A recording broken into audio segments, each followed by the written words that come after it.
From the very beginning of his story, he was an ordinary school librarian, but one day he died due to a fire at school, although his story did not end there, because he managed to be reborn in a new world.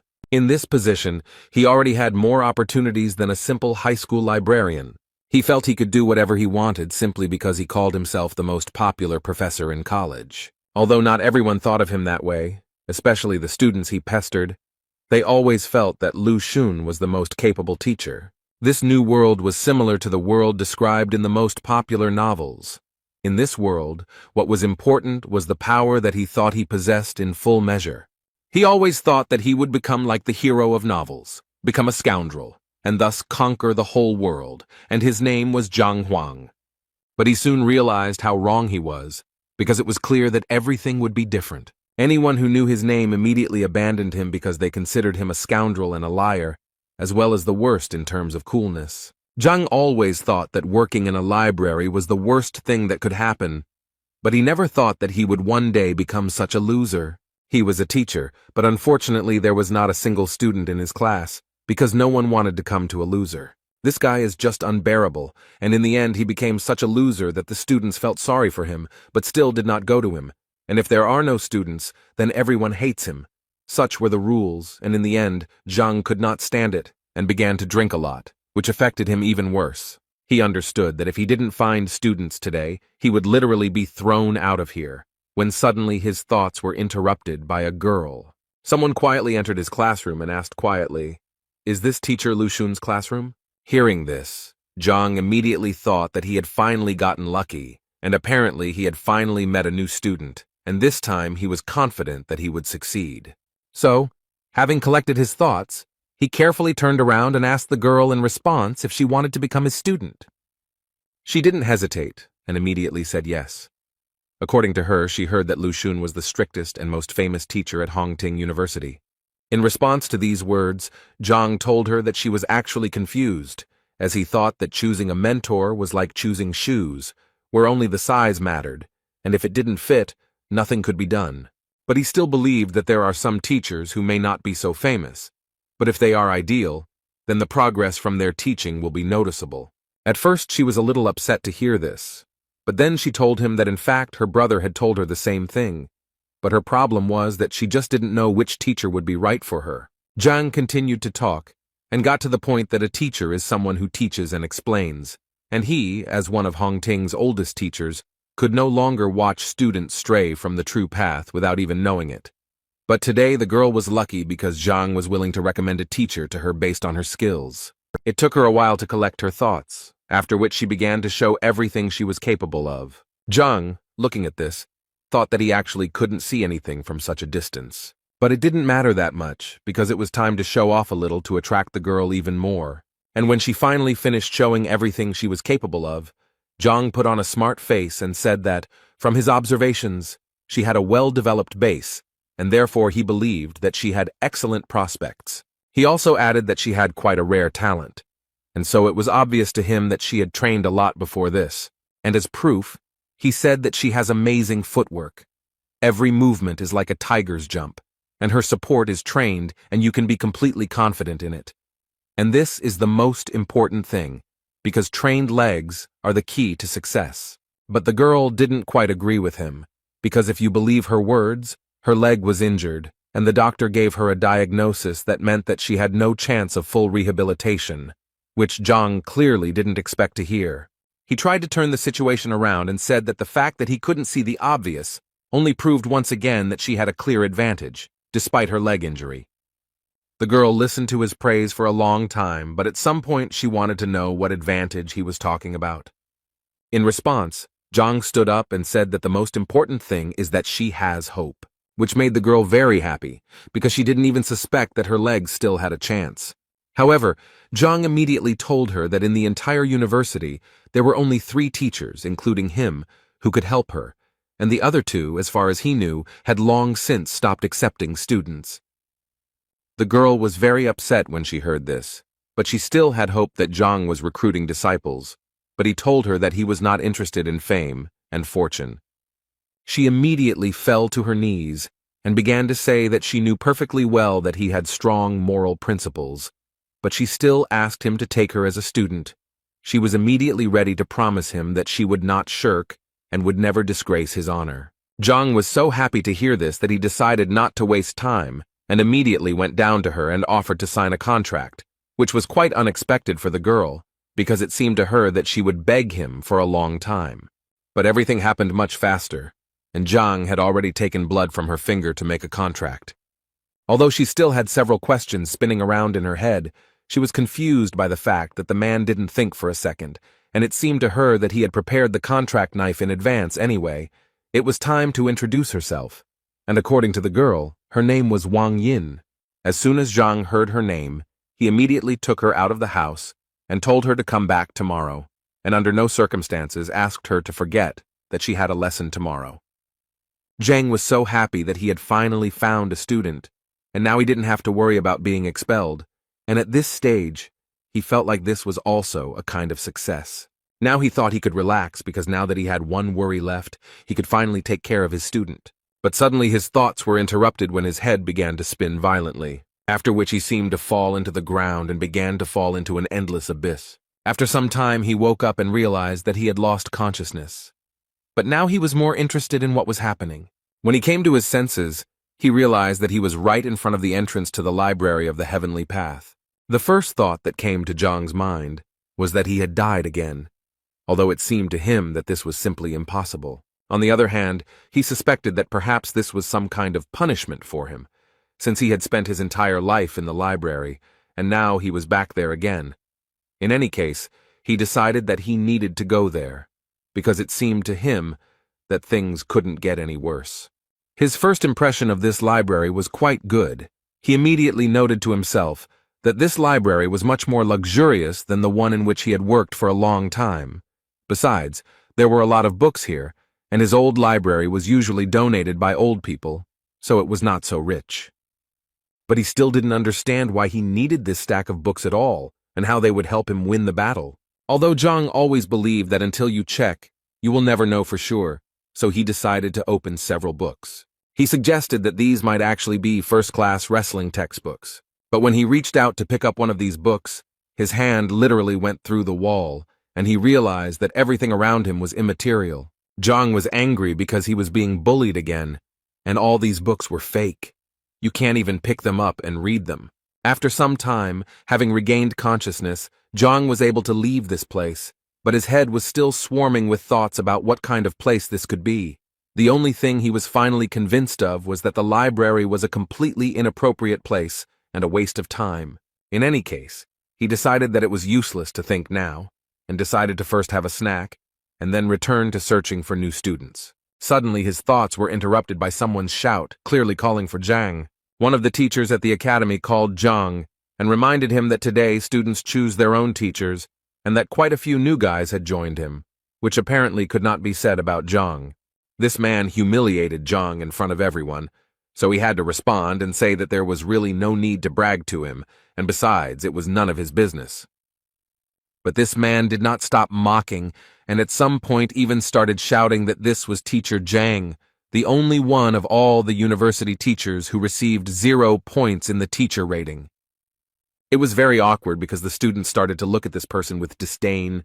0 points in the rating, it is really very little. Zhang had no intention of standing and talking to them, or even responding to them, so after they finished talking, he made it clear to them that it was time for him to leave. But apparently the second teacher didn't want to let him go just like that, and so he decided to remind Zhang that he was not a respected teacher. Zhang responded to this by saying that he didn't really care because he was famous, and even the red-haired teacher's newbies knew him. But if you take Chao Xiong, he wasn't famous as a teacher, and even with all that, he still had the audacity to brag. At some point, their dialogue was interrupted by a female voice, which said that teacher Zhang was not really what everyone said. It was Wang Yin who also added that the teacher was very good because he not only accepted her as a student, but also gave her hope for recovery, so she believed that he could easily become number 1. But she was interrupted by the man standing next to her. He reminded her that the master told her to go to Lucen, but she didn't listen and went to that idiot. So he asked the girl to think better and refuse his patronage before the young master found out. Chao Xiong did not miss the opportunity to point out once again that Zhang was incapable of anything, because even his student, who had just come to him, already wanted to leave him. This clearly did not please him, because he remembered how difficult it was for him to recruit her so as not to be expelled from the university. This man, who was sitting next to Wang Yin, came over with a girl and told Zhang that she wanted to leave his class. Zhang did not hesitate to remind the girl that there were too many students who wanted to become his disciples, and so he asked her to think again before making a final decision.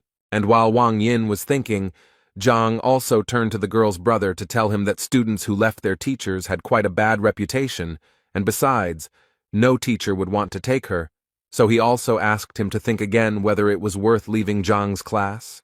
But before the man could answer, Zhang literally pressed him down and began to say that there was nothing to worry about, because he noticed that Wang Yin was very capable, and therefore if he was allowed to train her, then she would achieve a lot together with him, although in his thoughts he was only thinking about how not to let the girl go, because then he would be kicked out.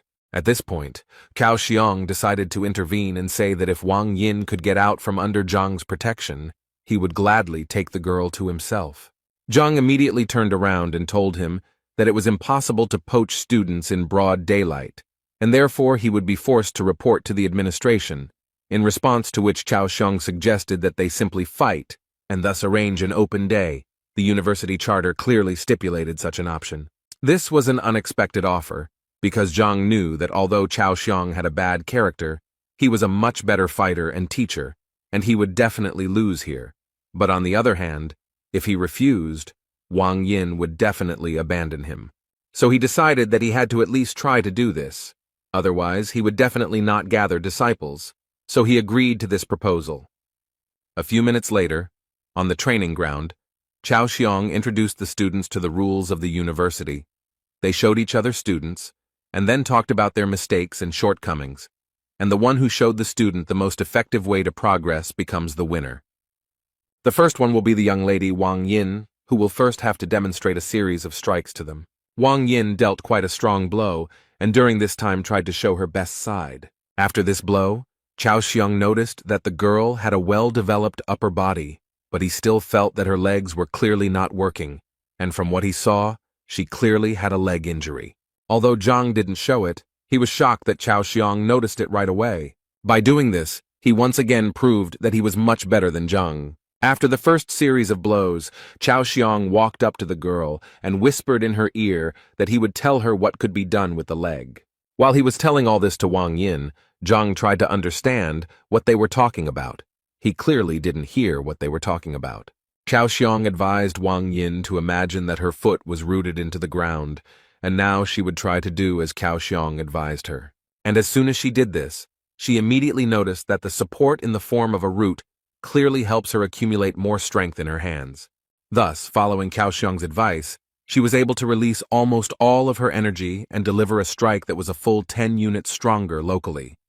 This clearly surprised the other guys, who didn't expect that in 1 minute her striking power would increase by 10 units, but Cao Xiong's disciples weren't surprised by this, because they already knew very well that teacher Cao Xiong was very perceptive and attentive.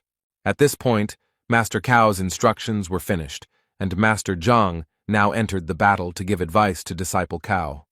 Zhang immediately stopped Cao's disciple, not allowing him to show what he was capable of. The whole point was that he felt that all this was unfair.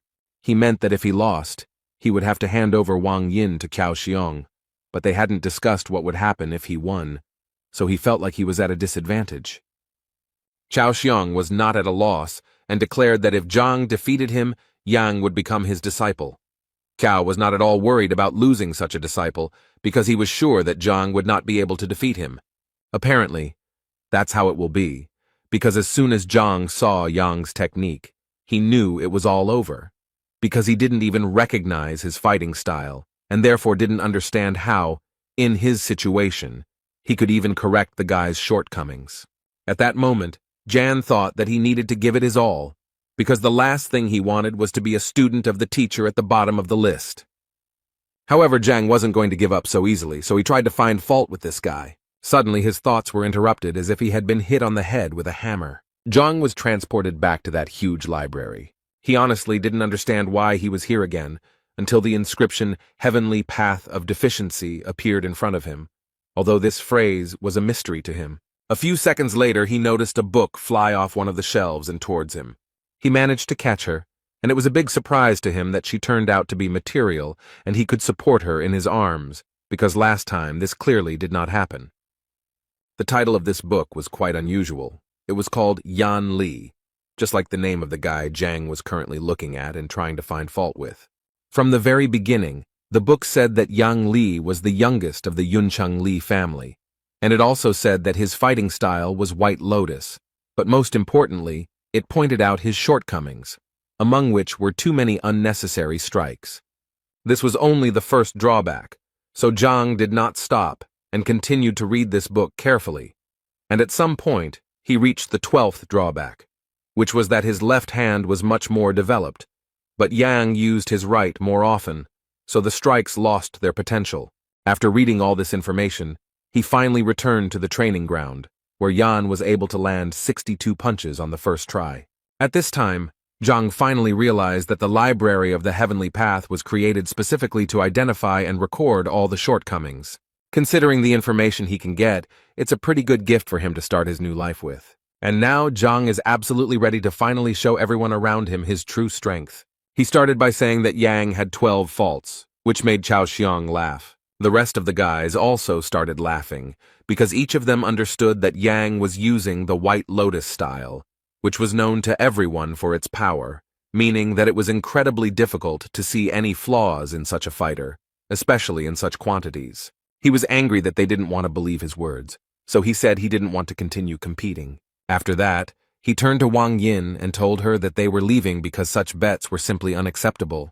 He was immediately stopped by Chao Xiong, who assured the man that they all trusted Mr. Zhang, so they all wanted to hear his advice. Zhang knew that Chao was only doing this to laugh again, but this time it would be different, and Zhang knew it, so the smile never left his face. The first thing he asked Jan to do was to punch with his left hand instead of his right. This clearly surprised the guy, and the other students started laughing even more because he simply asked the guy to change his hand.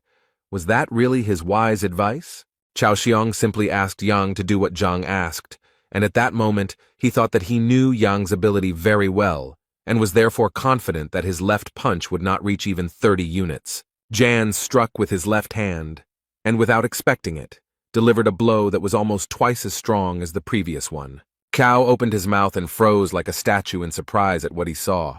As a result, Yan got the number 123, and this greatly surprised all the children and teachers, including because even teacher Lu Sen had not achieved such a result. Yan himself could not believe that he was capable of delivering such a powerful blow. Zhang was very glad that his advice had worked after all, and now he was once again convinced that the library of the Heavenly Path was given to him for a reason. After thinking these thoughts, he turned to Teacher Cao to inform him that his result was only 20%, but Zhang's advice helped Yang double his strength. This made him say through his pain that Yan Li was now Zhang's disciple, no matter how sad it was for him to say it. At this point, he decided to end his speech and ordered the rest of the students to leave. He thought he was lucky just this once, but he assured himself that he would find a way to get revenge on Zhang. Zhang, meanwhile, threw his stone to Yan so that he would hurry up and check his identity on his stone. At that moment, Yang thought that things couldn't possibly get any worse, and that the other teachers probably wouldn't accept him if he ran away. So despite his disappointment, he bit his finger and signed the contract with Zhang. A few hours later, rumors spread throughout the academy that teacher Cao Xiong had recently competed with teacher Zhang, who was at the bottom of the rankings. At first, it was a source of laughter, but then the laughter turned to surprise when they heard that Zhang had won because he had been able to give advice to Yang, who had doubled his attack. Hearing something like this, the girl became interested and immediately wanted to know how someone could do something that even teacher Lu Sen couldn't do. Her friend believed that it was not just luck, because it increased the impact by 100%. In any case, the girl didn't believe it, and her main reason for coming to this university was because she wanted to get to teacher Lu Sen, and so she didn't understand how they even dared to say that some loser from the bottom of the list was superior to Lu Sen. So she decided to go and teach him a lesson, and Zhang thought that when he saw someone's skills, the library in his head would automatically generate a book with flaws, and now that he had such strength, He was confident that he could become stronger. Suddenly, his thoughts were interrupted by a girl who entered his classroom without permission and rather brazenly asked if he was Mr. Zhang Huang. When she came in, he was slightly dozing, so her words woke him up, and he wanted to know what was going on and why she was here. The girl immediately started talking about how she came here because she found out that he was able to increase Ian's punching power by 100%. But she didn't believe it, and wanted him to prove it and give her some advice so that she could also double her strength. Zhang, without thinking twice, refused her, which angered the girl because she thought that he was not busy with anything at the moment.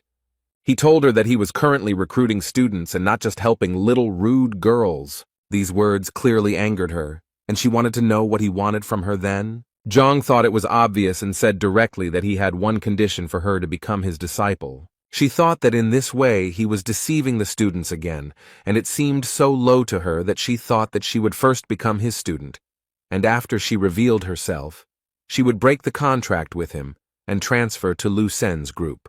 So she agreed with this idea, but immediately told him that if she found out that he was deceiving the students, she would tell everyone about it. Her friends followed their dialogue closely and could not believe that the girl really wanted to become his student, and it seemed to them that it was very terrible. So they immediately got together and ran to tell her family about it. Zhang suddenly said that he had changed his mind and now did not want to take her as a student because she was terribly impatient, and he preferred attentive students. Inside, this made the girl even more angry, and she wanted to expose him more than anything, so she put on a sweet face and asked him not to be angry because she said she sincerely wanted to become his disciple, so she asked him to accept her again. He told her that if she wanted to become his student, she would have to clean the place so that not a speck of dust remained, and also asked her not to forget about the toilet outside, thereby assuring her that he would test her patience, and if he was satisfied, then she would study with him. The girl's whole appearance showed that this was clearly too much, but Zhang didn't give in to her, and said that if it was so difficult for her, then she could always turn around and leave, but in his mind, he thought that she clearly couldn't play such games with him. And apparently he was right, because at that very second the girl suddenly changed her mind and took the broom, while assuring Zhang that she would do everything. She started cleaning with the thought that she had never had to back down before, and this time she was ready to do it. She would just wait for the moment and take revenge on him for everything. After some time, she was finally able to clean up as Zhang told her. But that was not all. He also wanted her to confirm her identity, so that he could be sure that she was indeed his student. She happily took his stone, and said that she was actually already looking forward to all his instructions, although she was mentally thinking about how to restrain herself from tearing his head off. After she did everything Zhang asked, he finally told her that he needed to look at her strike first to see what level she was at. The girl was clearly surprised that it took him only one blow, because she didn't understand what could be seen in one blow. While the girl was delivering that very blow, Zhang was already in the library of the Heavenly Path to read a book about that girl. He found it quite quickly, and within a few seconds it was already in his hands. The girl was the daughter of the Lord of Bayun City. She had the highest level of mastery of the basics. Her fighting style was white jade kung fu, and yet she had as many as 27 shortcomings. Given such a number of mistakes, Zhang immediately thought that there was nothing special about the girl, until he saw that with so many mistakes, she was dialing the number 123. Zhang was the first to praise her, and so he said that her strength was worthy of a lord's daughter. The girl was happy to hear this, but she was still eager to hear his analysis and see what mistakes he might have noticed. Meanwhile, she held the crystal in her hand that she had been recording their conversation with, and thought that if he screwed up, she would show it to everyone and watch him make excuses. But the girl had to change her mind when Zhang told her that she was sick, although she immediately began to deny it and became embarrassed. He in turn assured her that he was not scolding her, but simply saying that she was physically ill. The girl continued to deny this and responded by telling him that he didn't know what he was talking about. But he paid no attention to her words and continued to talk about how often she felt pain, especially during the full moon, when the body and mind are especially irritated. And one more thing.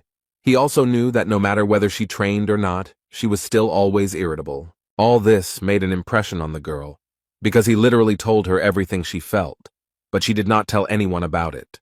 Zhang smiled and said that there was really no point in being surprised, since he was quite an experienced teacher. She lowered her head and asked him sheepishly, "Is there a solution to her problem?" Zhang immediately told her that the solution was actually simple. All she had to do was come to his class tomorrow, where he would definitely explain everything to her. He also did not forget to say that he wanted to see complete trust. If she did not justify it, then it would be better for her to go to another teacher. In response, she assured him that she now trusted him completely, and after hearing these words, Zhang wanted to know if she still wanted to keep that crystal with the recording. The girl immediately squeezed and broke it in her hands and said that this would not happen again. Thoughts flashed through the girl's head about how he immediately recognized her illness and realized that she was recording him on the crystal. Now she couldn't understand only one thing. How could such an experienced man end up at the very bottom of the rankings? The only explanation she had was that he was too noble and didn't need wealth and recognition. Suddenly her thoughts were interrupted by a man who stopped them both. It was Yao Han, the governor of Baiyun City. It was the girl's uncle, from whom she immediately wanted to know what he was doing here. Instead of answering her question, he asked her not to say that she had become Zhang Huang's disciple, but to his great regret, the girl immediately confirmed it.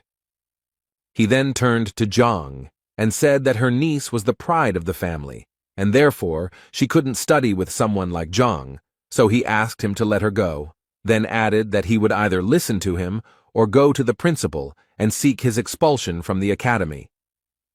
But before he could finish speaking, he was interrupted by the girl herself, who began to ask him not to do this because she had voluntarily become his student.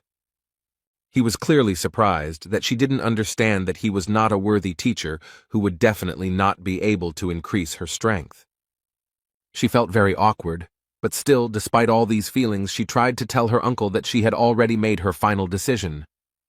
As he listened to her, he noticed a broken sound recording crystal on the floor, and this immediately made him furious, and he immediately pounced on Zhang with words to find out what he was going to do with his niece, after which he once again ordered him to immediately release her from the class.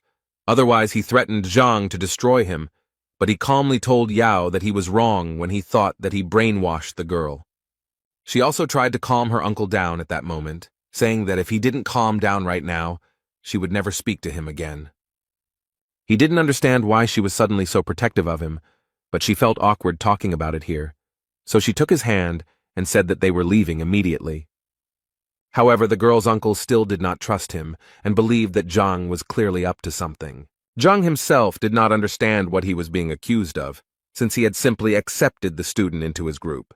Two guys were walking around the academy grounds, and one was calming the other down because one of them was not accepted by any teacher. One of them said that they had been together since childhood and even started training together, and that teacher Wang was the best martial artist in Hongting, so he believed that his friend would definitely surpass him, and this clearly made him sad. His friend tried to cheer him up in every way, and as soon as he saw the sign for first class, he immediately suggested that his friend go there, since perhaps he would be accepted there. The boy didn't want to go there because the class clearly looked very old, but his friend assured him that he should be optimistic. If the class is old, it means the teacher is experienced. Zhang was a little surprised when two guys came to him and one of them wanted to become his disciple. But what surprised him even more was that his friend was so eager to prove to Zhang that the boy was a good spearman and would therefore become a good student. Zhang was not against taking another student onto his team, but first asked him to demonstrate his skills. The boy was clearly not prepared for this, but his friend assured him that everything would be fine because the teacher just wanted to give him a couple of tips. At that moment, the boy couldn't get the thought out of his head that everything around him was unkempt, and so he thought that the teacher was exactly the same and was unlikely to teach him anything. But he still decided that even if he really was that terrible, he simply wouldn't become his disciple. And to test his theory, he decided to show everything he could do and see the teacher's reaction. He was able to knock out 123 units of power on the testing stone, after which he bowed to the teacher and asked him for advice. But as soon as he looked up, he noticed that this teacher didn't even look at him. So the guy decided that, apparently, his guesses were exactly as he thought. But suddenly, his thoughts were interrupted by Zhang, who couldn't help but notice that someone had emotionally hurt the guy.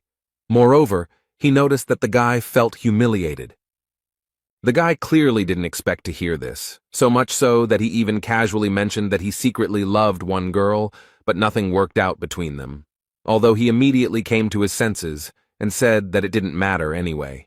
His friend immediately ran up to him and began to find out who had offended him and why he hadn't told him about it, but he didn't want to discuss it now, so he asked the teacher not to talk about it, since it was his personal business and had nothing to do with his preparation. But Zhang clearly didn't think so, and then added that his punch was fierce and purposeful, and that it spoke volumes about his personality.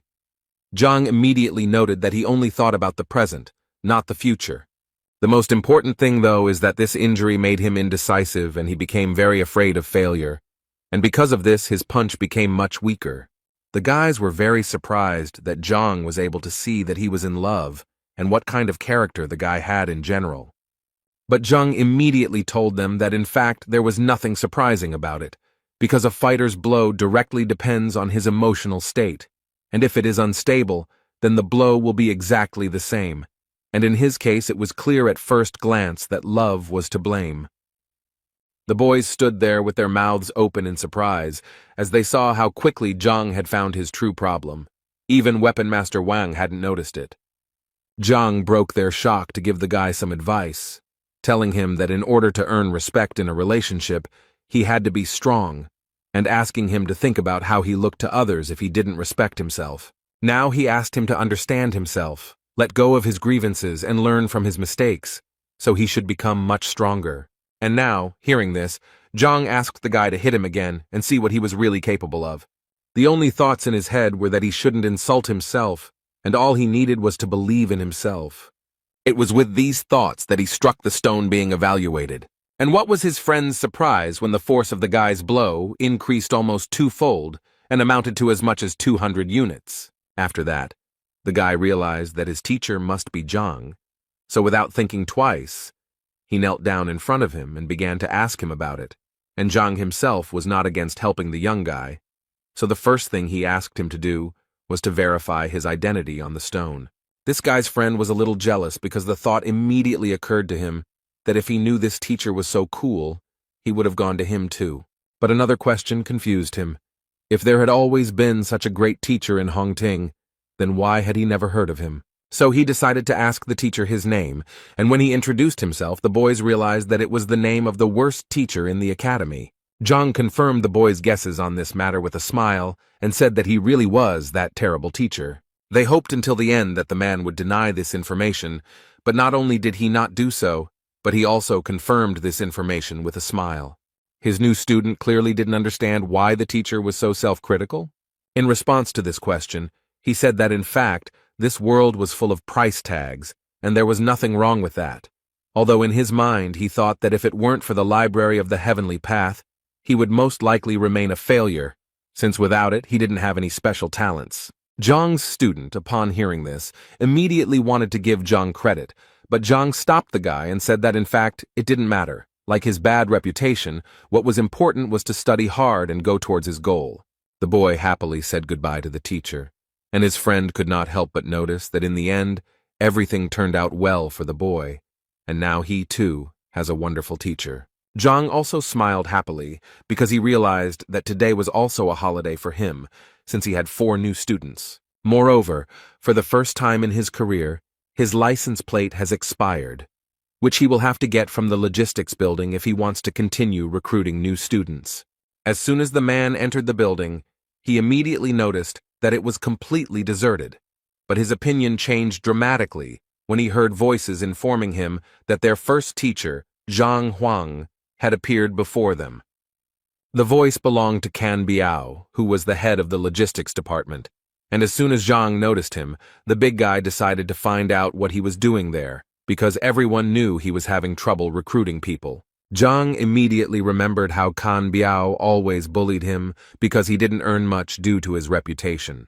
And taking all this into account, Zhang immediately thought that maybe it was because of this big guy that he only had 4 tokens to begin with. Anyway, the first thing he did was tell the big guy that he was out of registration tags and would like some more. These words made the big guy laugh incredibly loudly, because he didn't understand how a teacher like Zhang could run out of tokens. Zhang actually expected this kind of reaction, so he offered a bet if he didn't believe him. Qianbao had always been interested in betting, so he immediately agreed.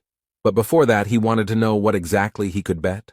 Zhang was prepared for this question, and therefore immediately answered that he wanted to bet his face, which meant that the loser would receive 3 slaps in public from the winner. Qin was pleasantly surprised by Zhang's creativity, so he agreed to the idea without any problem. But he still decided to add that if Zhang lost, he would receive 3 slaps from each of them, not just from Qian. His 3 assistants went to get a book containing information about the relationships of students with teachers, and with the help of this book, they were going to find out if he was lying. But after a few minutes, their faces changed because they suddenly discovered information that actually confirmed that the 4 students recognized him as the teacher. Qianbao clearly couldn't believe it, so he ordered the book to be brought to him immediately so that he could personally verify its authenticity. Reading this, he convinced himself and the other teachers that if this was true, then the guys who went to Zhang were complete fools. But when he started reading the detailed description of each of the disciples, a smile appeared on his face because he noticed that Wang Yin had a leg injury, and it seemed to him that all the others would have the same thing. This satisfied face did not last long, because then he saw that among his disciples was the daughter of the Wang family, which was one of the richest in Qianshuan. But that was not all, because what happened next was even more fun. Zhao Ya, who was 7th in the entrance exam and was the daughter of the ruler of Baiyun City, and right behind her were Yang Li and Zheng Yang, who were among the top 100 fighters.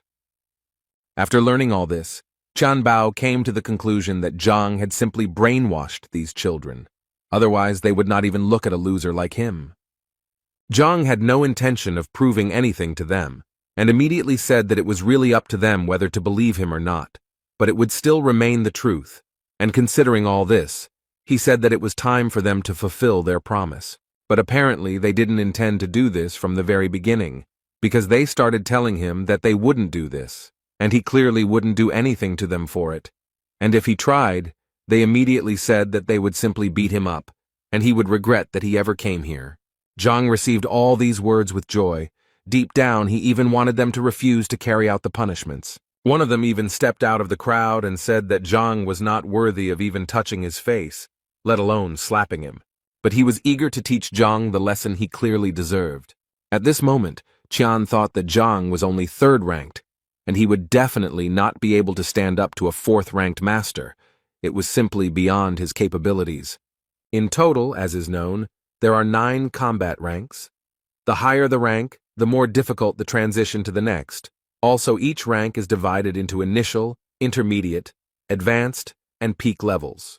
Therefore, given this information, it was clear that even if Zhang was well versed in other people's skills, he was only at the level of a 3rd-rank master, and with such skills, it would be truly difficult to win. While Qianbao was thinking about all this, blood appeared in front of him, which made him very angry, because he immediately asked them to deal with it cleanly and without unnecessary aggression. But he didn't even expect to hear that it wasn't Zhang's blood, and when he started to turn around, he noticed that they seemed to be in trouble. Zhang managed to knock out one of the teachers with one punch, and now he stood up and slowly called the other boys to him. Qian was beside himself with anger because he honestly didn't understand how this was even possible. After all, Li Yuan was definitely a rank higher. How could such a thing even happen? Zhang continued to anger them by calling them over with a smile. They thought that he was just lucky, and now he would definitely get what he deserved from them for his insolence. Zhang closed his eyes and moved to the library of the Heavenly Path, where 3 books on the shortcomings of these teachers had already been prepared. Therefore, it was not difficult for him to familiarize himself with them and strike where they could have the greatest effect. Each of them had their own point they didn't want to reach, and Zhang knew it very well. This information helped him defeat all these impudent people. After just one touch to each of them, Zhang became the winner, and they froze and could only tremble in fear. The thing is that Zhang touched their vital points, because he knew very well that all fighters who train hard have such a point, and if it is touched even by a child, it can lead to very bad consequences. Therefore, vital points are the most important place of a fighter. Often even close people do not know about them. Qianbao could barely speak, but he still wanted to ask the guy how he knew about their vital points. Of course, he knew in his mind that all this was thanks to the library, because he only now realized that it could help not only in teaching students, but also in real combat, despite the fact that he was from the ground and did not really understand kung fu. But he told Tianboa that they just needed to fulfill the promise, and everything would be fine.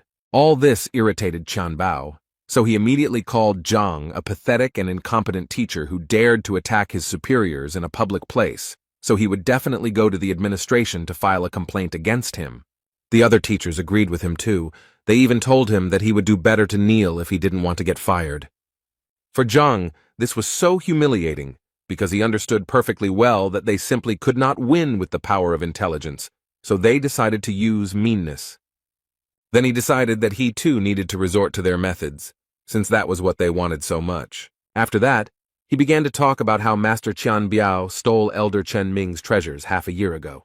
And he did it only to please a woman who ultimately did not stay with him. Next in line was teacher Bai Lin, who had driven the girl to suicide 3 years ago by abusing her, and her spirit often returned to him in his dreams. Teacher Chun deceitfully took away his brother's business by poisoning him and successfully blamed it all on an accident. When all those teachers heard this, they forgot what had hurt them so much because they could not believe that Zhang knew their secrets. But without thinking twice, they decided to ask him for forgiveness and immediately admitted that they were the only ones who were wrong. Zhang could only reply that he really didn't have time to deal with their past mistakes, but he wanted to convey to them that if they repeated them in the future, he would definitely ruin their careers once and for all. They assured him that they would not dare to do so again, and as a token of gratitude for his kindness, Tian Bao gave him his registration tokens and said that he could indeed take as many as he wanted. Zhang took exactly as many tokens as he thought he needed and left, and his new friends wished him a good day. The man's head was filled with thoughts about how long he had been waiting for this exciting life, and that this was exactly what he needed. Suddenly, his thoughts were interrupted when he saw 2 guys pulling a third one, who seemed to be screaming that he didn't want to live anymore. As it turned out, the big guy was shouting that he wanted to die, but at the same time he was holding another student's hand and not letting him leave. And the third one was trying to explain to him that if he wanted to die so much, then he didn't need to drag anyone along with him. But he asked them to leave him alone because he was already dead. Although the guys tried to shout to him that it was he who was holding them, and not they him. Zhang didn't quite understand what was going on here and how it had led to this. In any case, he decided that it was better for him not to interfere in this situation, since at the moment his main task was to continue recruiting students. Suddenly, his thoughts were interrupted by a shout that seemed to be directed directly at him, because he heard someone shouting something about the uniform of one of the teachers. And a few seconds later he noticed the same big guy clinging to his leg. He immediately turned around and saw the 2 students quickly running away, thanking Zhang along the way for helping them distract the big guy. Zhang tried to calmly ask this guy to let him go, but he refused, and kept saying that he had already been rejected for patronage 10 times, and today was his last day of selection, so he just wanted to ask him to take pity on him and take him as a disciple. The man came down closer to him and said that if the boy wanted to become his student so much, then first he needed to show him everything he was capable of, and that hanging on his leg was useless. The big guy immediately agreed with Zhang and stood up, and a few seconds later, bricks magically appeared in his hands, with which he hit himself on the head and, apparently, thus demonstrated his abilities. However, Zhang still decided to ask him what this big guy was doing and why was he beating himself. Suddenly, the library decided to answer his question, which at one point activated and, as it turned out, it was an unusual form of kung fu, which was called Henglian, and, as it turned out, Yuan Dao, a random martial artist in the early stages of his second wind.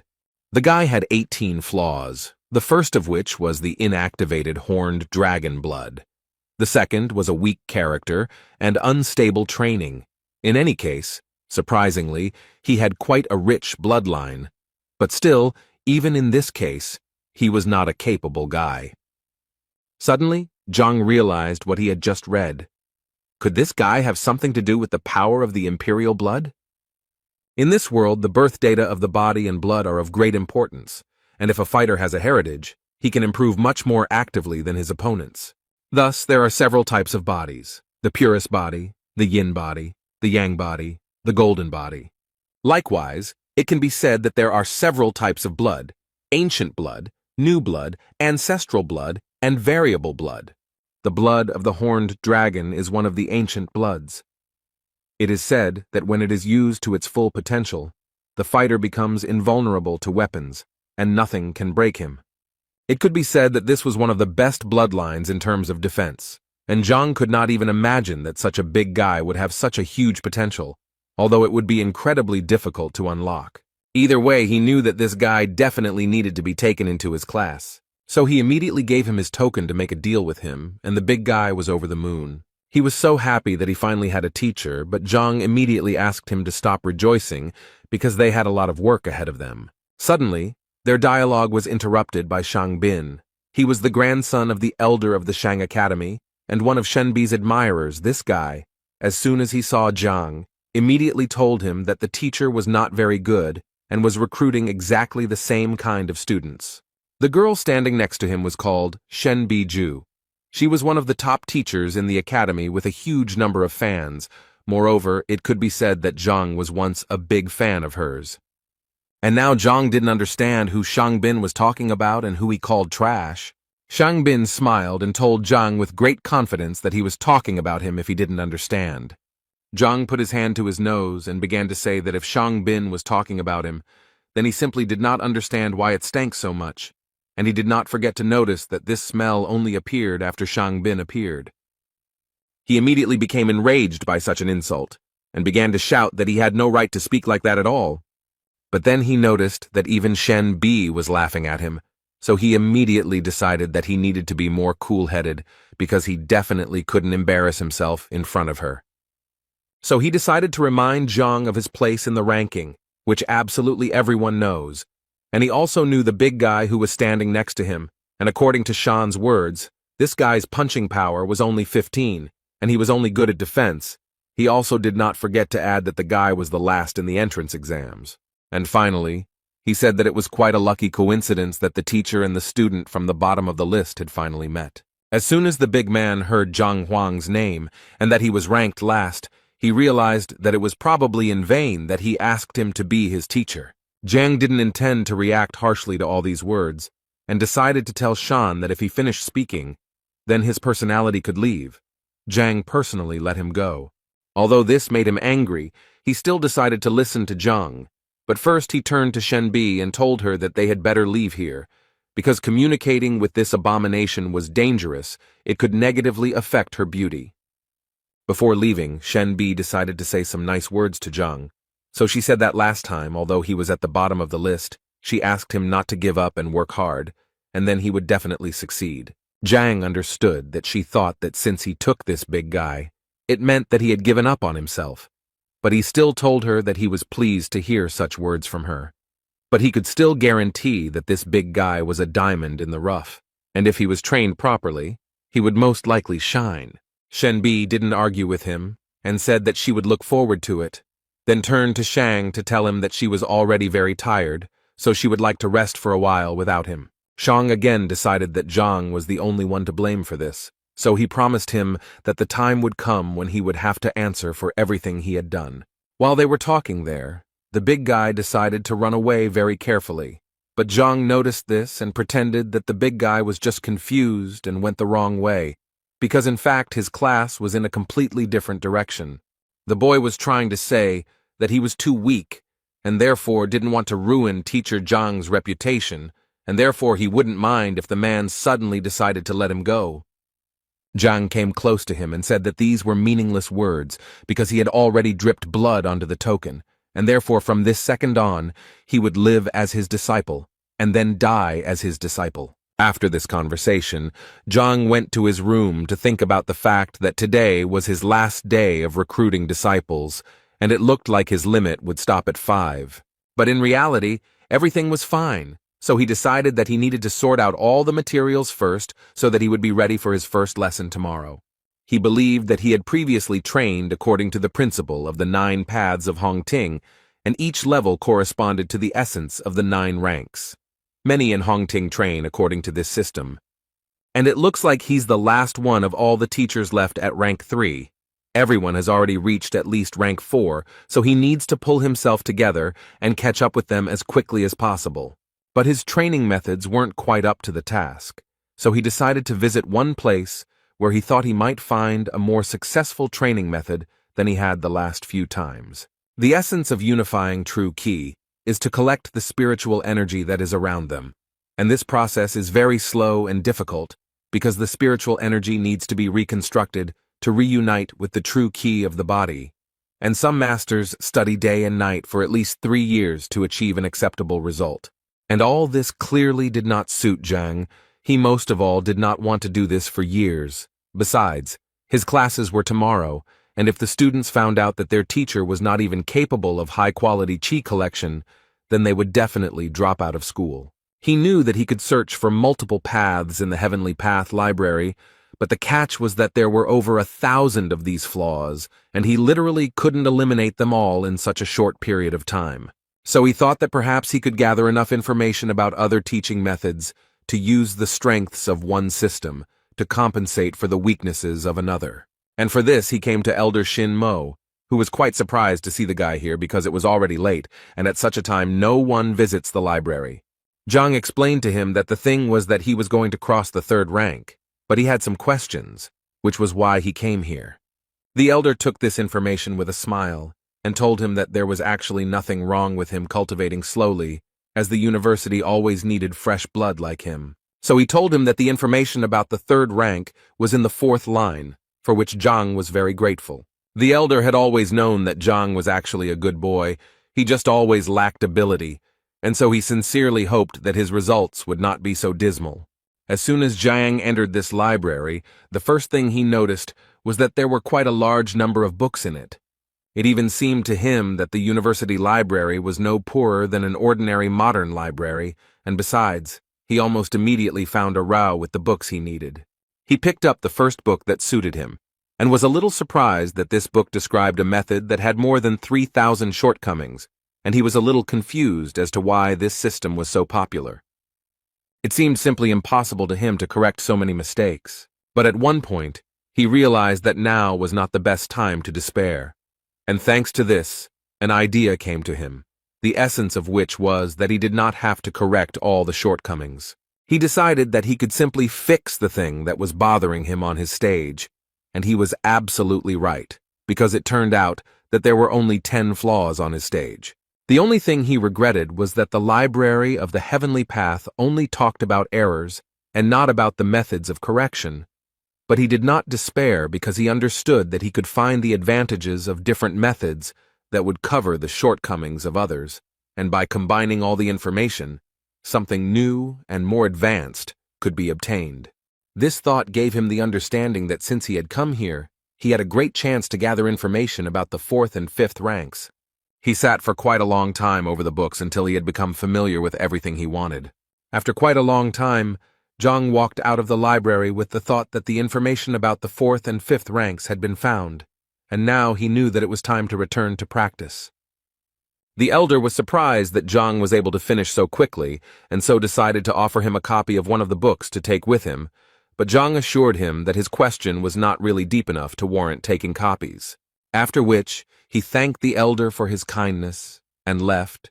The venerable Mo at that moment thought that it was in vain that he did not take a copy with him, because it seemed to him that Zhang would soon return to him again to reread that very book. That evening, Zhang, sitting in his room, thought about how he had finally managed to collect everything he needed with the help of the library of the Heavenly Path. And now the worst part had come. Now he had to put it all together, and the guy didn't even know how to do it. Suddenly his thoughts were interrupted when the library suddenly called him without his consent. He still didn't understand anything, and this continued until books suddenly started falling from the sky.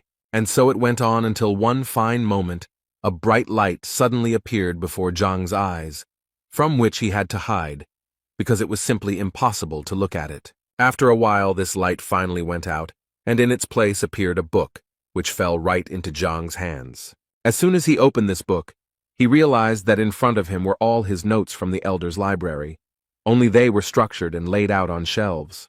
He immediately noticed that the contents of this book could not belong to any of the known teachings, since its information was completely new to the whole world. And the weirdest thing is that it still doesn't have a name, so the guy suggested that maybe he should choose this name.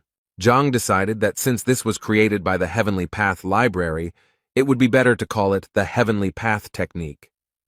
And as soon as he said it out loud, the title itself appeared on the book, which even scared the guy a little. After some time, he began to study this book and did it gradually, as the library of the Heavenly Path recommended to him.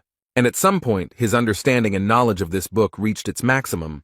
Zhang immediately realized that this was some kind of breakthrough, but he was surprised by the fact that it happened so quickly, because he knew that other people who had advanced to the rank of skin and bone purification fasted for a long time, constantly meditated, and all this in order to achieve even a small success. It only took him half a night to reach the 5th rank of Qi vessel. He also couldn't help but notice that his training had increased the strength of his Qi, but he always felt that it required sacred or divine purification. But it seemed like the Heavenly Path Library had done all the work for him. He realized that apparently when he used Hongting's 9 paths, he had made too many mistakes, but now he seemed to have finally been able to gather the highest quality Qi. After such a breakthrough, he immediately became curious about whether he could use the Heavenly Breakthrough Library to learn a sacred or even divine purification method. There are 3 types of Qi energy: high, medium, and low, and accordingly, the higher its quality, the stronger the fighter.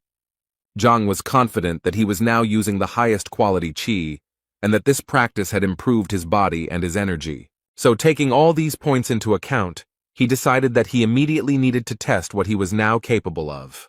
The first thing he decided to do was to go to the measuring plate that his students were hitting. It seemed to him that it made sense to start with this. He gathered more energy in his hand and was about to deliver his first blow after meditating. And as soon as he struck this blow, the number 8 appeared in front of his face, followed by the word ding, which was roughly equivalent to a blow of 8,000 units. Zhang initially thought that this plate was simply defective, since according to the measuring stone, its strength was equal to that of a 6th-rank sage. In a way, he looked at his hands and thought that this was quite frightening to him. Moreover, he managed to reach the 5th rank in just one night, so he decided it was better to keep this news a secret. Suddenly, his thoughts were interrupted by a strange sound. Zhang thought that it was too late for guests, so he decided to check who had come to see him. When he saw this person, he immediately realized that whoever he was, this person was clearly heading towards his room. But more importantly, he did not notice Zhang. This unexpected guest at that moment thought that Zhang himself was to blame for what would happen, because he should not have taken everyone as a disciple. Zhang knew that if this man was sneaking up on his teacher in the middle of the night, he certainly wasn't bringing joy, so he decided to take off his teacher's uniform first for better camouflage. And just as he thought about it, the man turned around and shouted in his direction to find out who was hiding around the corner. Zhang knew very well that this man only came here to destroy him, so he decided to say that he had the same plan because he thought that it would clearly confuse him. And as soon as Zhang said that he was here to destroy the failed teacher, the unwanted guest calmed down and said that he would cover for him later. Zhang continued to play the role of a criminal, but before that he was surprised that this unwanted guest did not object, because it seemed to him that he himself would like to destroy him. After that, the man said that he was not actually here to destroy Teacher Zhang, but only to scare him a little. He was going to cut off his tender organ and thus prevent the reproduction of people like him, and all this because he was so unfair to his niece. For the first time in his life, Zhang did not regret going to training instead of going to bed, because if he had fallen asleep, the consequences would have been very dire. In any case, this strange man decided that it was time to end the conversation and get down to business, and Zhang decided to offer him to start first, because if he simply destroyed him, there would be no point in castrating him.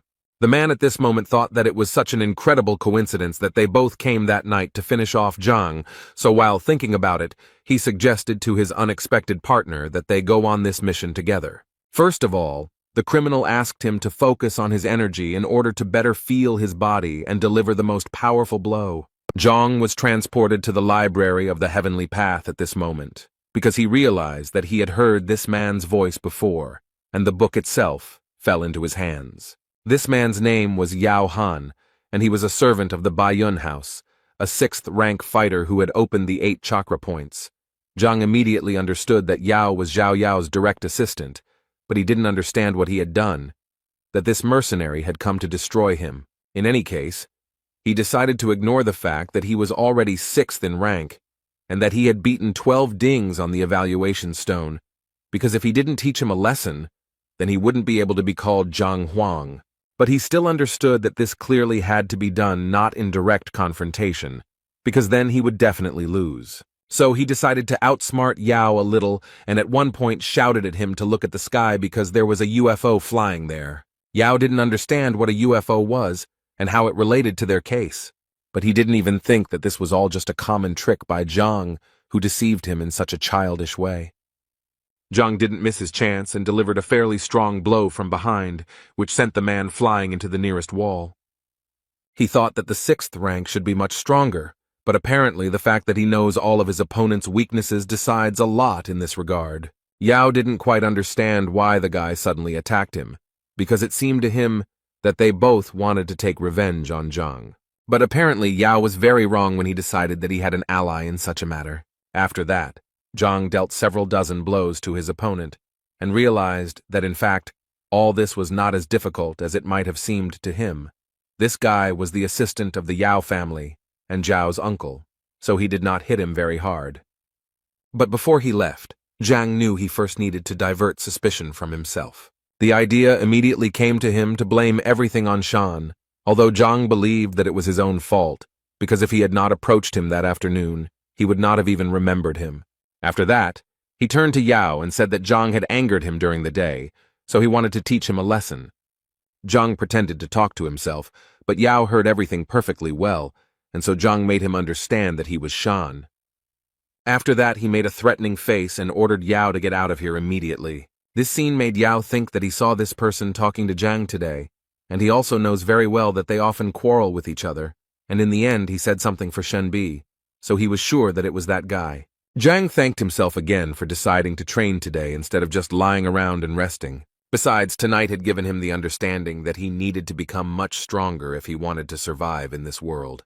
The next morning, all his students except Zhao gathered, and when he asked the boys why she was not there, they answered him quite confidently that she was simply late and would come a little later. He decided that they would start without her, and then began to talk about how his teaching methods differed from others, saying that individuality was important to him, so he would work on each of their styles. And he decided to start with Wang Yin because she was his first student. Although the girl agreed with him, at this moment she thought about how yesterday, when she returned home, she found out that teacher Zhang was actually a liar. So she mentally didn't want to have anything to do with him, although she couldn't tell him about it yet. At this point, Zhang asked her to come closer to him and show her strike again, as he needed to examine it more closely. Wang Yin felt that there was too little space for this, but Zhang assured her that it did not matter. The thing is, when he first looked at her strength, he didn't have the Heaven's Path library yet, and so he didn't quite understand what shortcomings the girl had. So she had to give another blow, which was quite strong, and Zhang immediately decided to praise her. Then Wang Yin wanted to say something to her teacher, but he did not let her do it because at some point he simply interrupted her. And he began to say that if he was not mistaken, then she injured her leg 2 years ago in a fight. Wang Yin didn't even understand how he could know all this. Zhang ignored her questions and continued to talk about how there were 3 points on a person's leg that were responsible for strength, speed, and agility, and it seemed to him that her opponent had touched the point that was responsible for strength, which caused it to close and the blood to flow in the opposite direction. At this moment, Wang Yin thought that one of the top doctors they had invited had said the same thing, but he couldn't do anything about it, since it required a master of at least the 8th rank. So she asked him without much hope if he could cure her, but the answer completely changed her expression, because Zhang said with complete confidence that for him it would be just a piece of cake, although the girl had thought all her life that her injury could no longer be cured, and the teacher said that for him it was a mere trifle. According to Zhang, he called her here specifically to cure her, and to begin with, he would like her to relax her body and sit down. At this moment, Wang Yin noticed that for some unknown reason, she suddenly began to trust her new teacher. At some point, her thoughts were interrupted by Zhang, who, completely unexpectedly for the girl, threw a small needle at her. The girl immediately thought that this was a technique that required strict control over the flight of the needle so that it would hit the target accurately, and this technique was known as air acupuncture. But this technique required at least the 5th rank. That's why she couldn't believe that the worst teacher in the university could even reach 5th place. But Zhang had been continuing to perform his technique all this time, and he had only just begun the stage of introducing true qi into Wang Yin's body. It was an incredibly painful process, and the girl had to endure it. But the thought that this was indeed the teacher's qi was still spinning in her head. She immediately realized that this was the purest qi, like spring water without a single impurity, flowing through her body. But she still couldn't get the fact out of her head that such energy simply couldn't be found in a 3rd-rank master. Moreover, no matter how much she studied the matter, she had never heard of such a true qi refining mastery. Anyway, the most important thing now is that she can feel her legs more accurately and clearly than ever. Wang Yin felt like he had turned some kind of lever, and now she could feel them. The girl had been waiting for this feeling for so long, and finally, when she had almost lost hope that she would ever be able to cure this disease, the teacher was still able to cure her, and he did it so simply that she could not even believe it. For such a gift, she immediately fell to her knees in front of him and began to thank him. Zhang thought that there was no particular meaning to it. He just wanted the girl to start training hard so that the second one would not be so easily corrupted. After his first training session, Yan, sitting with all the students in the class, told them how he was going to leave the teacher. So he wanted to know who wanted to join him, and the big guy immediately supported him. But he still added that, in addition to the fact that he also wanted to leave, he was afraid that the teacher might get angry about this, and then things would be bad for them. Jan thought it was a mere trifle because it was better to be angry than just stay here. He was confused by the fact that they didn't even know what rank he was, but he was sure that when Wang Yin came out, she would finally convince them that they should leave him. Immediately after his words, Zhang and Wang Yin entered the waiting room. It was clear from the girl that she was very pleased, and with such an attitude, she clearly did not intend to leave. Jan noticed this, and realized that his escape plan was slowly beginning to fall apart. The big guy also noted the fact that Wang Yin clearly didn't look disappointed, but Yang couldn't believe that Zhang actually told Wang Yin something worthwhile. Suddenly, his thoughts were interrupted by Zhao Yao, who entered the classroom and first apologized for being late. Zhang, of course, was very happy to see her, but he couldn't help but ask the girl who was this disabled person next to her. The girl did not expect such a formulation, and was a little stunned when she heard the word disabled. But the man who was next to the girl did not tolerate this and immediately responded by calling Zhang a cripple, because in fact his name was Yao Han and he was a servant of the Baiyun house. He also added that he came here to check on Zhang and how he would handle this lesson. Zhao tried her best to calm him down, but it seemed to be quite difficult to do. Zhang, in turn, decided to add fuel to the fire and said that he actually needed absolute silence in the classroom in order to teach, and besides, he believed that it was not a public place where anyone could enter. Zhang gently hinted that he should leave here, which made Uncle Zhao even more angry, and so he immediately began to threaten Zhang, saying that he could slap him right now. The teacher did not argue with him and asked Zhao to deal with her relative herself. Zhao immediately sent Han out of the classroom and told him that he was disturbing her while she was studying. A few seconds later, the doors closed in front of the man, and he apparently would not be able to watch his niece's occupation. And when Zhao finally dealt with her uncle, Zhang decided to call Yang to him, because it was his turn. The guy happily agreed because he really wanted to see what his new teacher was capable of, and he also decided that if Zhang really was as bad as everyone said, then the guy would quit without hesitation. He entered Zhang's room, and the first thing he did was ask the teacher if he wanted Yang to show him what he could do. But before he could finish his question, Zhang told him that it was actually useless, and that he had already figured it out. Zhang explained to the young master that at the moment the Feijoa strike was at the initial level, although the Kolong strike was at an advanced level. Yang was a little surprised that Zhang knew that he was practicing Kunlun, because absolutely no one knows about this training, not even his family. Zhang replied with a smile that it was actually quite simple. Yesterday he saw Feijoa in his style and ate it. This shocked the boy even more. He couldn't believe that Zhang was even able to see such a thing. In his mind, he remembered that even teacher Qiao Xiong hadn't seen anything like this. How could Zhang have guessed back then? His thoughts were interrupted by Zhang, who assured the boy that every time he used the Kunlun strike, the pain in the boy's armpit increased and his shoulder began to itch. At this moment, Zhang amazed Yang so much that he even cried out upon hearing such detailed information about himself. The body of a Kunlun technique master is perceived as the body of a dragon, and if the warrior has reached the rank of skin and bone purification, there will be no side effects, since the qi energy will nourish the muscles and bones of its wearer. But according to Zhang, Yang is only at the second wind level now, and his body is still too weak, so the Kunlun is injuring him, and if he continues, the injury will become even worse. Yang was speechless, and clearly didn't know what he had said to his teacher. He simply remained silent, and waited for Zhang to continue. So the teacher kept saying that if he continued like this, his arm would atrophy, and it would be impossible to save it. Zhang also suspected that the boy was already at the stage where his sleep was disturbed, and at night the spasm was felt throughout his entire arm. Jan realized that he was in trouble, so without thinking twice, he knelt down in front of his teacher and began to ask him for help.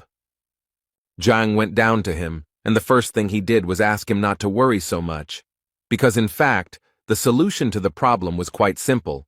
He just needed to stop using Kunlun and focus on his rank for now, and Zhang would definitely find a solution to this problem. There was so much hope in Jan's eyes, and in his head he was thinking about how wrong he was, but now he understands how lucky he is, because his new teacher is the best. The other boys waited impatiently for Yang to leave Zhang's room, and finally he came out, and they waited for him to decide that the guy would leave this teacher. But Yan, upon hearing these words, immediately pounced on the big guy to tell him that he really didn't understand what he was talking about. He then added that if he had been destined to learn from this man, that was exactly what he would have done, and now that he was here, he saw no point in retreating. The boys' faces were far from normal. They did not even try to hide their surprise. Next in line was Zhao, who couldn't believe Zhang's words when he said she had a yin body. The man also added that she was far from being ill, but simply had a body that most women in the world dream of. He told her that her body had a lot of yin energy, and with the right training, her progress would be much faster. The only thing Zhang regretted was that no one had noticed this before, and she had been practicing white jade kung fu all this time, and considering that she was adding yin energy to her own, this could only mean one thing: she was on a direct path to illness. He believed that the only way to get rid of the pain was to change his training method to one that suited it better. Zhao began to worry, because she didn't know any other teaching methods except her own. Zhang reassured her, saying that there was really no problem with it. Tomorrow he would go to the library and try to find something for her. Next in line was a big guy who came out of the office just as pleased and grateful to Zhang for his help. He never thought that he would have to kneel before Zhang for helping him so much. Zhang understands his emotions because he gave him the adjusted Hongting 9 Paths method, although he still felt that the big guy was getting too close to him. As for Zhang Yang, his strength increased greatly after his advice, and the boy was finally able to reveal his talent, after which he went out to the guys to tell them that he had analyzed almost all of their individual recommendations, but assured them that this was only the beginning, because they clearly would not be able to achieve success with simple words. Suddenly his monologue was interrupted when someone knocked down the classroom door. Brother Wang Yin said that Zhang was deceiving the students for his own benefit, but he would not tolerate him dragging his sister into it. This guy's name was Wang Tao, and he said that he wanted Zhang to stop being Wang Yin and Zhao Yao's teacher and let them go immediately. Otherwise, he immediately warned him that he would not pay attention to his title as a teacher and that he would be to blame for his injuries, to which Zhang only replied that this guy was disrupting the lesson. Wang Tao smiled because he didn't understand what Zhang could teach his students since his skills were laughable, and he didn't forget to add that Zhang was lucky that he was well-mannered and called him a teacher, but this would continue if Zhang continued to fool around.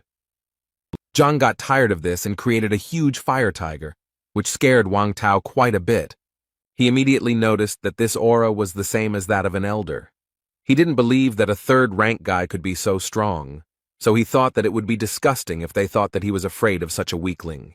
So without thinking twice, he decided to attack Zhang and punish him for all the words and actions he had committed. But no matter how much force Wang Tao used, Zhang was still able to easily stop the guy's attack with just 2 fingers. Wang Tao couldn't even imagine how this was even possible. How could a third-rank fighter stop his attack and so easily? He decided that it was just a coincidence, and nothing more, so he demanded that Zhang let go of the sword so that they could fight in a fair fight. Zhang didn't listen to him, but continued to just stand there and wait for Wang Tao to simply leave and not interfere with his lesson.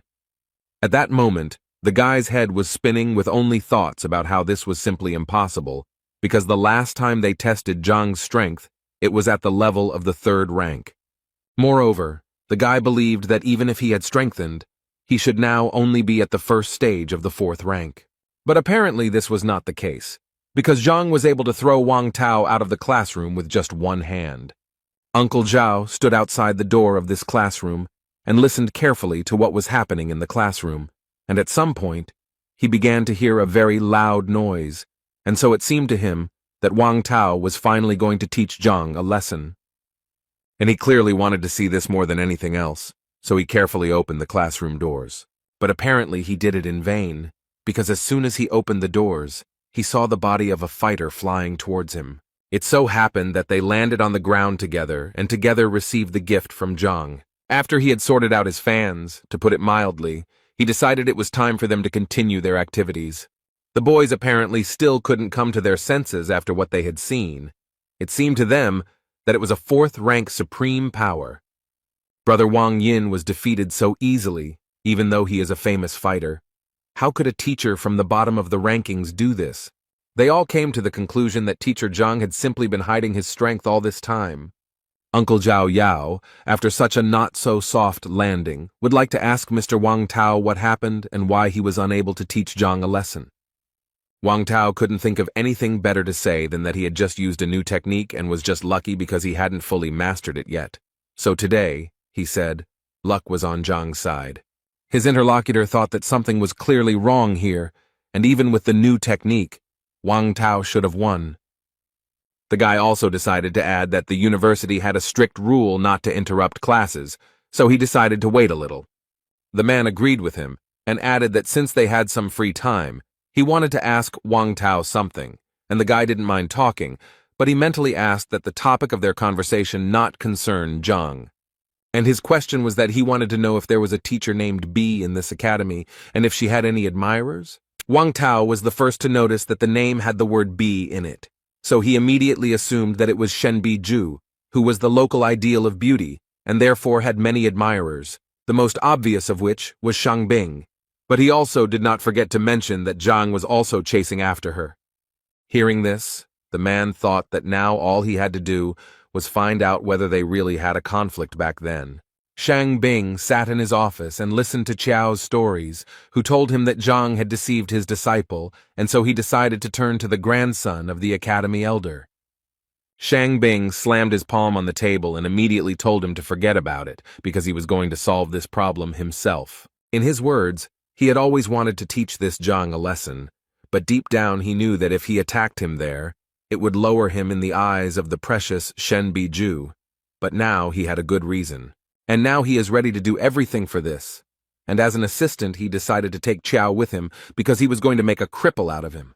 When they arrived at Zhang's classroom, they saw Wang Tao standing there, and next to him was an unknown man. The first thing Shang Bing wanted to ask Wang Tao was why he was here and not training. Wang Tao decided that there was nothing to hide, so he told them that his sister had been tricked into going to see the teacher, and that he had come here to sort it out. Shang Bing was quite surprised that Zhang dared to lie even to Madame Wang, and now he was more than sure that this guy needed to be put in his place. Wang Tao also introduced Mrs. Zhao's family assistant, Yao Han, whose ward was also deceived. Shang Bing's face changed even more when he heard that Zhang had managed to deceive the Yao family as well. In that case, he decided that they needed to go together and teach this scoundrel a lesson for everything he had done. Meanwhile, Zhang told his students that the nine paths system of Hongting, although basic, still had many shortcomings. This was the first time that the boys listened so attentively to someone's lecture, and all because they really found it very educational, because he could point out the shortcomings of even the most effective methods. Some of the boys even thought that even his father could not compare to Teacher Zhang in teaching. Suddenly he was interrupted again by the same people, but now Shang Bing was with them, taking Chao with him. Zhang didn't understand what they were doing here, but he guessed that since they came here so happy, it meant that they clearly weren't going to praise him. Shang Bing spoke first, saying that he didn't expect Zhang to stoop to deceit, and he still couldn't believe that he had deceived Miss Wang Yin and Miss Zhao Yao. Zhang was tired of enduring all these senseless accusations and suspicions, so he immediately replied to Shang Bing that if he had any business with him, he would listen to him after class. But Shang Bing didn't seem to hear him and continued walking, only to say at one point that he wanted Zhang to let those disciples go right now, otherwise he would have to force him. Zhang didn't want to let anyone go, so he decided to first ask Shang Bin what he was going to do, since he felt that the respected Shang Bin didn't know that fighting between teachers was prohibited in Hongting. Shang Bing told him that the university rules were made to maintain order within these walls, but he was breaking them, so for his sake, Shang Bing would make an exception. Zhang knew that he was probably doing this because he was hurt by the words spoken to him yesterday, and so Zhang felt that Shen Biju would be angry when he found out about this. Shang Bin was surprised that he wanted to catch him doing this. In any case, he had already decided to teach him a lesson, so he didn't care about such nonsense. Uncle Zhao was shocked by what he saw, because he realized that this was the same Shang Bing, Shen Biju's admirer, and he was the one who had a conflict with Zhang yesterday. So after connecting all these facts, the man guessed that this was the person who hit him last night. Therefore, without thinking twice, he decided to take revenge on this scoundrel who attacked him from behind. Shang Bin clearly didn't understand what was going on and immediately asked Han to calm down, as he had no idea why he had just been hit. Han didn't understand why he was even asking him about this, as if he didn't understand that he deserved it. Shang Bin really didn't understand what was going on, but he still told Han that if he hit him again, he would hit him back. But before he could finish speaking, Khan immediately pounced on him and began to literally beat him for what he had to endure yesterday.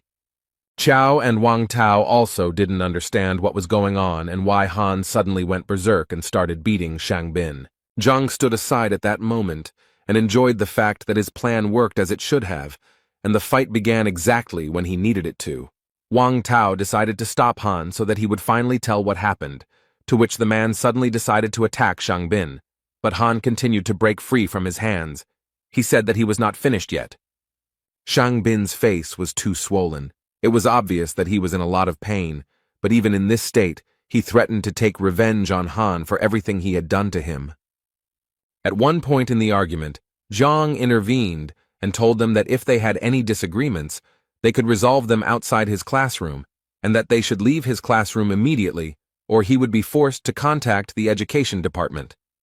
Shang Bing knew that his condition was too bad, and he really needed to leave because it would be embarrassing if anyone found out about it. He agreed to leave, but still did not forget to add that they would still get theirs, so he asked them not to rejoice.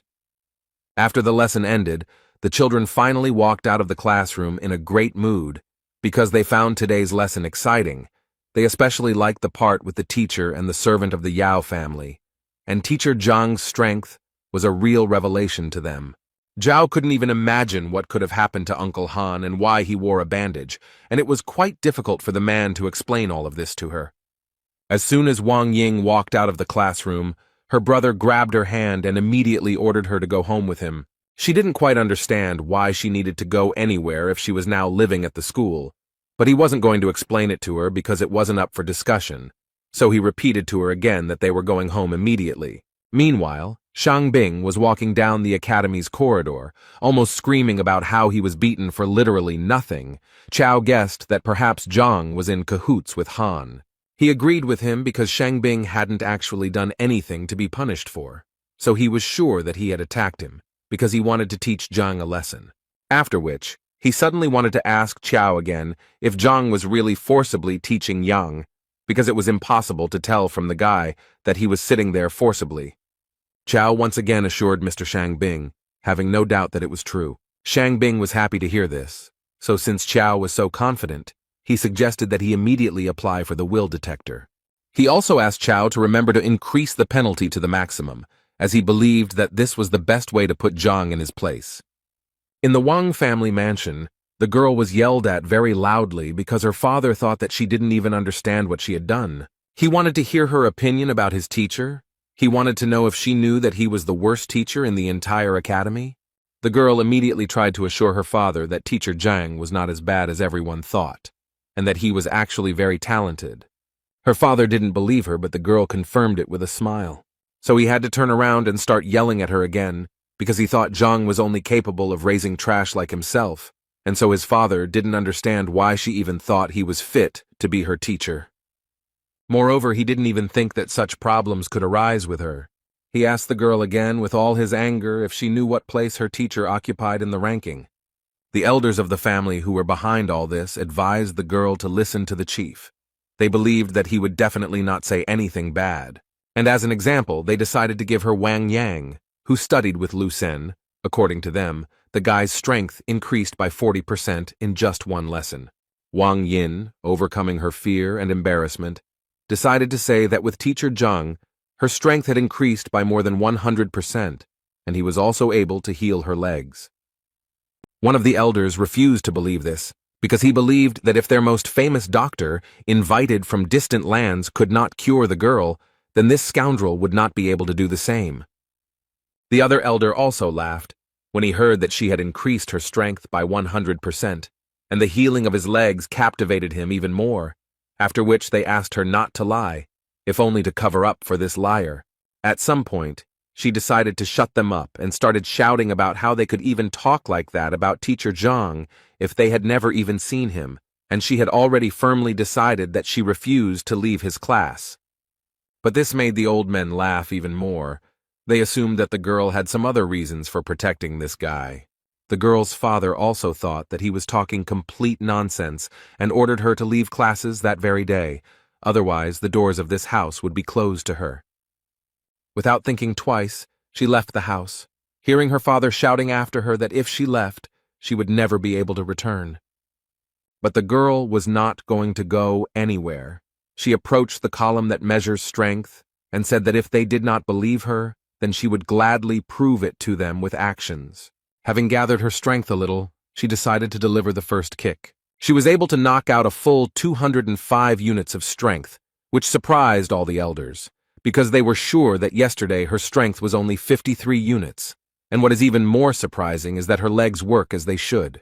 After which Wang Yin immediately added that if it weren't for teacher Zhang, she would never have been able to achieve such a result. The father couldn't believe his eyes.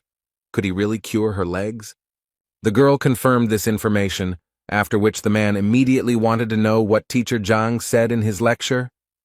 The girl was ready to tell him about it without any problem, but she immediately stated that teacher Zhang was talking about deep things, and therefore she could not remember everything. After listening to his daughter, Wang Yin's father simply couldn't understand how he could teach the first rank so subtly. The elders also realized that Zhang had truly delivered a genuine lecture from a master of his craft, and they now clearly looked at studying it in a new way. They even thought about what would have happened if they had heard it at that time. How many heights could they have reached? In any case, her father was so impressed that he ordered his daughter not to leave this teacher under any circumstances. Moreover, he asked the girl to ask Zhang if he could accept other fighters, and if the man himself could attend some of his lectures.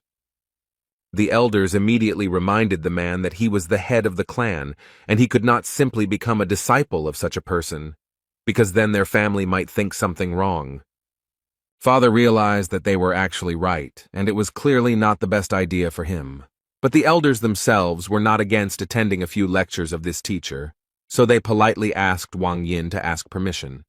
Meanwhile, Zhang decided to visit the library again, as he believed that although his skills had improved greatly, he still knew little about martial arts, and so he decided that he needed to study now.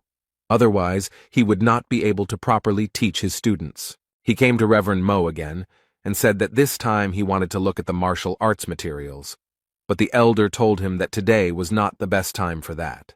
Before Zhang could ask what was going on, he was suddenly interrupted by Shen, who had also come to the library to borrow some books, and the elder happily let her in.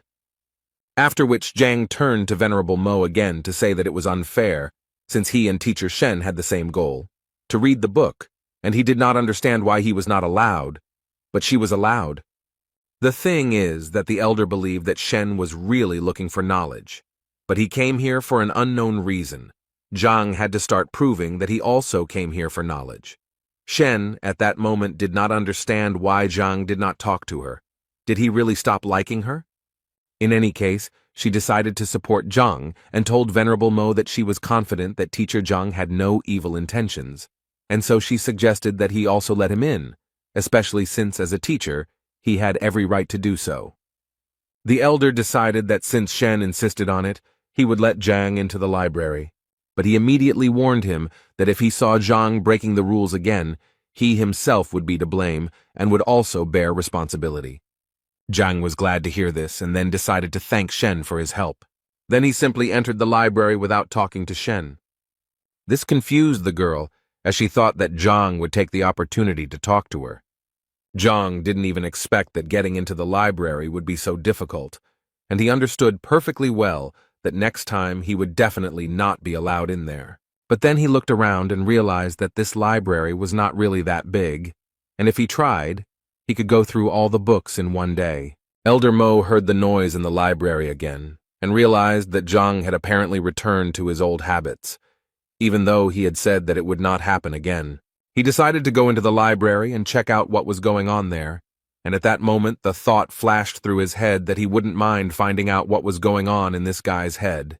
The old man noticed that Zhang was taking everything in a row and trying to read everything at once, and this once again confirmed that the old man was right, and the guy was just doing something incomprehensible, so he decided that when Zhang decided to leave here, then he would teach him a lesson.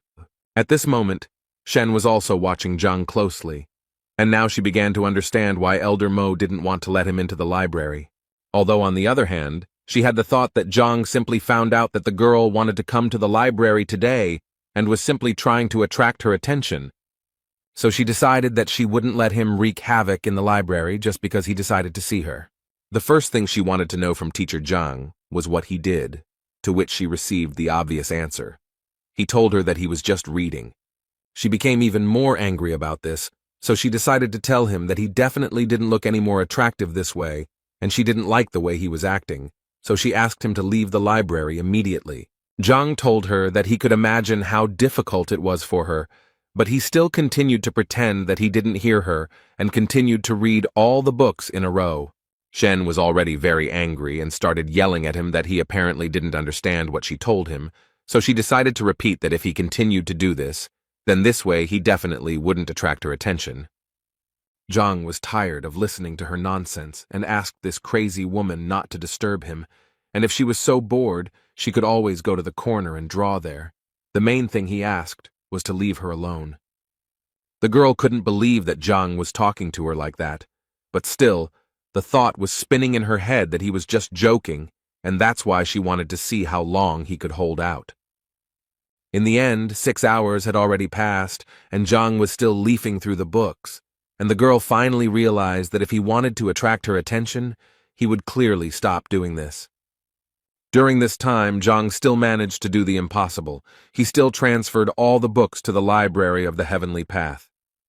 Furthermore, during all this time, he was finally able to find a suitable training method for Zhao Yao.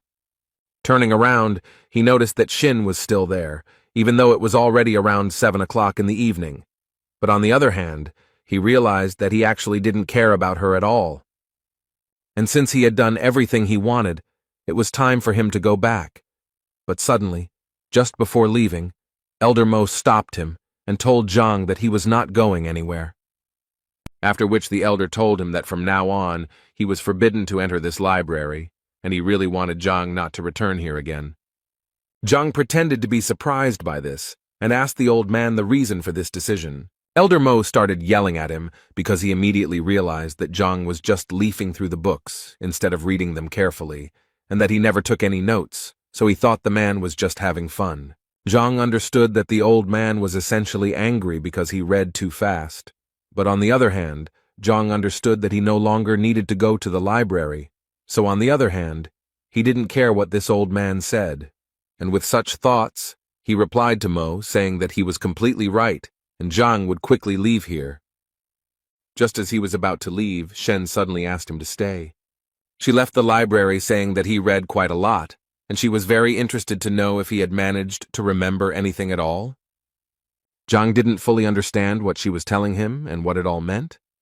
She immediately started telling him that she had just seen him reading 8 ways to improve medicines, so she wanted to ask him about the contents of the book. Deep down, she was sure the man was just pretending to read, so now she just wanted to see how he would get out of it. Zhang unexpectedly agreed to answer her questions, but asked her to do it as quickly as possible, as he was in a hurry for dinner.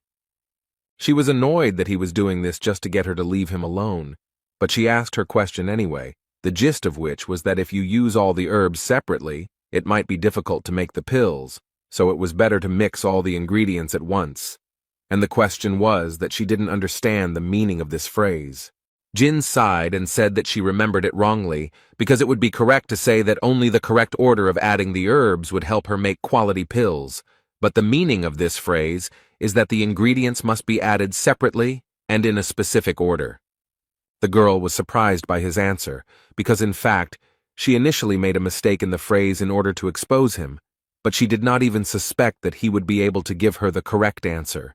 But she also understood perfectly well that it would be impossible to do this if he had not really read this book. She didn't know what to say until Elder Mo intervened and asked a question about the book.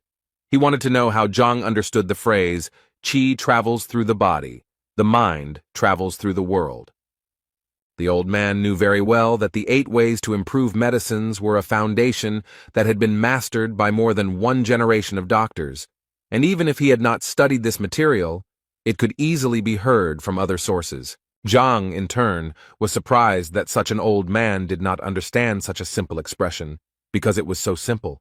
He then explained that this meant that as qi travels and fills the body, so the mind cognizes the world, filling it with knowledge and subordinating it to skills. According to Zhang, this phrase is from the treatise Qi and Blood, the author of which is Pak Ming. In this book, it can be found in the 27th row on the 69th page.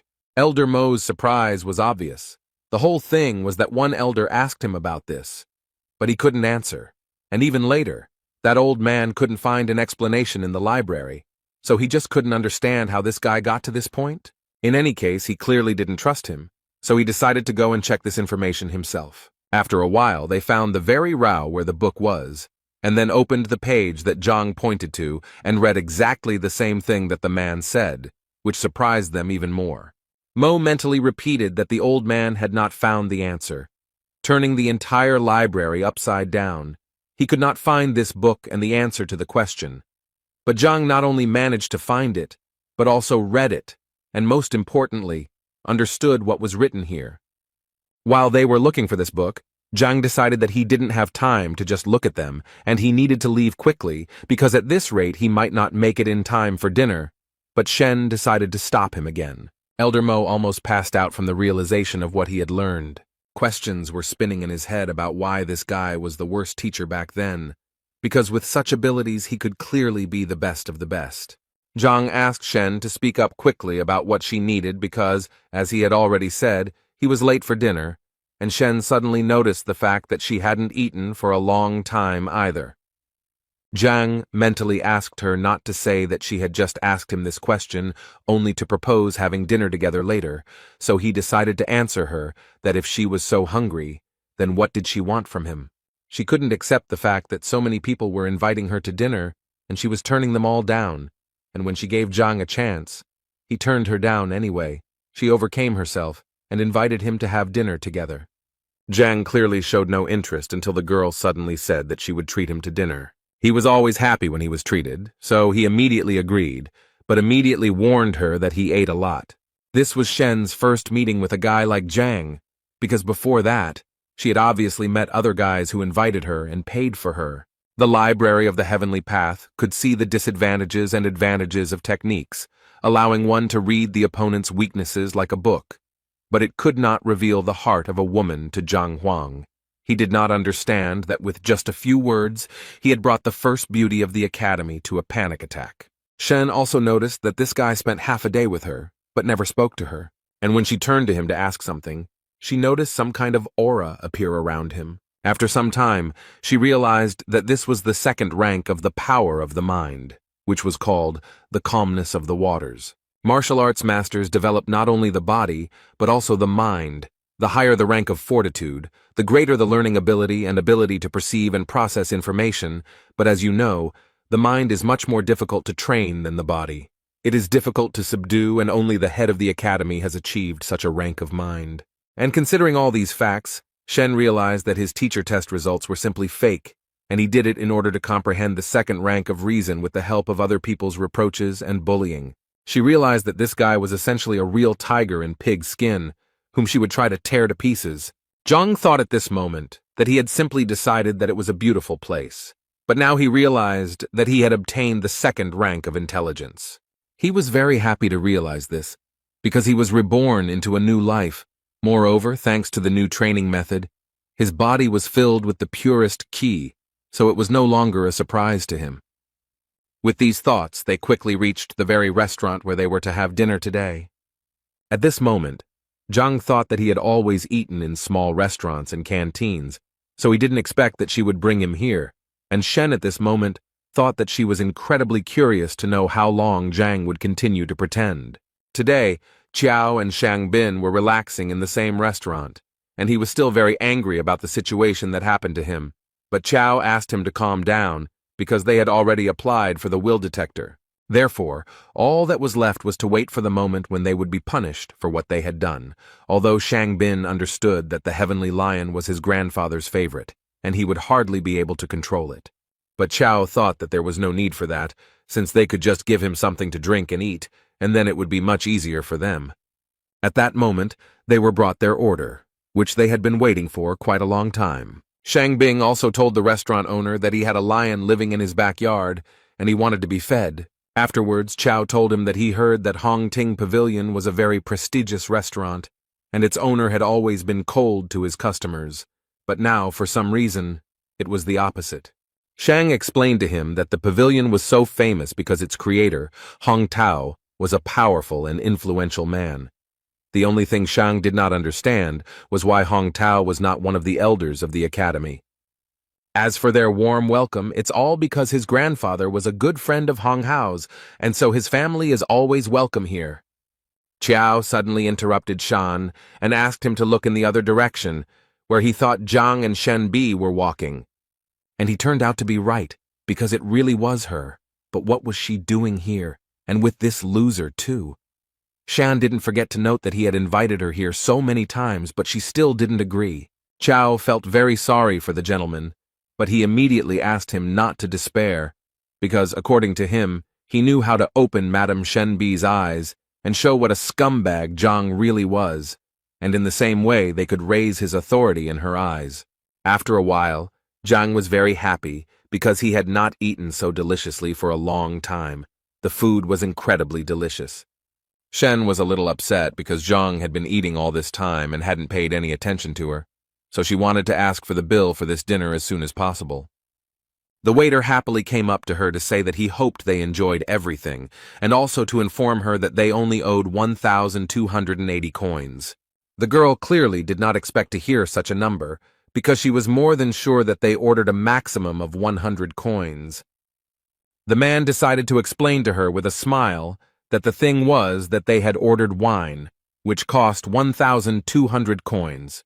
This surprised the girl even more, because they didn't order it. They just received this bottle, and she thought it was free. The waiter's face suddenly changed, and he started saying that it was quite logical that they had to pay for this wine. And he also thought that if she didn't ask how much it cost, then it wasn't their problem, but only hers. This was definitely a problem, as the girl did not have that amount of money with her, so she asked to transfer the amount to her account so that she could pay it back to them later. The waiter was not going to make any concessions, because he believed that if she could not afford this wine, then there was no point in ordering it. So he told her to give them their money back right now, because no one would feed them for free here. At this moment, teacher Shang Bin approached them, and the first thing he asked was, what was going on here. The waiter smiled again and told the man that there had been an incident and that the people had eaten but were unable to pay for their order. Shang Bin immediately turned to Zhang and told him that if he didn't have money, there was no point in pretending to have it because it would only bring shame to their academy. Zhang immediately asked him to stop saying such things in front of everyone, especially since it was not true. But Xin Bin was clearly not deterred, and continued to say that he never thought that Zhang could stoop to such a level as to pretend to be such a generous person. Although at that moment he thought that it was he who asked to serve Zhang an overly expensive drink that he could not pay for when he looked like a nobody. Then he, Shang, should have come and saved the beautiful Shen. This way, he will do everything in one go, punish Zhang, and finally get Shen. But apparently, he hadn't thought his plan through to the end, because Shen made it clear that she didn't like anything Shang Bin was doing now. He thought she had taken it personally, so he decided to explain again that he had said all this about teacher Zhang, and that he specifically didn't have any money, but he still treated her like that, and it was somehow embarrassing. At that very moment, Zhang decided to intervene in their dialogue to say that it was not he who was treating her, but teacher Shen, who had decided to treat Zhang. Shan clearly didn't expect such a turn of events. It seemed literally impossible to him. After all, he invited her to dinner every day, but she refused. And now suddenly she decided to invite this bitch herself? In any case, he would have to make things right somehow, because Shen was clearly very angry that Shang told her that she was pretending to be magnanimous and that it was a disgrace to the teacher. Chao tried to push him from the side and told Shan that it was even better this way because now he could offer to pay the bill for her, and then everything would be fine. Without thinking twice, he decided to listen to his friend's advice, immediately put a bag of coins on the table and told the waiter that he would pay Miss Shen's bill. At that moment, he immediately thought that this would definitely calm Shen Bi down. Moreover, he even thought that she liked him, but apparently his thoughts were too premature, because at some point Shen simply took off the necklace and said that she didn't need it and was ready to pay herself, so as not to pretend to be generous.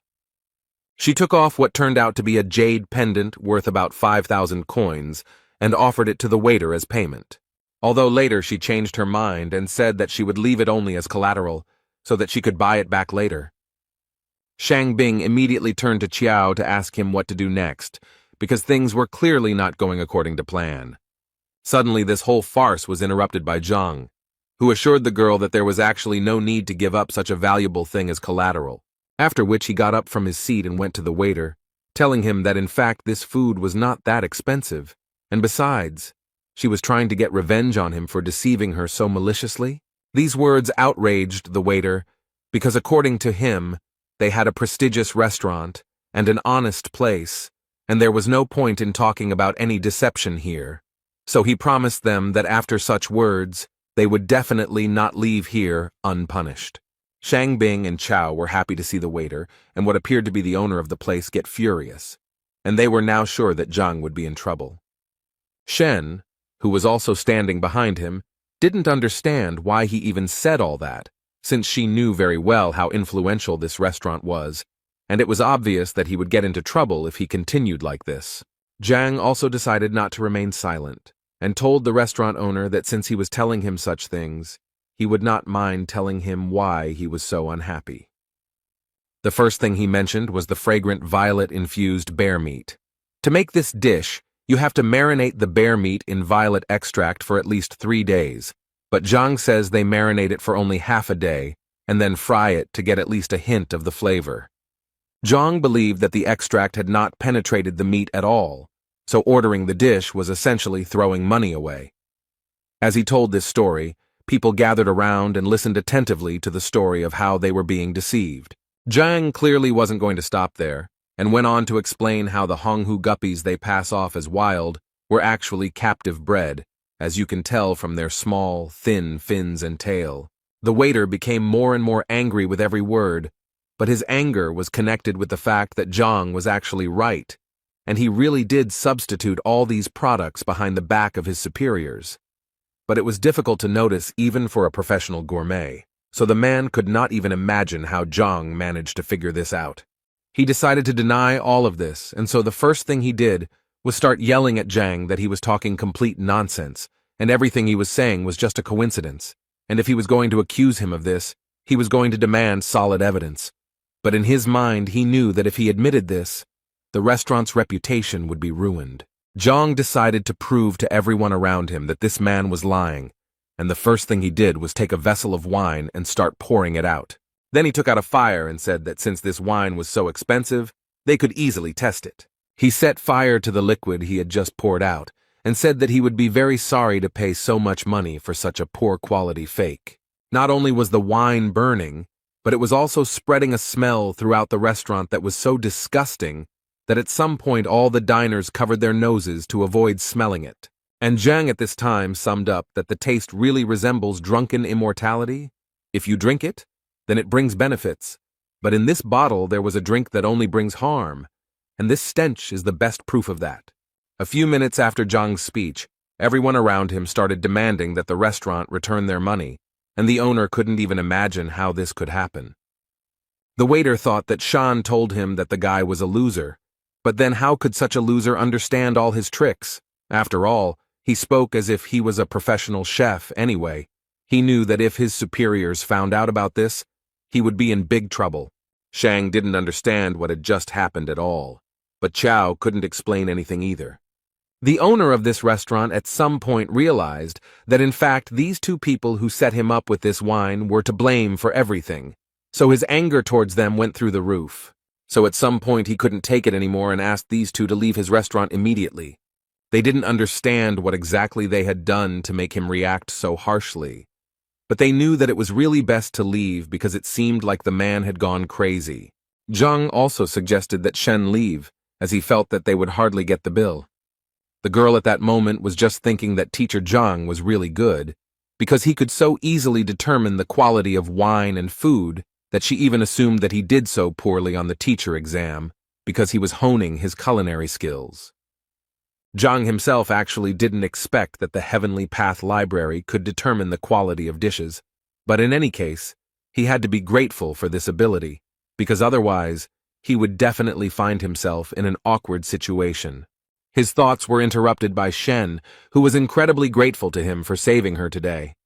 But suddenly she said that she couldn't just leave it like that, and so she was going to invite him to dinner again because they hadn't been able to do it. Zhang was not prepared for such a turn of events, and immediately told her that it was not worth doing, because he had eaten his fill for a whole year, although he would not mind having dinner with the Nettle girl, but he did not want to fight off her suitors later. He managed to surprise Shen again, because she never thought that someone would refuse her several times in a row. But then he managed to add that it was very good that they had just eaten together, and now it was time for him to go, and this literally finished off the girl. Suddenly, he was stopped by Shang, who ordered Zhang to stand in the place where he was now standing, and was going to make sure that Zhang would not leave here in one piece today. Shen immediately wanted to ask him what he was going to do and why he had rolled up his sleeves, but instead of answering, Shang asked the girl to step aside, because this should be decided only by him and Teacher Zhang. But she wasn't going to do that, so Shang decided to shout at Zhang and tell him that if he were a real man, he wouldn't hide behind a woman's back. Although Zhang himself did not understand what was wrong with hiding behind a girl's back, moreover, he called it conflict resolution and saw nothing wrong with hiding behind a woman's back to calm her down.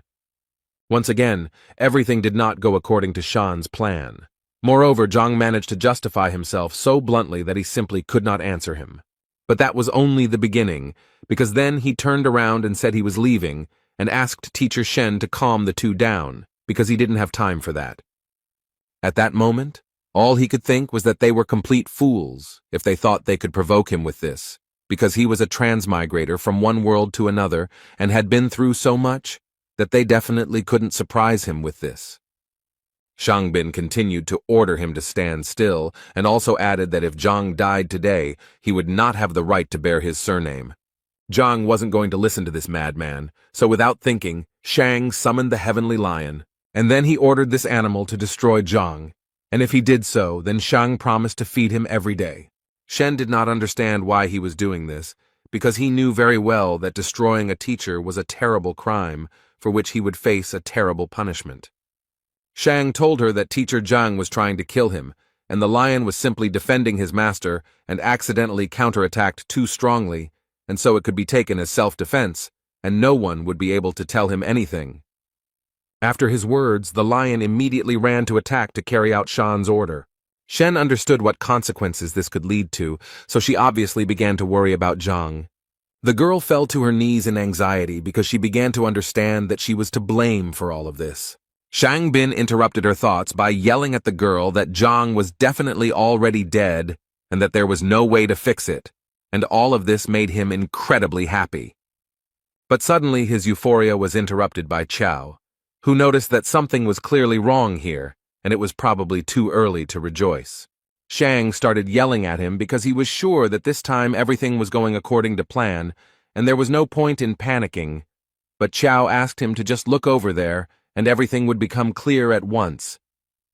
But when Shang finally looked in that direction, he realized that Qiao was indeed right, because Zhang had literally tamed the huge heavenly lion, which was definitely not going to eat him now. Shang couldn't believe his eyes, because he always thought that the celestial lion was his grandfather's pet. This animal was very proud and would get angry even when it was touched, let alone stroked on the head.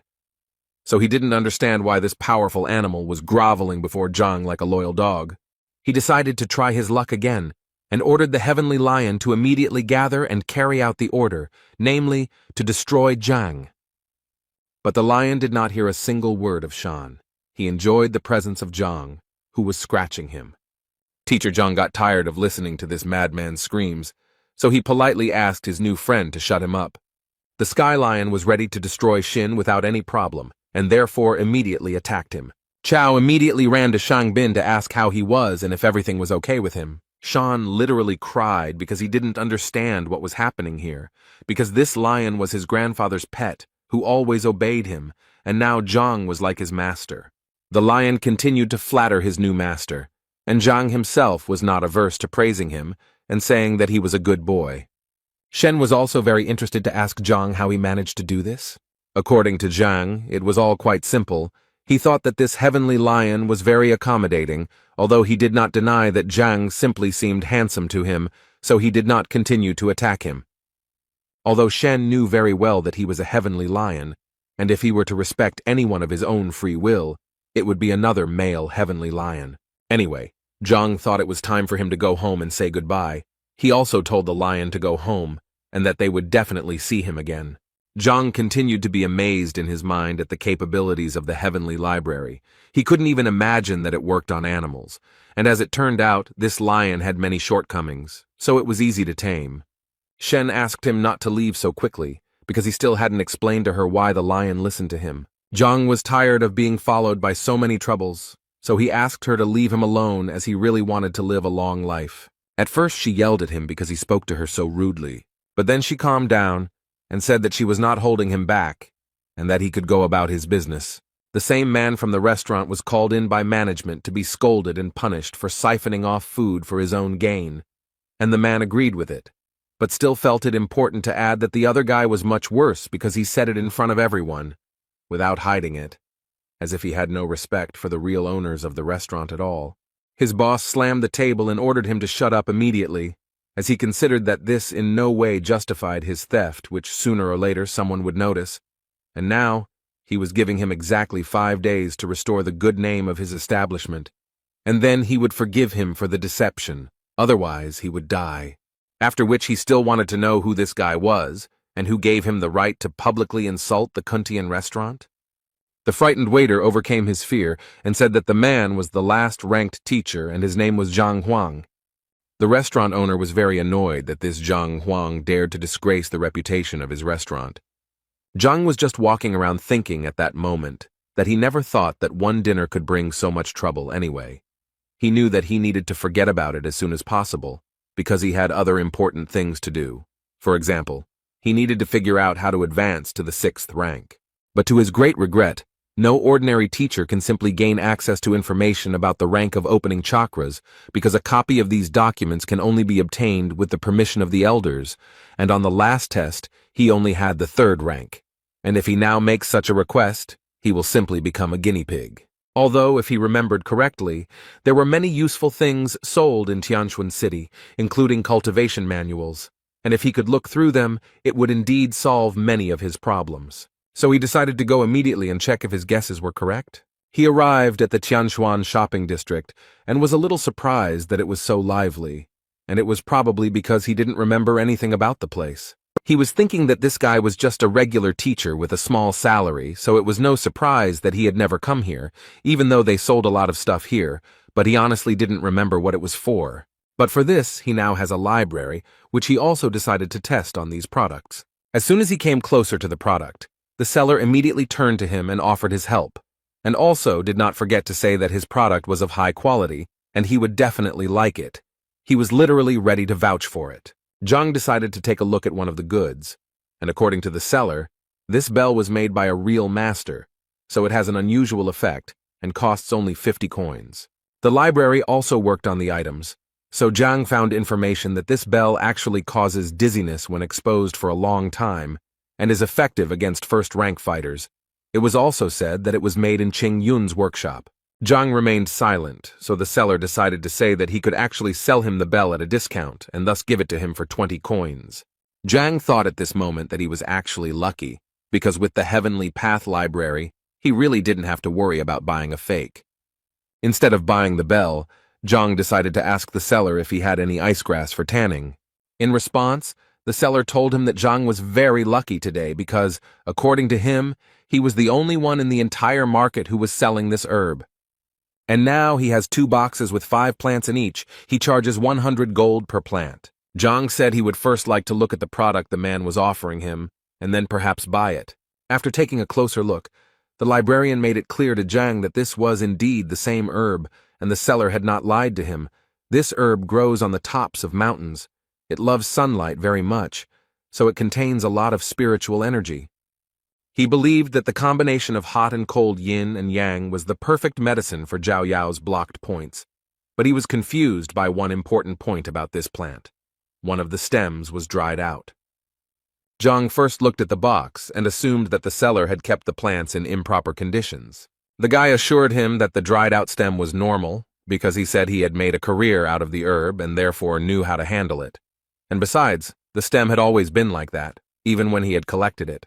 But he still told Zhang that if it bothered him so much, he could give him the flower for half price. Zhang continued to study these herbs at this time, and at some point he discovered the ancestral stem, which was known to produce medicine twice as effective as the regular stem. The most unpleasant thing is that if the seller had understood this, he would most likely have increased the price. But he still asked to pack this stem. At that moment, Zhang thought that with this herb the problem would be solved much faster, and he would not need any other ingredients. The seller carefully wrapped 1 stem of this flower and said that Zhang would give him 50 coins.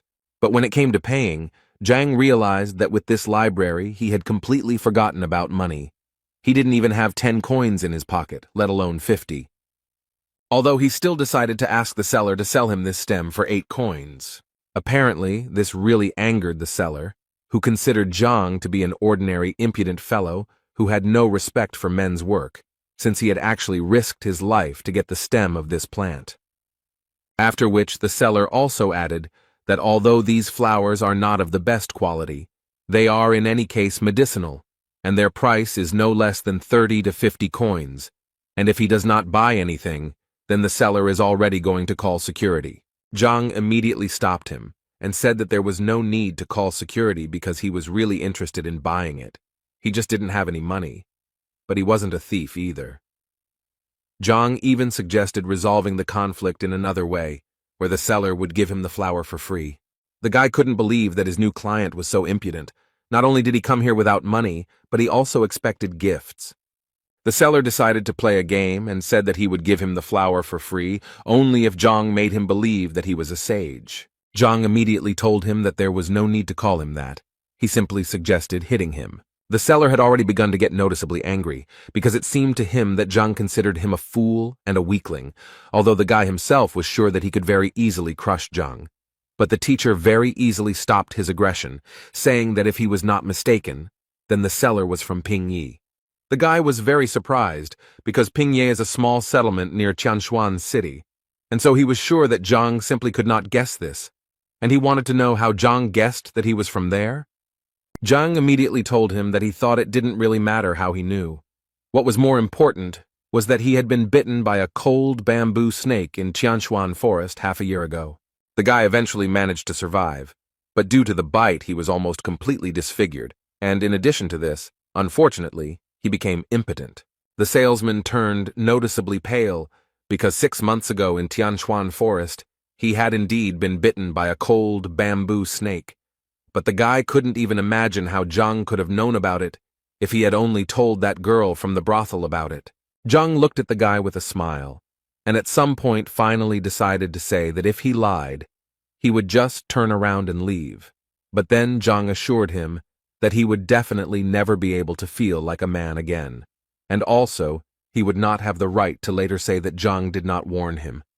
The salesman immediately perked up and asked Zhang if he really knew how to help him with his problem. Zhang smiled, and the guy started asking him for more help.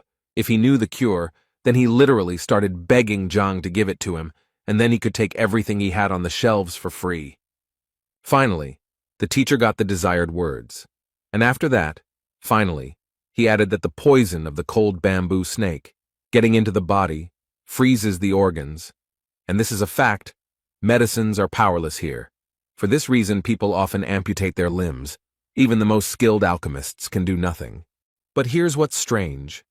Despite the chilling properties of this snake's body, its bile has a warming effect, so it's enough to absorb it, and it will completely cleanse the body of foreign cold, and it will be able to become human again. The guy couldn't believe that all he had to do was eat the bile of a bamboo snake. Was it really that simple? Zhang confirmed this information and also decided to say that he saw these snakes in one kiosk, and if he did not believe him, then he could go and buy this snake right now and try it. But the seller thought that he had a better option, as it turned out. He had one of these snakes lying around in a distant drawer. He opened the box, which indeed contained one of these bamboo snakes, and the first thing he had to do was cut it open. And as soon as he managed to get the gall sac out of the snake's body, the guy immediately brought it to his mouth to swallow. Imagine his surprise when he felt that the effect came literally within a few seconds. He immediately knelt down in front of Zhang and began to thank him for this, because he could finally feel like a man again, and as a token of gratitude, he would like to give him all this icy sungrass. Zhang laughed at him and said that as he said, the seller would give him the herb for free. The salesman felt a little ashamed that he had not immediately recognized Zhang as a talented person, when suddenly their conversation was interrupted by the shouts of other people who were very loudly discussing the fact that Master Mo Yang was finally here. They believed that they had the opportunity to receive his invaluable advice, and if they were lucky, they would definitely become his students. Zhang didn't quite understand what was going on, so the shopkeeper explained to him that it seemed that Master Mo Yang had come to the village again. According to the guy, he is simply an excellent appraiser, and as far as Zhang understood, this is a rather specific profession, like a gourmet, and they are valued approximately the same. But whether to follow the appraiser's advice or not is like gambling. You never know until the end whether you will be lucky or not. Betting on treasures is like betting on precious stones in his world. Someone will get a fake, and someone will get a valuable artifact. But with the library of the heavenly path, he doesn't need luck at all. He just needs to touch the object, and he will understand everything immediately. And considering all this, he realized that at the moment, this is the best way to get rich. So Zhang decided not to stand still for long and take action. He asked the guy to pick up the grass later, after which he said goodbye to him. When he arrived at the scene, the first thing he saw was how people were literally going crazy over this Master Mo Yang. Each of them wanted to hear his advice. This master replied to all these people that he would leave here tonight, but he still wanted to thank them for the hospitality they had shown him, and so he was willing to give advice to the 5 people. He also assured them that they also did not need to quarrel, because if they were destined to receive help, then so it would be. Zhang, meanwhile, continued to look at the exhibits displayed in this market, and at some point he reached a table where there was a vase that, although it looked impressive, still assured him that it was just junk.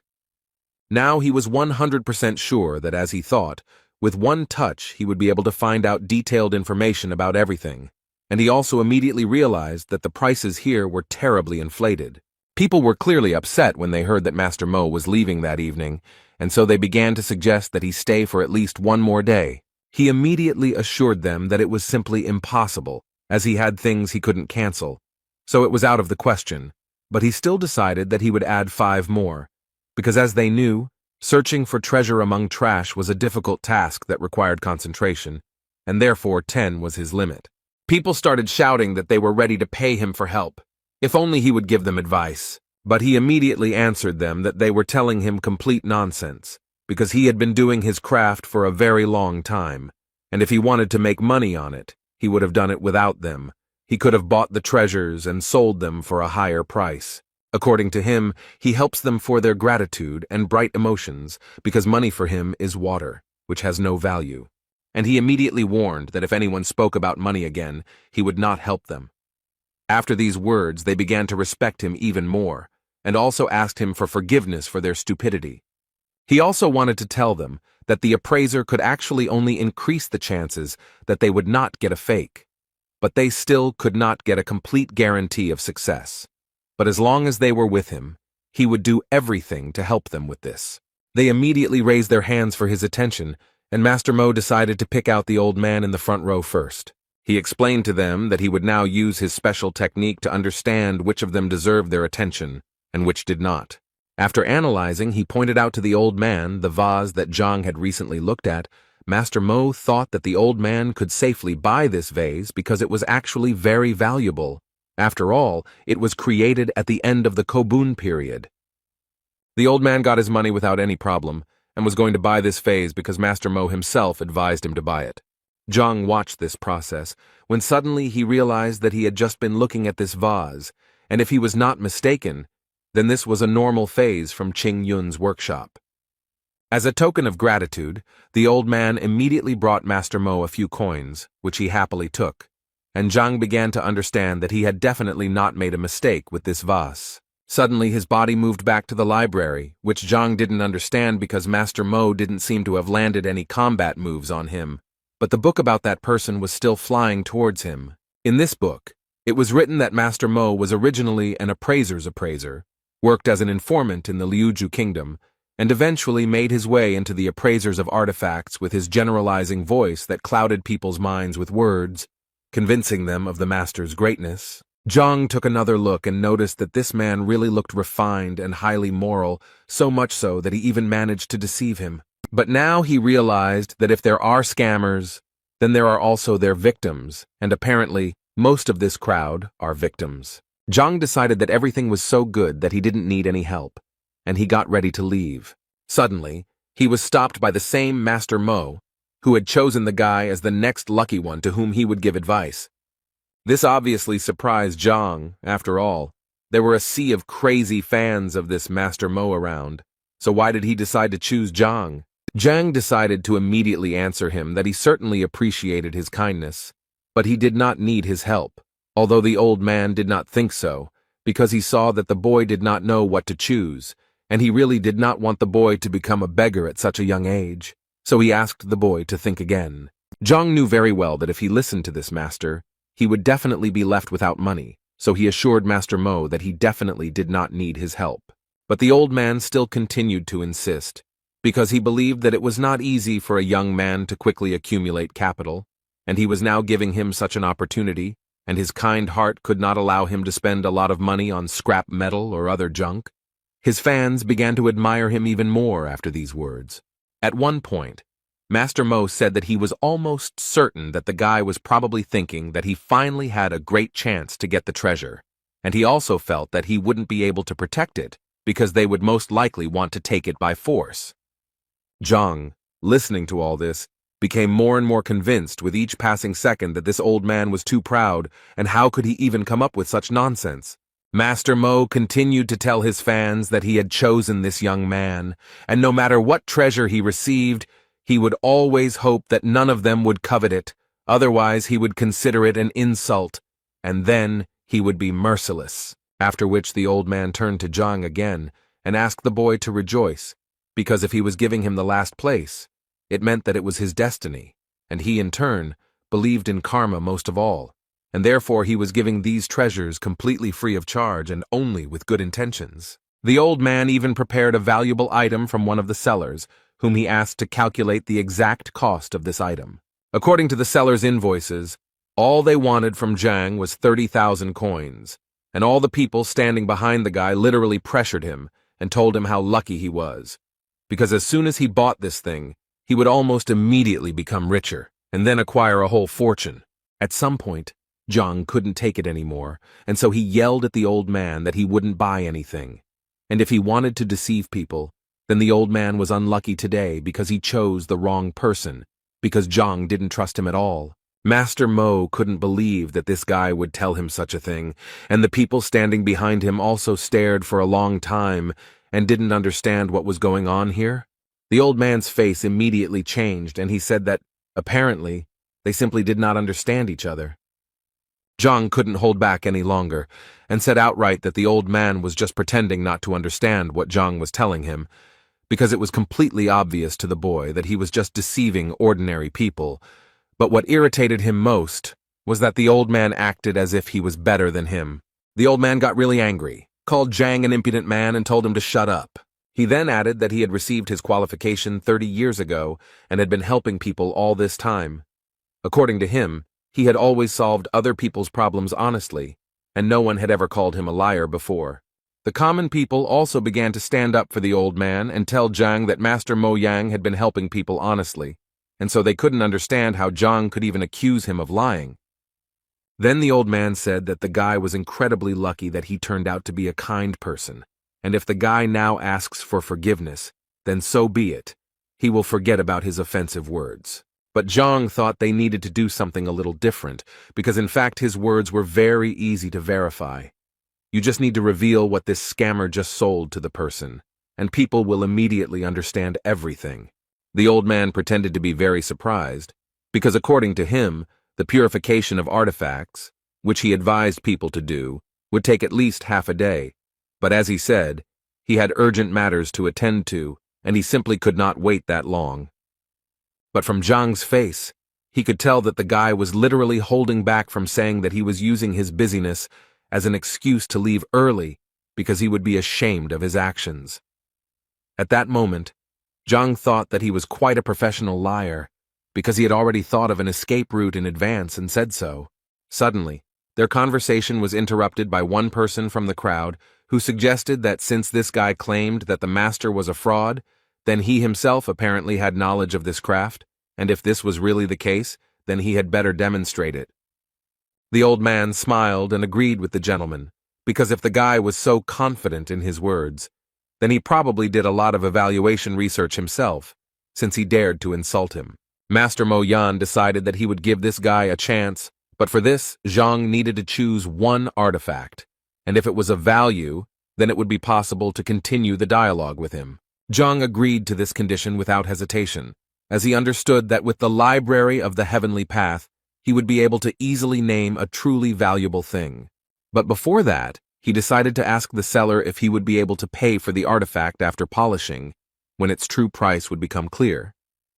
The seller immediately refused him because, according to him, it was necessary to pay in advance. This rule was introduced to prevent liars who refused to pay if the cost of the goods did not cover its original cost. But suddenly this salesman was interrupted by Master Mo, who asked him that this guy pay in a way that was more convenient for him, and if this young man won, then he would pay for him, and if not, then he would just apologize, as he said. Zhang was more than satisfied with these conditions, so he waved to the teacher and said that he would definitely not refuse help, and thanked the old man in advance. Master Mo thought that he had never seen such rude people. After this, Zhang began to look at the items, and the first thing he did was approach the item he had already looked at, and if it weren't for the lack of money, he would have bought it. But since the old man was paying, he saw no point in refusing. Without any doubt, he took the stone in his hands, threw it into the hands of the seller, and said that he had chosen exactly this thing. After which he immediately asked to be cleared here, in front of all the people, so that no one could accuse him of lying. The salesman stood there in a stupor for a while, not knowing what to do next, until old man Mo asked him to clean the goods, as he was sure that Zhang knew nothing about them, and had obviously chosen the goods at random. The man who was cleaning that stone thought at that moment that he really wanted to look at that guy's face when they were cleaning that stone and found nothing there. And in his head he had thoughts that he gave him small stones because they were ordinary roadside stones. But apparently he was very wrong, because when he cleared away what he thought was an ordinary roadside stone, he discovered a ling long stone. It was the main material for making ghost armor, and each of them was worth a fortune, since it was extremely rare. They began to discuss among themselves that this stone was so large and apparently without impurities, which meant that it could be worth about 100,000 coins, which could not help but please Zhang. The old man, without thinking twice, began to make excuses and say that the guy was just lucky, and that in any case it didn't mean anything, after which he turned around and said that he urgently needed to leave, as he had important things to do. But Zhang noted that in their case, there was no need to rush, and besides, he had one more question for the old man.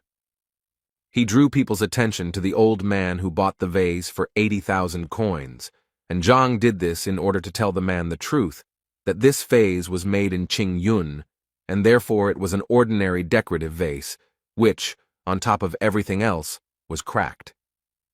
And considering all this, Zhang was almost certain that in a few days it would fall to pieces, which was hard for this man to believe, since he believed to the end that it was an expensive vase because Master Mo Yang advised him to buy it.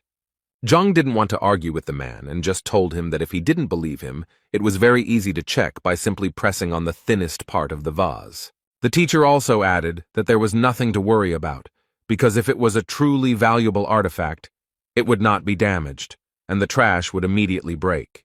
The man simply pressed lightly on the neck of the bottle, and it immediately fell to the floor. People couldn't believe that this was actually true, and that Master Mo had advised this man to buy trash. Zhang suggested asking this question to Mo Yang himself, who replied that it was a precious vase that would make a poor man rich. But without waiting for an answer from the old man, Zhang himself decided to tell that if he was right, then he and the kiosk seller were in cahoots and were selling their goods with the help of false popularity under the guise of free advice, and buying junk for huge amounts of money. And now all that remains is to check with Master Mo, whether he said everything correctly, or perhaps he missed something. Two guys from the crowd suddenly started talking about how, come to think of it, they had once heard of a certain swindler named Mo from Liuju. But those who had already bought something on the advice of this scammer began to worry the most, because it finally dawned on them that it was most likely a fake. Old man Mo was still trying to justify himself, and so he told people not to listen to this guy because he was most likely not an experienced appraiser, and he, in turn, only made one mistake. It happens to everyone. But people no longer heard him. They began to break ordinary stones one after another and realized that they had paid about 60,000 for ordinary stones.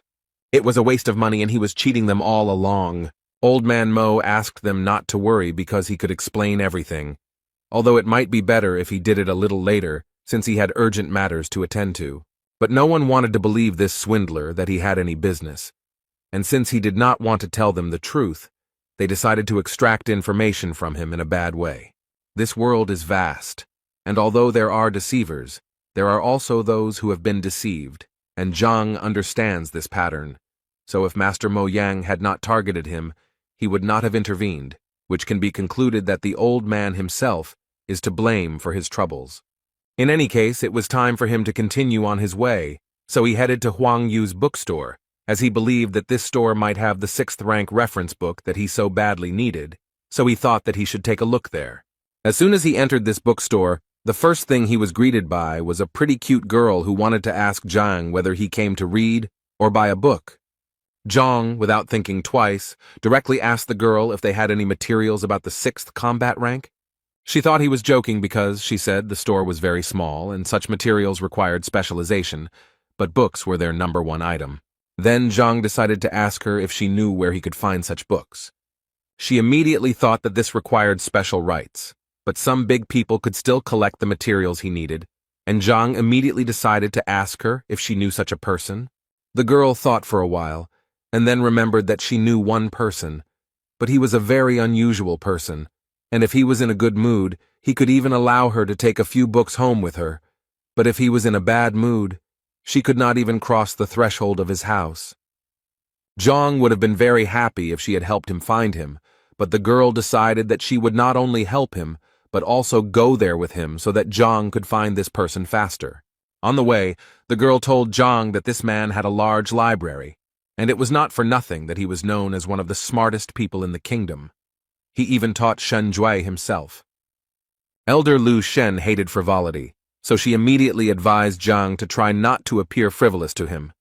Otherwise, he would definitely not be able to take the book from him. She also added that when it came to taking the book, it would be their personal matter, and she asked him not to drag her into it. On the way, she continued to tell the characteristics of this man. He prefers obedience in response to all his words, so she advised Zhang to just nod his head, and then he can be conservative in some matters, but there is nothing critical about this. After some time, they finally came to the house of Mr. Lu Shen, and Zhang could not believe that the emperor lived here. The girl in response told him that the emperor insisted on a richer housing for his teacher several times, but he always refused. Suddenly, out of nowhere, a guy on a horse appeared who clearly knew the girl, and immediately turned to her and said that he was glad to see you here again. She was a little unhappy that he addressed her like that, since her name was Huang Yu, and besides, they weren't well enough acquainted for him to call her that. In response to these words, he told her that, given their relationship, the address did not matter at all. After that, he saw Huang Yu Zhang next to him, and decided to tell him not to even think about courting her, because she was just his girlfriend. And in general, he immediately wanted to ask the girl who he was and why she was taking unknown people to the emperor's teacher. Huang Yu reacted quite sharply and immediately made it clear to the guy that he didn't care at all who she went with, and where. At some point, they started to clearly quarrel with each other because he believed that she was his girlfriend and had a right to know, and she asked him to move away from her. Zhang decided to resolve this conflict, so he approached the guy and told him that he was actually wrong about him and that he really had nothing to worry about. The girl's expression suddenly changed because she didn't understand how Zhang even dared to talk to this guy like that. According to her, he is the only son of King Zhengnan, Bai Sen.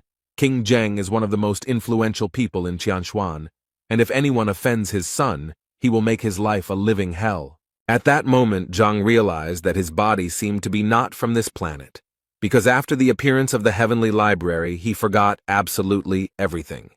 Huana Yu was incredibly surprised that Zhang actually didn't know King Zhengnan, but on the other hand, she immediately knew that if this man was ignorant, then if she brought him into the palace, she would be in big trouble.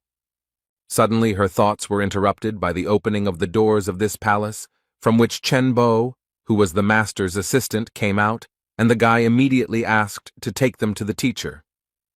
When Zhang entered this palace with his new acquaintances, he immediately noticed that it was incredibly beautiful, as if all these walls were hand-painted with ink by a talented artist.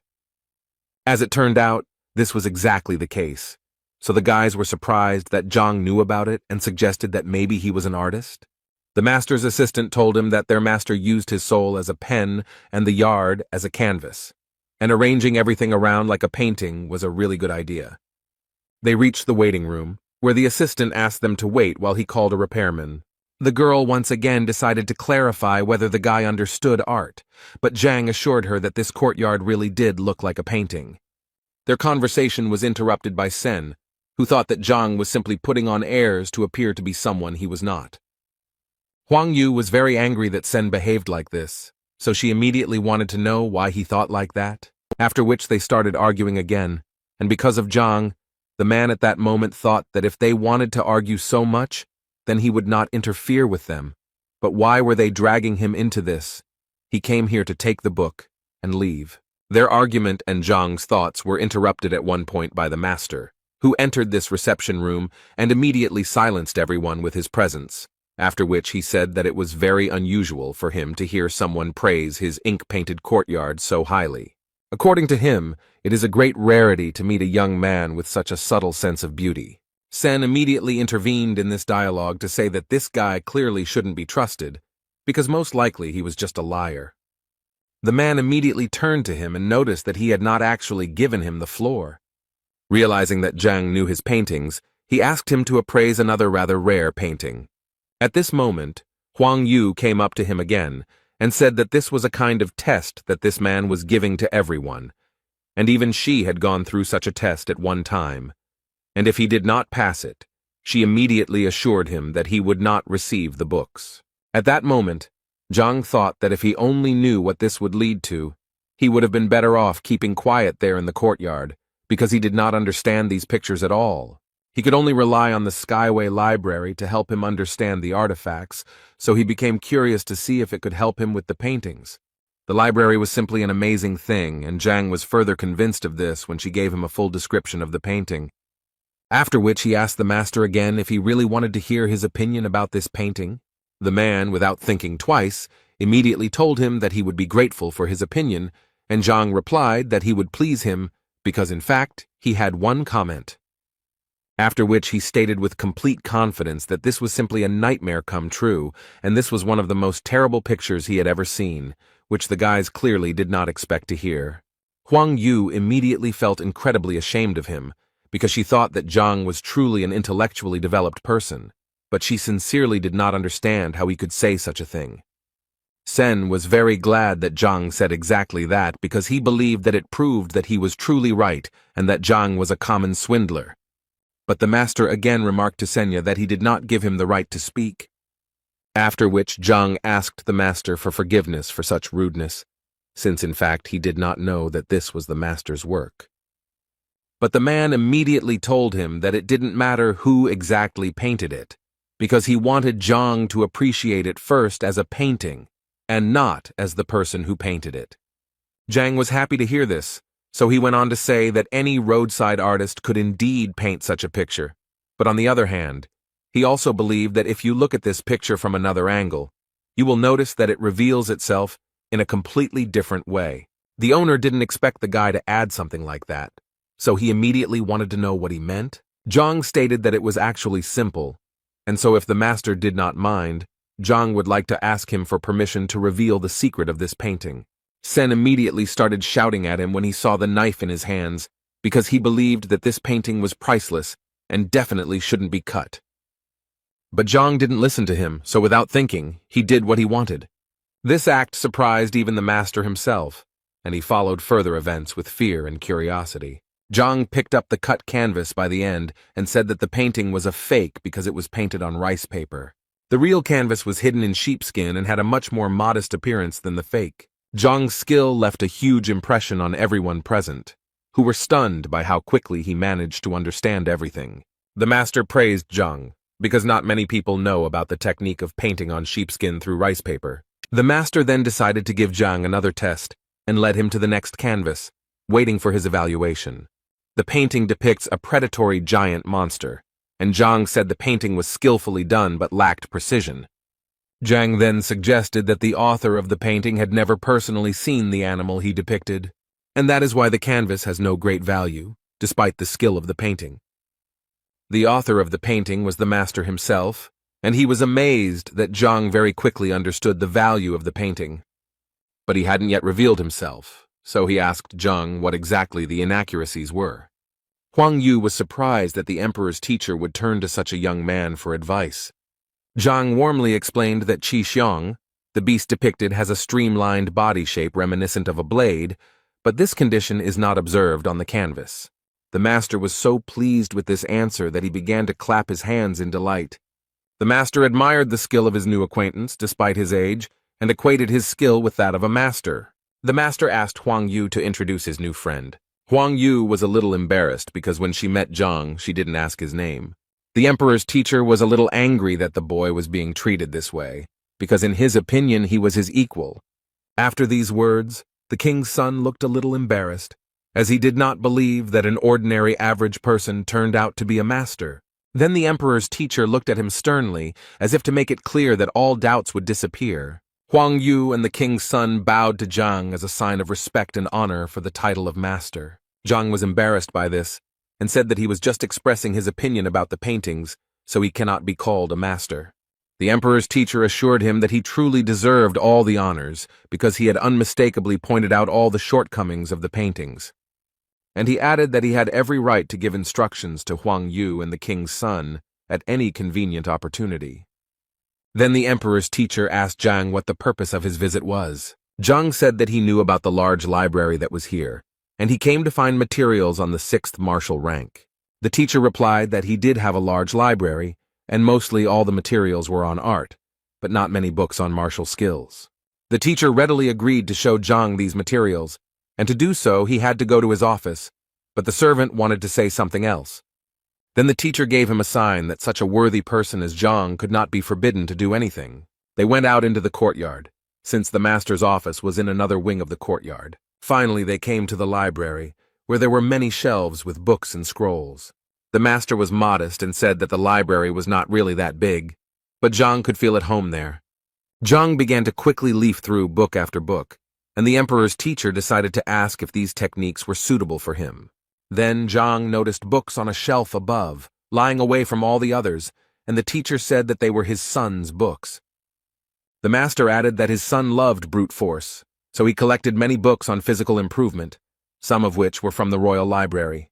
Zhang asked if he could examine them, to which the emperor's teacher did not object. Zhang liked the service and decided to take advantage of the hospitality by reaching for the books. He began to leaf through them again at a furious speed, which made the teacher embarrassed, deciding that these books were also not suitable. In fact, all this time Zhang was using his superpowers of speed reading and rapid assimilation of information. While everyone else seemed to be just leafing through books, Zhang seemed to be in a whirlpool of information, looking at everything in detail. Zhang held the last book on the list in his hands and slowly unfolded it, as if carefully examining the binding. Holding the book in his hands, he felt warmth and energy envelop his body. Every muscle in his body was filled with the long-awaited qi energy, which made Zhang strong and resilient. Zhang unfolded the textbook and realized that the strength of qi depends largely on the strength of the body.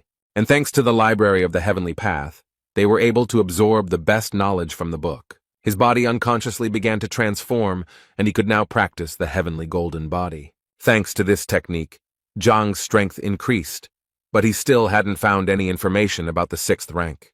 The teacher, who had been watching Zhang all this time, couldn't figure out what he was doing. So he walked up to Zhang to ask him more closely if everything was okay with the young master, touching his shoulders. At the moment of contact, the emperor's teacher felt his body fill with insane energy. From such a powerful blow, the emperor's teacher seemed to be thrown back several meters by an invisible force. Zhang looked back to see what had happened because there was no one else in the library except them. The master, who now had a split lip, looked battered, but at the same time assured that everything was fine. He thought that this unknown power had caused damage that was not similar to a 5th rank power. Zhang ran to the master to help him up, but the old man assured him that he was fine and that he had simply tripped. Zhang placed his palm on the master's back to calm the old man, and he felt a surge of strength in his body again.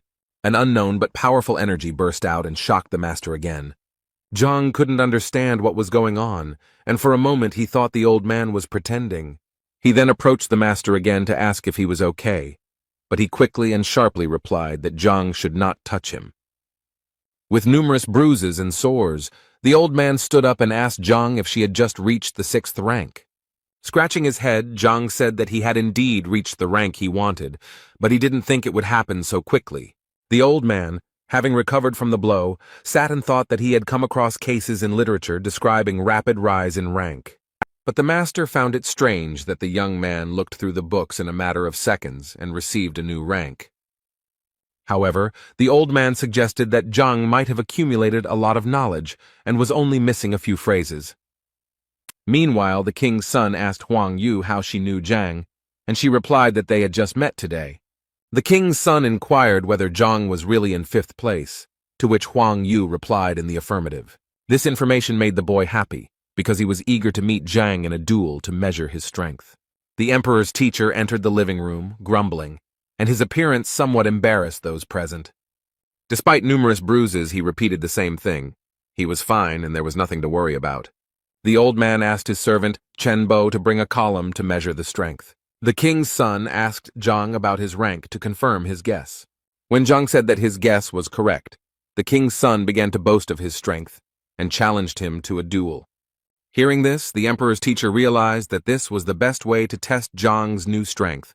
Huang Yu tried to stop Bai Sen, telling him that he was not at Zhang's level and would be defeated. Then the old man intervened in the dialogue and said that he was not against a duel, if one knew the limits and did not harm each other. Bai Sen smiled and assured the emperor's teacher that the duel would be conducted according to all the rules. So, Zhang and Bai Sen stood in their stance, preparing for a duel that would show the boy's true strength and skill.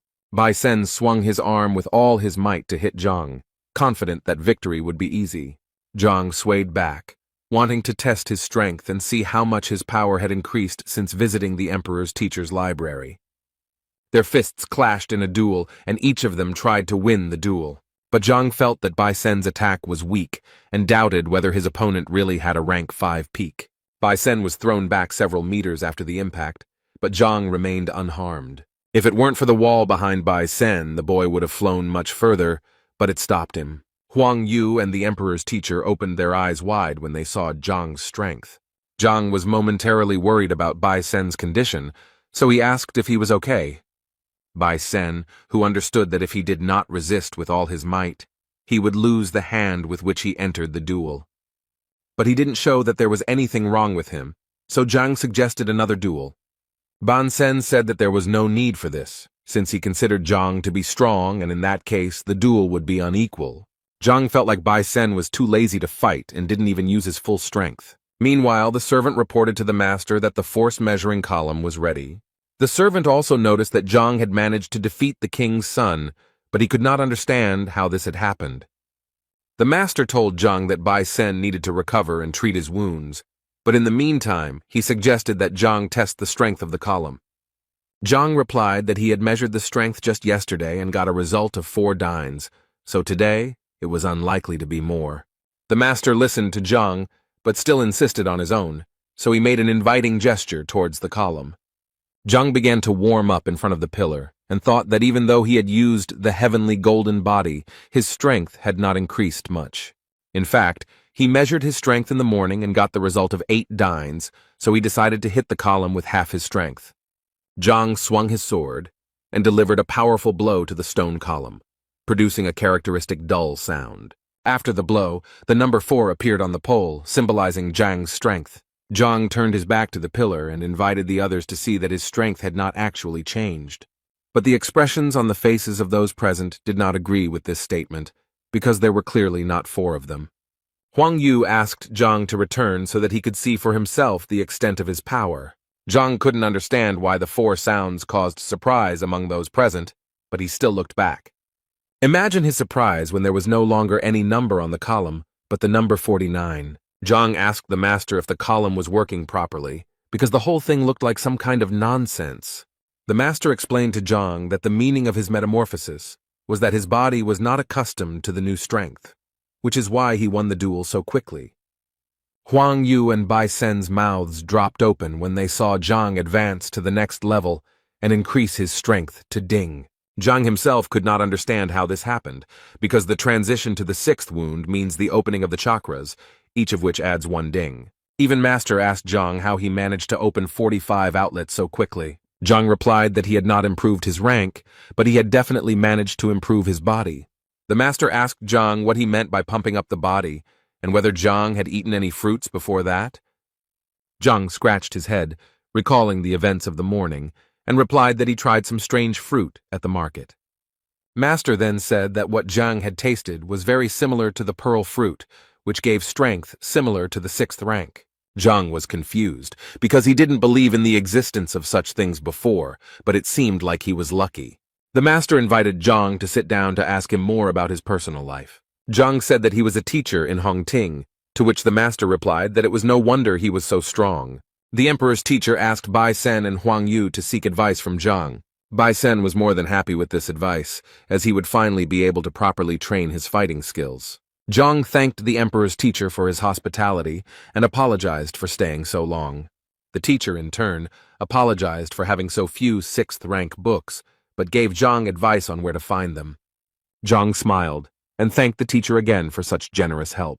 The teacher laughed at Zhang because he liked his modesty, so he advised him to come more often. Zhang walked outside, thinking that the visits to Master Lu Shen's house had gone well. With his new strength, he could now defeat any 6th-rank fighter, as his punch was around 90 dings. Thoughts about ways to pump up strength and power were interrupted by the steps of some people heading towards Zhang. When Zhang looked around, he saw a shadow that flashed and disappeared behind the walls of the neighboring building. Zhang exclaimed that he had noticed a stranger, so he could show himself without hesitation. It turned out to be the appraiser and his gang. The appraiser began to threaten Zhang that he would not leave him alone until Zhang compensated for all the losses. Zhang stood and mocked them, saying that he could cover all the expenses with just the goats from his nose. The appraiser was very angry at this answer, and threatened Zhang that he would not leave him a single wet spot. Zhang stressed that he does not lack confidence to make such statements as he has just undergone a metamorphosis. But the appraiser didn't care, so he ordered his henchman grandfather Zhang to have sex with Zhang immediately. Fat Grandpa Zhang, who was twice Zhang's size, asked if Zhang had anything to say one last time. The salesman with the short mustache pointed out that if Zhang died at the hands of Zhang's grandfather, he would not be able to compensate for the damage. But this did not bother the appraiser. Even if he died, it could be considered a worthy revenge. Grandfather Zhang prepared to deliver a powerful blow, but Zhang didn't even blink at that moment. He grabbed the fat man's hands and pressed his thumbs on certain pain points. Grandpa Jin was so upset by this reception that he could hardly hold back his tears of pain, but a moment later he gave in and roared at the top of his lungs from the pain that twisted his arms. Zhang thought that this was a great chance to practice and get used to the new abilities, which turned out to be extremely powerful. While Grandpa John was recovering from his previous attack, John launched another one, right under his nose, and the fat man was thrown hundreds of meters by an invisible, powerful force. It seemed as if smoke was coming out of Zhang's hand after such an attack, and the teacher himself still did not believe in his strength. The appraiser's face showed deep surprise at this attack, and he realized that he had underestimated Zhang. He then yelled at his salesman to resolve the issue immediately, as the appraiser himself was in no hurry to fight. The merchant began to accumulate strength and prepared to demonstrate his 6th combat rank. Zhang watched this phenomenon carefully, and realized that this boy would become a respected person in Hongting. The appraiser had already made his Pazapak attack, and hoped that after this, he would not have any more problems. The salesman, who had accumulated mana, was ready to deal Zhang a fatal blow. He straightened his shoulders and prepared to jump, reminiscent of the flight of a falcon. Other Pazapaks unanimously expressed their comments to the appraiser regarding the falcon's technique, although it is of an average level, but for many, it is destructive. The appraiser immediately dispelled all doubts because Zhang defeated Iron Hand, which means he is strong enough. Thus, in the evaluator's opinion, the only way to finish off Zhang as quickly as possible is to use the powerful falcon technique. Zhang, who was watching this scene closely, was a little disappointed as he had hoped that it would be a decent match. Posapaka with a short mustache rushed at Zhang, preparing to deliver an incredible blow.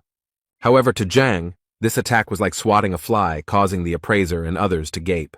Zhang raised his leg and kicked it straight into the groin of the so-called falcon, causing him to writhe in agony. He immediately fell to the ground and curled up into a ball, whining because everything hurt. The appraiser was furious and ordered his last 2 henchmen to finish off Zhang immediately. They immediately rushed into battle, waving sticks and using various combat techniques. Zhang advised the attackers to turn around, as they thought the owner had just scratched them. Looking around, they realized that there was no one in the place where the appraiser had stood a second ago. The man ran away, shouting phrases about unity and promising that he would return soon. Zhang and the other 2 guys who were watching this scene couldn't understand where this man got such courage from. But Zhang didn't have time to think, so he smiled evilly and advised the 2 boys to run away too. However, they did not listen to his advice and were defeated by Zhang in the blink of an eye. The appraiser, running away from the fight, could only vaguely hear his followers screaming and begging for help.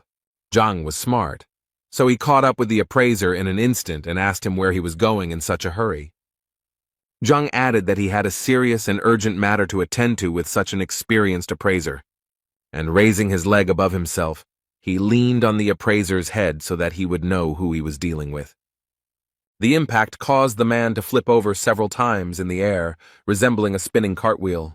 Zhang approached the appraiser and told him that he must have expected such a reaction when he dared to attack. The appraiser, holding a blood-soaked handkerchief to his mouth, begged Zhang for mercy. He offered Zhang some money, and Zhang wondered how many coins the appraiser had valued his life at. The appraiser reached out and took off his thumb a green ring that could make Zhang rich. Zhang initially wondered how such a small and inconspicuous ring could have any value. Zhang carefully examined the ring, inside which there was a space of 3 square meters. Zhang decided to activate it to see what riches this ring contained inside. The ring vibrated and rose into the air, creating vortices that pulled it inward. Zhang actually found himself in a small room with golden walls and coins and other treasures scattered across the floor. The appraiser watched with concern as Zhang examined the ring, hoping that he would accept it. But it seemed Zhang was in no hurry to accept the gift, as he had a slightly better plan for the appraiser. He offered the appraiser mercy in exchange for what he was hiding under his clothes. The appraiser did not expect such a development of events, because Zhang easily exposed him, and now he had to give up all the money. Zhang raised his fist at the appraiser, mocking him viciously. The clothes the appraiser was wearing began to tear into pieces and fly around. Now the appraiser, beaten, sat on the ground completely naked, covered only by a cloak. Zhang held a pile of money in his hands, counted it, and could not believe his eyes that he was now rich.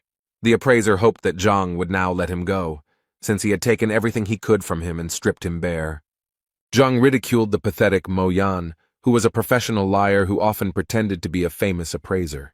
All Mo Yan was interested in was how Zhang knew so much about his life and who the hell this Zhang was. The appraiser realized that it was not unusual for Zhang to know his name, but how he knew otherwise was unclear. Zhang said that it doesn't really matter where he learned all this. What's more important is that Zhang learned about the meaning of his life. Zhang couldn't get rid of the appraiser, but he could make sure that this charlatan wouldn't deceive anyone again. Zhang stepped on the appraiser and punched him in the gut with all his might to make him realize the consequences of his actions. The appraiser was thrown against the wall by the blow, and there was a sound of crashing and crunching bones. Zhang stood over the appraiser and told him that he could go and not deceive people. The appraiser lay on the ground, creaking, writhing in pain, covered in bruises and sores. Meanwhile, Shan was kneeling before his grandfather and begging him for a favor. He complained to his grandfather that he had assured him that Lev would be obedient, but everything turned out to be the opposite. After all, during the fight with Zhang, Lev was supposed to attack Zhang, but instead he harmed Shang. Grandfather replied that it was not easy for him to tame the beast, but they communicate with each other as equals and not as master and servant. But the grandfather was surprised why he listened to a stranger, because in any case he needed to protect his grandson. While Shang continued to complain that in Zhang's presence he had become as obedient as a dog, Liu sat proudly and imperturbably. The grandfather smiled at this situation and told his grandson that he would deal with this problem later. But Shang could not calm down and wanted Zhang to be expelled from the academy and banned from being here. The grandfather smiled again and gave his grandson the go-ahead that he should not worry because he would fix everything. But the old man knew that Zhang was somewhat lucky, because the man did not believe that he would have even 1 student, let alone 5. Shang suggested this idea because he knew that Zhang had forced the boy to become his disciple, and he advised his grandfather to simply intervene in the situation at the right moment and remove teacher Zhang. The grandfather asked his grandson if he was really sure of such information, to which Shan nodded approvingly. The old man said that in that case he would invite an elder from the Teachers Guild to observe the process. If the elder reveals signs of lying, then there will indeed be an opportunity to remove teacher Zhang. Shan was full of angry and joyful emotions, because very soon Zhang could pay for the way he humiliated Shan. Meanwhile, Zhang was thinking that yesterday he had read about 10 books by Master Lu Shen, but he had not found what he needed. From what Zhang read, he could not form a unified technique, and this upset the teacher. But he decided that everything would get better with time, so he pushed open the door of the academy and walked inside. Opening the door, he saw a group of 5 people happily waiting for Zhang. Zhang couldn't believe his eyes, because for a moment it seemed to him that this was a sweet dream that he didn't want to interrupt. It was Zhang's disciples who smiled at him, knowing that he had finally returned. Zhang found this joy a little suspicious, as if they were completely different people, but he greeted them anyway. After rummaging through his pockets, Zhang called Zhao Yao over and said that she would go first. He gave the girl a wooden box containing a herb that could be used to make a healing tincture. When Zhao opened the box, she saw a stalk of ice sungrass in front of her. And then Zhang took out a stack of thin books that described methods developed taking into account the individual abilities of students. He handed out a book to everyone and wished them success in mastering the sometimes difficult techniques. Each of the students began to read the book, and was surprised that they were hearing about such things for the first time. The enthusiasm knew no bounds, and the accessible methodology was easy to learn, as if the author himself were the teacher. For example, Zhao was surprised by the fact that the previous technique was created by an 8th-rank fighter, but the new one was better than the one she had practiced before. Zhang broke the intrigue and admitted that he wrote these techniques in one evening, but did not have time to come up with a name for them. So Zhang asked the students to come up with names themselves, which was extremely shocking news. The students did not expect that the teacher would give them the opportunity to come up with names for techniques that could later become popular. Zhao was confused by the teacher's generosity, so she asked him again if he had made a mistake in entrusting her with such a serious task. Another student couldn't help but appreciate Zhang's generosity, writing as many as 5 guides and letting students come up with the title.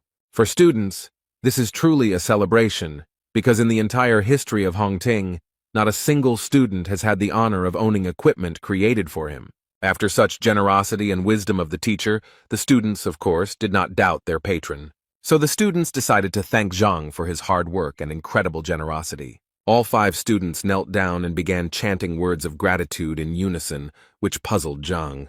Zhao, on behalf of all the students, swore that the knowledge Zhang had imparted would not be passed on further, and that those who broke the oath would be punished. Zhang was surprised by such an oath, because the works were created with the help of the library, and it would be good if they did not know about them. Meanwhile, the girl with blonde hair was spinning around the yard, lost in her thoughts. It was Madame Shen, and she looked worried because one question had been bothering her for a long time. And she finally dared to take a bold step and resolutely went forward to meet the answers. As she approached the gate, she met a strange stranger on her way. The man, with a long beard and hair pulled back into a ponytail, looked agitated and worried. Mrs. Shen approached her husband and decided to ask him who he was and what he was doing here. The man turned around, looked at the girl and advised her not to mess with him and to go her own way. Madame Shen did not like such rudeness, and she became suspicious. She had memories and thoughts that this man was sent by Shang Bin to finish off Zhang after the failed duel. Then Mrs. Shen decided to warn the bearded man that harming a teacher in Hongting's territory was a crime. These words made the man even more angry, because just the day before yesterday he was beaten because of a quarrel between 2 teachers over a girl. The man added that the girl's name was Shen Bi, so Shen herself advised the man to leave as soon as possible, otherwise he would get into trouble. Realizing that her teacher Zhang was in danger because of her, Lady Shen rushed into battle. The man, despite all his injuries, was preparing to defend himself, especially since, in his opinion, he would definitely be able to fight back against the girl. Madame Shen launched the first strike with a wide kick, but the man blocked the blow at the last moment. Shan was walking outdoors with his friend and was just curious about how the conversation with his grandfather went. Shan smiled because soon Zhang and his disciple, who had chosen the path against their will, would reveal themselves when they fell under the will detector.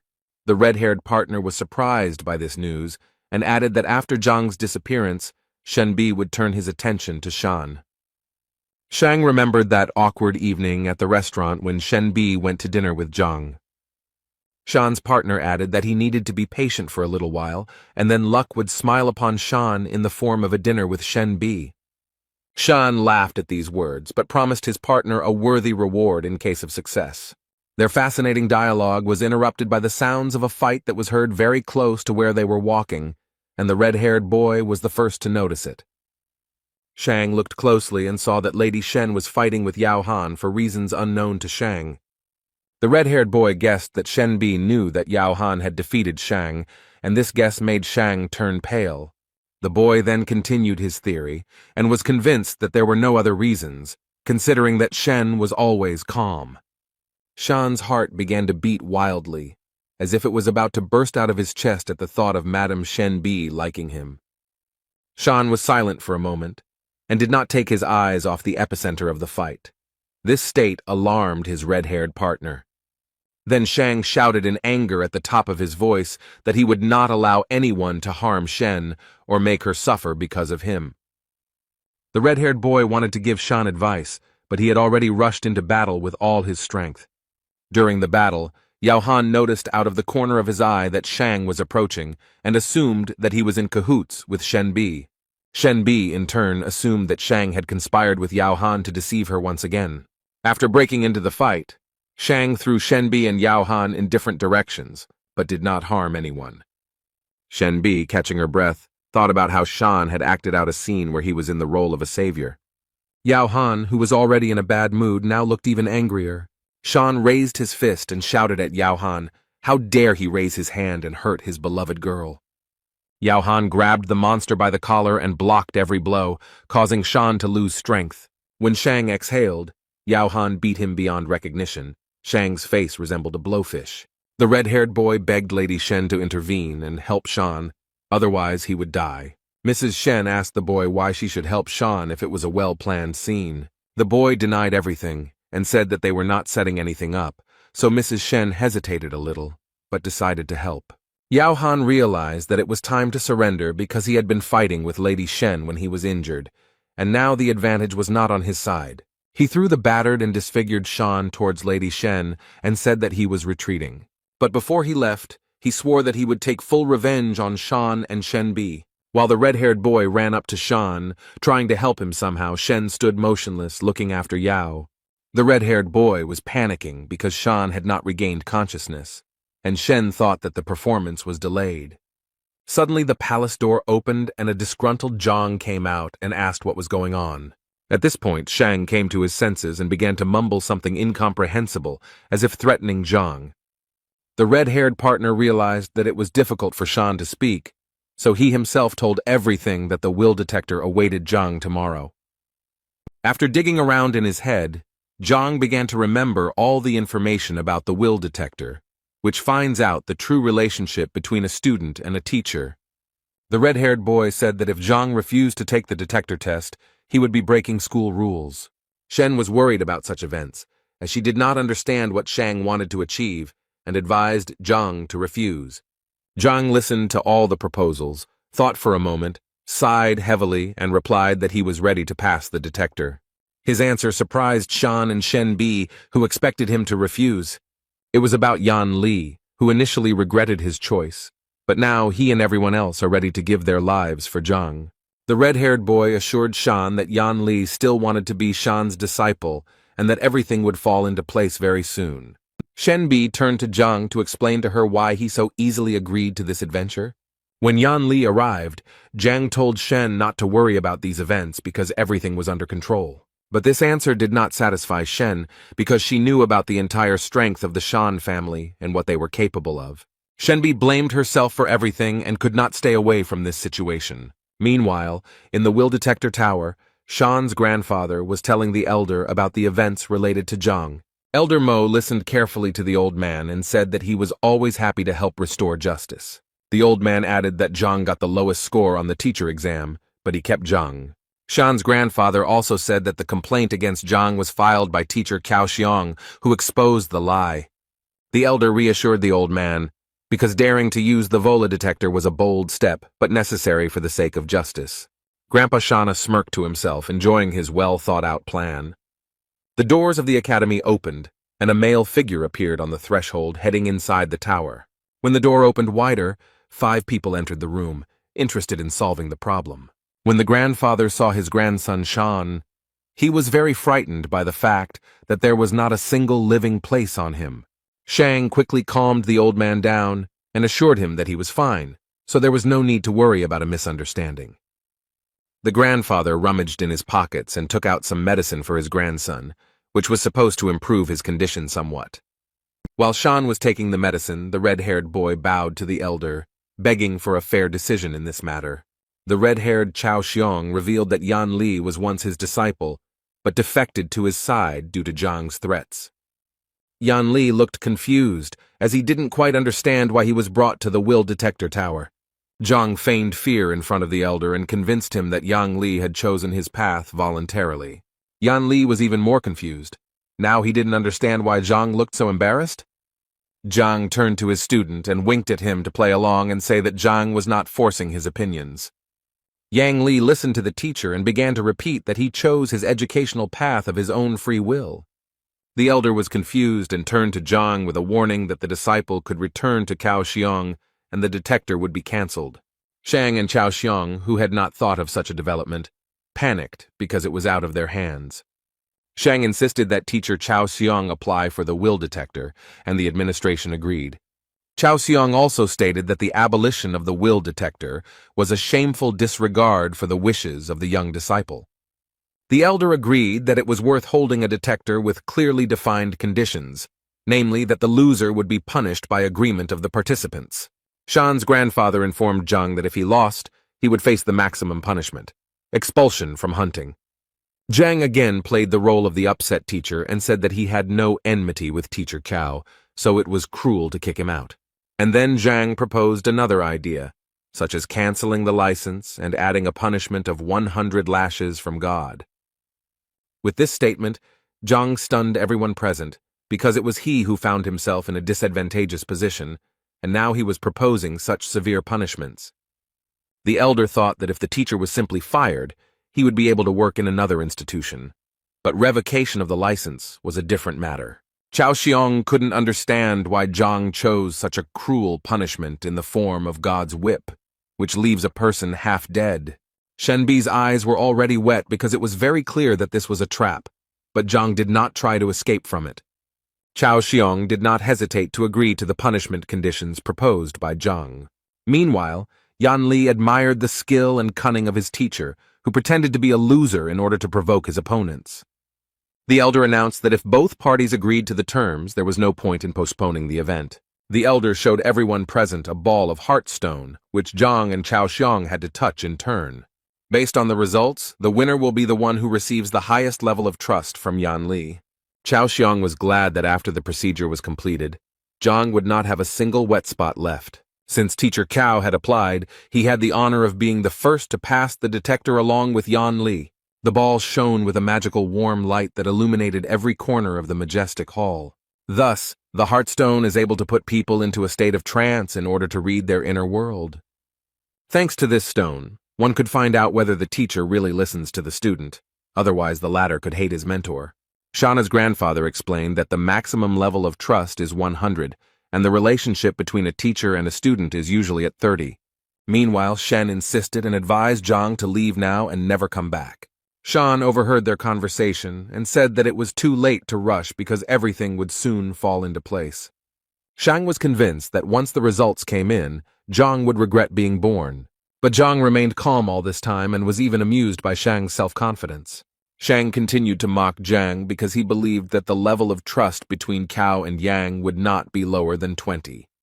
But Zhang, according to Shang, could have scored less than 10 units, and then he would have been ashamed of the entire kingdom. Shen was very irritated by Shang's comments, but she was even more irritated by Zhang's excessive calmness. Shauna's grandfather asked the elder how much he thought these two teachers could be trusted. The elder then casually replied that Cao could get a result of 20, but Zhang threatened even a negative value. Shauna's grandfather replied that if the result was negative, then in that case, he would immediately insist on revoking his license. Shan squinted his bruised eyes, making them look even more swollen as he saw the results. Chao was looking forward to the results because very soon he would be able to get rid of the annoying Zhang. A column of bright warm light rose from the ball and gave a result of 10 units. Shan did not expect such a result, and began to spit at everyone around him out of anger. Chao also did not believe in such a result, because it gave the boy a future in Hongting. Zhang and Shenbi mocked Shang, saying that his source of confidence had failed. Elder and grandfather Shan were also stunned by such a low figure, as the predictions were better. Shan's grandfather was furious that Cao had such confidence in the will detector. Chao consoled himself that it didn't matter because he was still the winner as long as Zhang didn't score more points. For Zhang, such statements were pleasant to the ears because, unlike his opponents, he was confident of his success. So Zhang approached Yan Li, thinking that the sooner this performance ended, the sooner the student would return to class. So Zhang and Yang touched the ball at the same time, and in an instant, everyone was blinded by a bright light that was much brighter than Chao's light. Shauna's grandfather and the elder opened their mouths because these two had not yet managed to touch the bullet when the result was already visible above the flash. Shenbi, Shang, and Cao were no less surprised, especially Cao, who had just managed to step down from the pedestal. A huge number 64 was displayed above a bright column of light. The detector reading stunned everyone present, as no one expected Zhang's confidence to be so high. Cao did not believe that Yang trusted Zhang as a father, and what was the basis for such a high level of trust. Shang was again amazed by the results of the detector, because the difference between Cao was huge. The elder also did not expect such a high result, especially so fast. Shen knew that even extremely popular teachers who taught their students for years did not achieve such high results. So Zhang was confident of his indisputable victory, and asked the elders if he confirmed this fact. Cao continued to be indignant about the result, and exclaimed that the heart balls had broken and given a false result. Shang also believed that there was meaning in Teacher Cao's words, because the students could not trust such a clumsy teacher. Shang then cited the example of the great teachers Lu Sen and Wang Tao, who despite their abilities, did not have such a high level of trust. But the elder who was watching the event saw Yang's eyes shining with respect and gratitude towards Zhang. Taking this into account, the elder assured that the Heartstone shows a person's true desires and should be trusted. Zhang decided to remind those present of the terms of the agreement, according to which the loser's license was revoked. Grandfather Shan intervened in the dialogue and assured teacher Zhang that he had already won, so that was enough, and he should forgive the loser. But Zhang insisted on his point of view and stressed that if he had lost, he would not have defended him so strongly. These words angered Grandpa Shan, and Tai reminded Zhang that he was the worst teacher in Hongting and was just lucky with one student. Cao was clearly nervous about these events and hoped that the situation would be resolved in his favor. Chao guessed that Zhang used some kind of magic to gain Yan Li's trust. The elder listened carefully, paying particular attention to Cao's report that one of Zhang's disciples had lost his mind. Chao continued his speech and expressed concern about Yan Li, as he believed that the disciple was in danger. Therefore, Cao insisted on further investigation of the situation, as he did not believe that the worst teacher had received such high trust from the student. Then Shana's grandfather added that a teacher must teach and gain the trust of students, and if a teacher does not have the necessary knowledge, then there can be no talk of any trust. Zhang insisted that his teaching methods did not matter as long as the contract was honored. Zhang's grandfather continued to rage because he didn't understand how a teacher could be stripped of his license because of such a stupid contract. Meanwhile, Shang tried to persuade Shen Bi to his side and listened to his grandfather's words. Shen Bi was seething with rage and sided with Zhang, repeating his words that if he lost, no one would make concessions to him. Shan did not miss the opportunity to convince the girl, citing as an argument the fact that none of the students had yet advanced to the second rank. The door to the hall opened, and with every step one could hear someone approaching the hall. It was a servant who reported that clan leader Wang Hong wanted to see Elder Chen. Those present were somewhat shocked by such a visit, but Chen allowed the guest to be led inside. He was glad to put the matter of Zhang aside for a while when such an important guest arrived at the academy. Shan asked his grandfather why such an influential person, who was on the list of the best masters, decided to pay a visit. The old man laughed and guessed that the visit was related to Master Wang Tao and must have had some important meaning. Grandfather added that Wang Hong heard about Wang Tao's success and decided to thank him personally. Zhang listened to the conversation and now also wanted to meet Wang Tao, but Shen advised him not to think about it now. After all, in Shen's opinion, Elder Shang was too influential, and with Wang's support, he would be unrivaled. Zhang scratched his head and calmly replied that problems should be solved as they arise. This self-confidence made Shen Bi very angry, because she was very worried about Zhang's future life.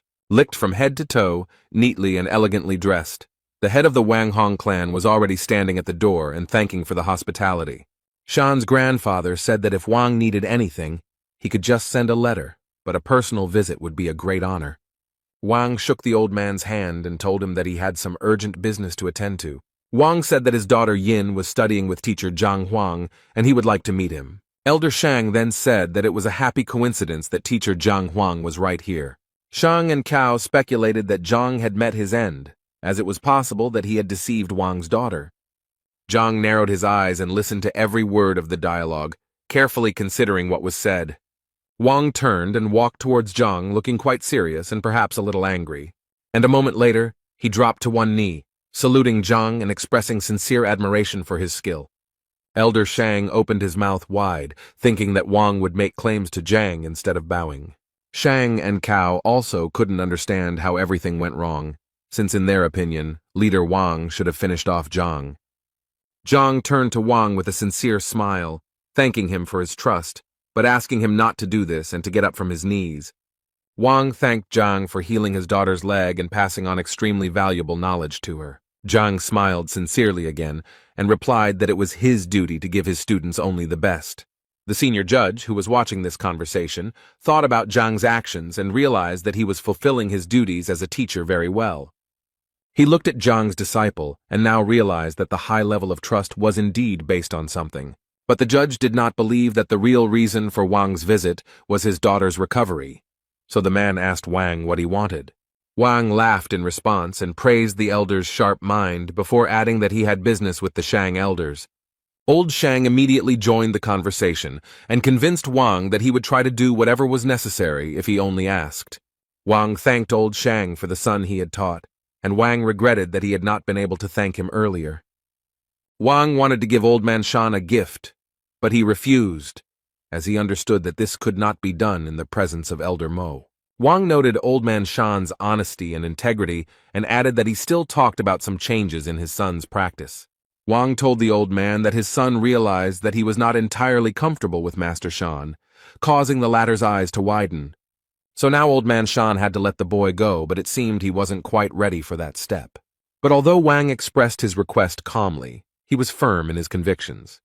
Old Man Shang had no choice but to argue with Wang, so he complied with his request. As he returned the pendant to his son, who was now free, Old Shang knew how shameful he would be for doing this.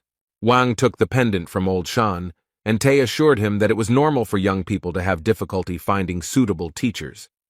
Wang smiled back, then turned to Zhang and asked if he could take his son into his class. This request shocked everyone present in the hall because recently Zhang almost ended up in court, and now one of the best masters is sending his son for training. This request especially hurt the pride of Old Shan, who had lost a student who could have fallen under the care of the worst teacher. Junior Shang was also worried about his grandfather and couldn't understand why Venerable Wang made such a choice. Zhang smiled modestly and replied that he didn't think it was a good idea. After a pause, as if thinking, Zhang replied that he would have to refuse the offer, which shocked everyone present. Shang Jr. thought Zhang was a complete fool because a member of an influential family was asking him for patronage, and Zhang was refusing.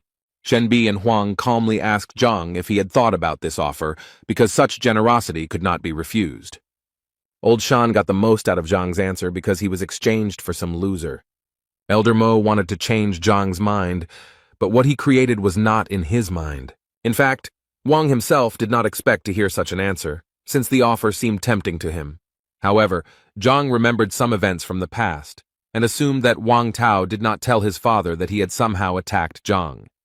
However, Wang immediately began to say that his son had made a mistake and did not know about Zhang's greatness, for which he was ashamed.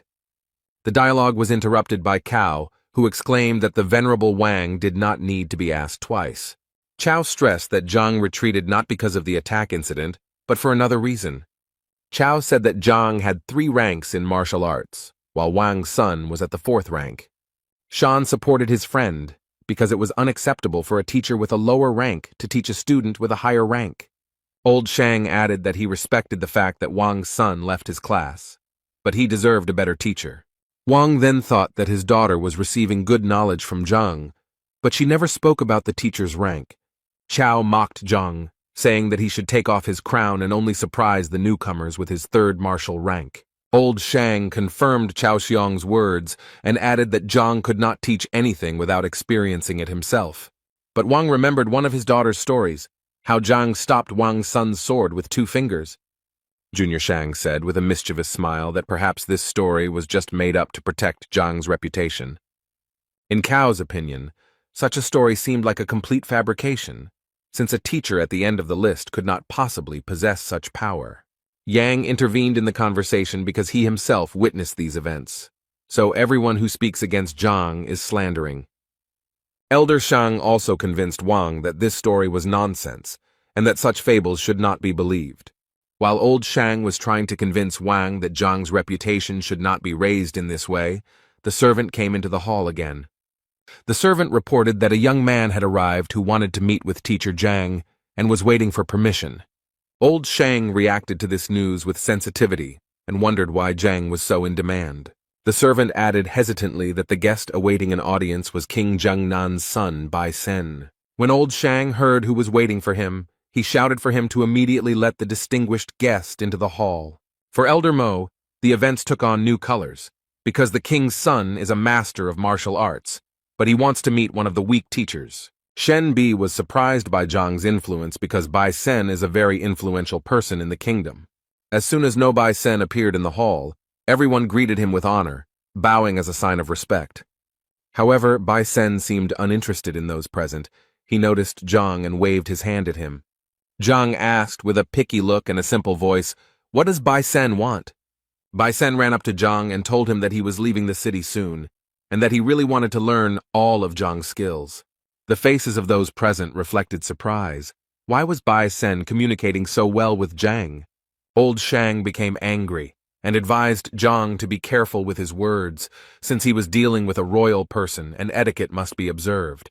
After this, Old Shang apologized to Bai Sen for Zhang's ignorance, as he did not understand who he was talking to. Bai Sen shouted at the old man to get out of here before he lost his head. Bai Sen Zhang was a master and equal to his mentor Lu Shen, so there was no point in dishonoring his honor. Hearing this, all those who had tried to humiliate Zhang in every possible way felt the ground slip out from under their feet. Old Shang analyzed what he heard, and could not believe his ears that a certain Zhang was of the same level as the tutor of the king's son. Junior Shang and Cao simply turned pale upon hearing this, and almost lost consciousness. Elder Mao also wondered why Master Zhang was considered so strong. Bai Sen said that everyone present heard the information correctly. Zhang's strength was 3 times greater than Bai Sen's. Bai Sen added that if anyone wants to contradict his words, they should keep their mouth shut if they want to live. Otherwise, if Master Zhang showed his strength, no one present would say hello. Those present in the hall began to whisper among themselves about how it happened that Zhang was stronger than Shan, and how he exhausted his abilities so quickly. Only Zhang stood modestly in the corner, and was somewhat embarrassed by these dialogues, since he did not really want to demonstrate his strength. Upon hearing this information, Wang began to persuade Zhang to accept his son into the class. Bai Sen shouted to Wang to hold the horses because Bai Sen also needed a teacher. Zhang told Wang that his son could come to class tomorrow as a free student, and Zhang would think about enrolling later. Bai Sen kindly asked Zhang if there was anything that needed to be settled that the king's son would be happy to help with.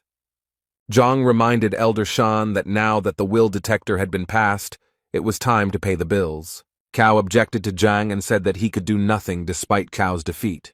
After all, it's not possible to simply take away a license, and the most that Cao can get is 100 lashes from God. Zhang asked why Cao was so confident, to which Cao replied that there must be good reasons for revoking the license. Cao also said that there was nothing to complain about in his teaching, and that he had never put students in danger. Zhang didn't listen to Cao very carefully because it was just chatter to him, so he wanted to know Elder Mao's opinion. Mao confirmed Cao's words, and there must be good reasons for revoking the license. Zhang wondered why he wasn't told about this before, to which Mo replied that he was thinking about Zhang losing. Mao explained that there was only one option for revoking a teacher's license. The Grandmaster or his assistant must confirm the decision to revoke the license and notify the Teachers Guild about it. Zhang listened carefully to what Mao was telling him and tried to put the puzzle together in his head. The first thing that interested Zhang was where to look for these people, and even if they were found, how to attract attention to the dispute. The servant entered the hall again and announced that a girl named Huang Yu had come to the tower and wanted to see Zhang. Bai Sen was very happy to hear that his beloved Huang Yu had also come to the castle. Elder Mao gave the go-ahead and ordered that the girl be immediately admitted into the hall. A few minutes later, a fair-haired woman in an elegant robe appeared at the threshold of the hall and thanked for the hospitality. Huang Yu greeted all the elders and was very happy to see them in full health and well-being. Finally, the girl approached Zhang and greeted the master with a low bow. Bai Sen informed Zhang that Huang Yu had just taken over the position of assistant to the Grand Master that had just been discussed. Old Shan, who was watching all this, had tears in his eyes because he could not believe that Zhang was being protected by the son of the king himself. Cao and the younger Shang were already on the verge of a nervous breakdown due to the fact that Zhang was acquainted with such respected people. Zhang asked Huang Yu if she was really an assistant, to which the girl replied that she was just lucky to meet teacher Liu, who needed help. Zhang smiled at the girl and said that he also needed Huang Yu's help now. Zhang told Huang Yu about this fight, and she was furious that if Chao remained as a teacher, sooner or later he would tarnish Hong Ting's honor. Therefore, Huang Yu decided that Chao was not worthy of a teaching license and should prepare documents to dismiss him. Chao's legs buckled at the sound, and he fell to the floor with a dull thud that echoed throughout the hall. Losing his license meant that he would no longer be treated with respect and would be treated like trash. Cao sat and stared at one spot for a while because he had worked hard to get his license. Cao bit his lip and clenched his fist with all his might, unable to accept the fact that such a shameful outcome awaited him. He rose to his feet and shouted that the Teachers Guild would be interested to know how Zhang drove his students crazy. Zhang responded calmly and assured that it no longer mattered, since Cao should be punished according to the terms of the dispute. Cao didn't know how to respond to such words because all his arguments had simply dried up. Junior Shang began to threaten Zhang that he would not see a peaceful life after he committed such a vile act towards Cao. Old Shang confirmed Chao's words and believed that Zhang's teaching abilities should indeed be questioned. Huang Yu said that if these accusations were true, then the guild needed to check some things. Zhang was a little nervous because he underestimated his opponents, who also know how to use facts to their advantage. Zhang began to think about how he could get out of this situation dry, because now everything was against him. He saw no other way out than to confess everything, and in that case, he would at least be honest. Zhang began his speech, but before he could say a few words, Shen Bi intervened. She said that now everything was clear to her, and teacher Zhang no longer needed to make excuses. Shen reported that Elder Mo had recently asked Zhang some exam questions, to which Zhang had given multiple-choice answers. The king's son reported that Zhang's striking force was 49 dings, which corresponded to the 6th rank. Shen Bi said that such indicators did not match the teacher's test results, so Zhang was framed. Wang entered the dialogue and said that the exams were held behind closed doors by the Education Bureau and were unfair. Shen Bi pointed at Old Man Shang and accused him of falsifying the results of Zhang's abilities. Elder Mao suggested that Zhang did not report this because it might spoil the relationship between the teachers. All those who defended Zhang were convinced that he silently endured all the humiliations, but did not lose the wisdom of the teacher. According to the defense, Teacher Zhang suffered for the sake of good relations in the team and bore the burden of ignorance. Old Shang had no time to process the verbal attacks that were flying at him like bullets. Zhang was embarrassed by this situation and only wanted to say that his skills were not fully appreciated. Old Shang took a defensive stance and said that he had no reason to interfere in the affairs of an ordinary teacher. Elder Mao, who had been listening attentively all this time, said that he already had enough evidence to draw conclusions, while Old Man Shang was simply defending his grandson. Sooner or later, Zhang would stand out among the other teachers, and to prevent Zhang from overshadowing Shang's grandson, Old Shang acted preemptively. Old Shang was stunned because he hadn't paid attention to Zhang before, but now he had only turned away from him. Zhang winced, as if he was extremely ashamed of Old Shang's actions in taking advantage of his power. Old Shang tried to say something else to Zhang, but he couldn't make out anything intelligible except curses. He began to strike on the nerves, and it seemed that he was about to suffocate in his own anger. All those who stood up for Zhang no longer believed Old Shan and considered his attack a deception. Little Shang, no matter how much he wanted to spite Zhang, felt broken because now his grandfather was also in danger. Old Shang stood motionless, his eyes closed and his head raised, coming out of his convulsive state. He seemed to be enjoying his condition, and his body was in nirvana after so many trials. Suddenly, enlightenment came to him. He opened his eyes sharply and looked at Zhang. He said that the charge of falsifying exam results could not be refuted in any way. But how would Zhang explain his student's madness? Old Man Shang pointed his finger at Zhang and waited for him to explain after the accusations. Zhang understood that such accusations were serious, and it would be difficult to turn away from them now, although the student's madness was the merit of old Zhang. Then Old Man Shang asked the servant to call Zhao Yanfeng from Master Lu Sen's class into the hall. Everyone held their breath, waiting for the development of events. After all, Lu Sen was the best teacher in Hongting. From his residual memories, Zhang recalled that this young man did not show up in class after the incident. Old Shang continued to argue that Zhao was going to retire after the incident, but Lu Sen came to the rescue in time. Wang thought that if Lu Sen could so quickly restore the strength of a student who was on the verge, then this spoke volumes about the strength of the teacher. The servant who had followed Zhao returned a few minutes later and reported that the young man had arrived. As soon as Zhao stepped into the hall, he immediately bowed deeply to show respect to everyone present. Old Shang immediately asked him a question, pointing his finger at Zhang. "Does Zhao recognize him?"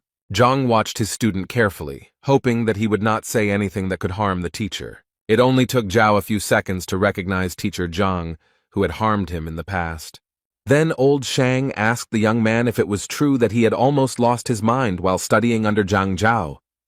Zhao confirmed this information, and old Shang turned to everyone who had so actively defended Zhang, saying, "What a scoundrel." Mao agreed that causing mental harm to a student was a valid reason for firing a teacher. A sad expression appeared on Huang Yu's face because she didn't expect Zhang to be capable of such a thing. Old Shang began to ask Zhang why he was silent and whether he could say anything in his defense. Zhang bowed his head and scratched the back of his neck, saying that he saw no point in saying anything. Old Shang wanted to say that he knew that Zhang would deny everything, but a second later, he realized that Zhang agreed with everything. Zhang threw up his hands and said he saw no point in making excuses. Old Shang continued to say that Zhang was not even ashamed of what he did. Zhang advised the old man to calm down and not repeat the same thing several times. These words made old Shang even more angry, and he said that Zhang had better start worrying about his situation. Zhang turned to his former student with curiosity. How are his lessons with Lu Sen going, and will he show any skills? This request puzzled Zhao because now everyone was thinking about how Zhang had driven his student crazy. Huang Yu also decided that it was inappropriate to talk about the student's abilities now, and that they should discuss some other details. Zhao said that teacher Lu confirmed that the technique Zhang used was not only incorrect, but also dangerous. But Zhang insisted, and asked the student to demonstrate what he had learned from the new teacher. Huang Yu agreed with Zhang Guo, and asked Tai to demonstrate some of the skills he possessed. The guy did a warm-up, focused on his breathing, and began to confidently demonstrate elements of various techniques. The elders noted that despite his young age, the boy had excellent command of the power that corresponded to his rank. But old Shang was worried that Zhang asked him to demonstrate the technique. When he looked at Zhang, he stood with his eyes closed and did not look at his student even once.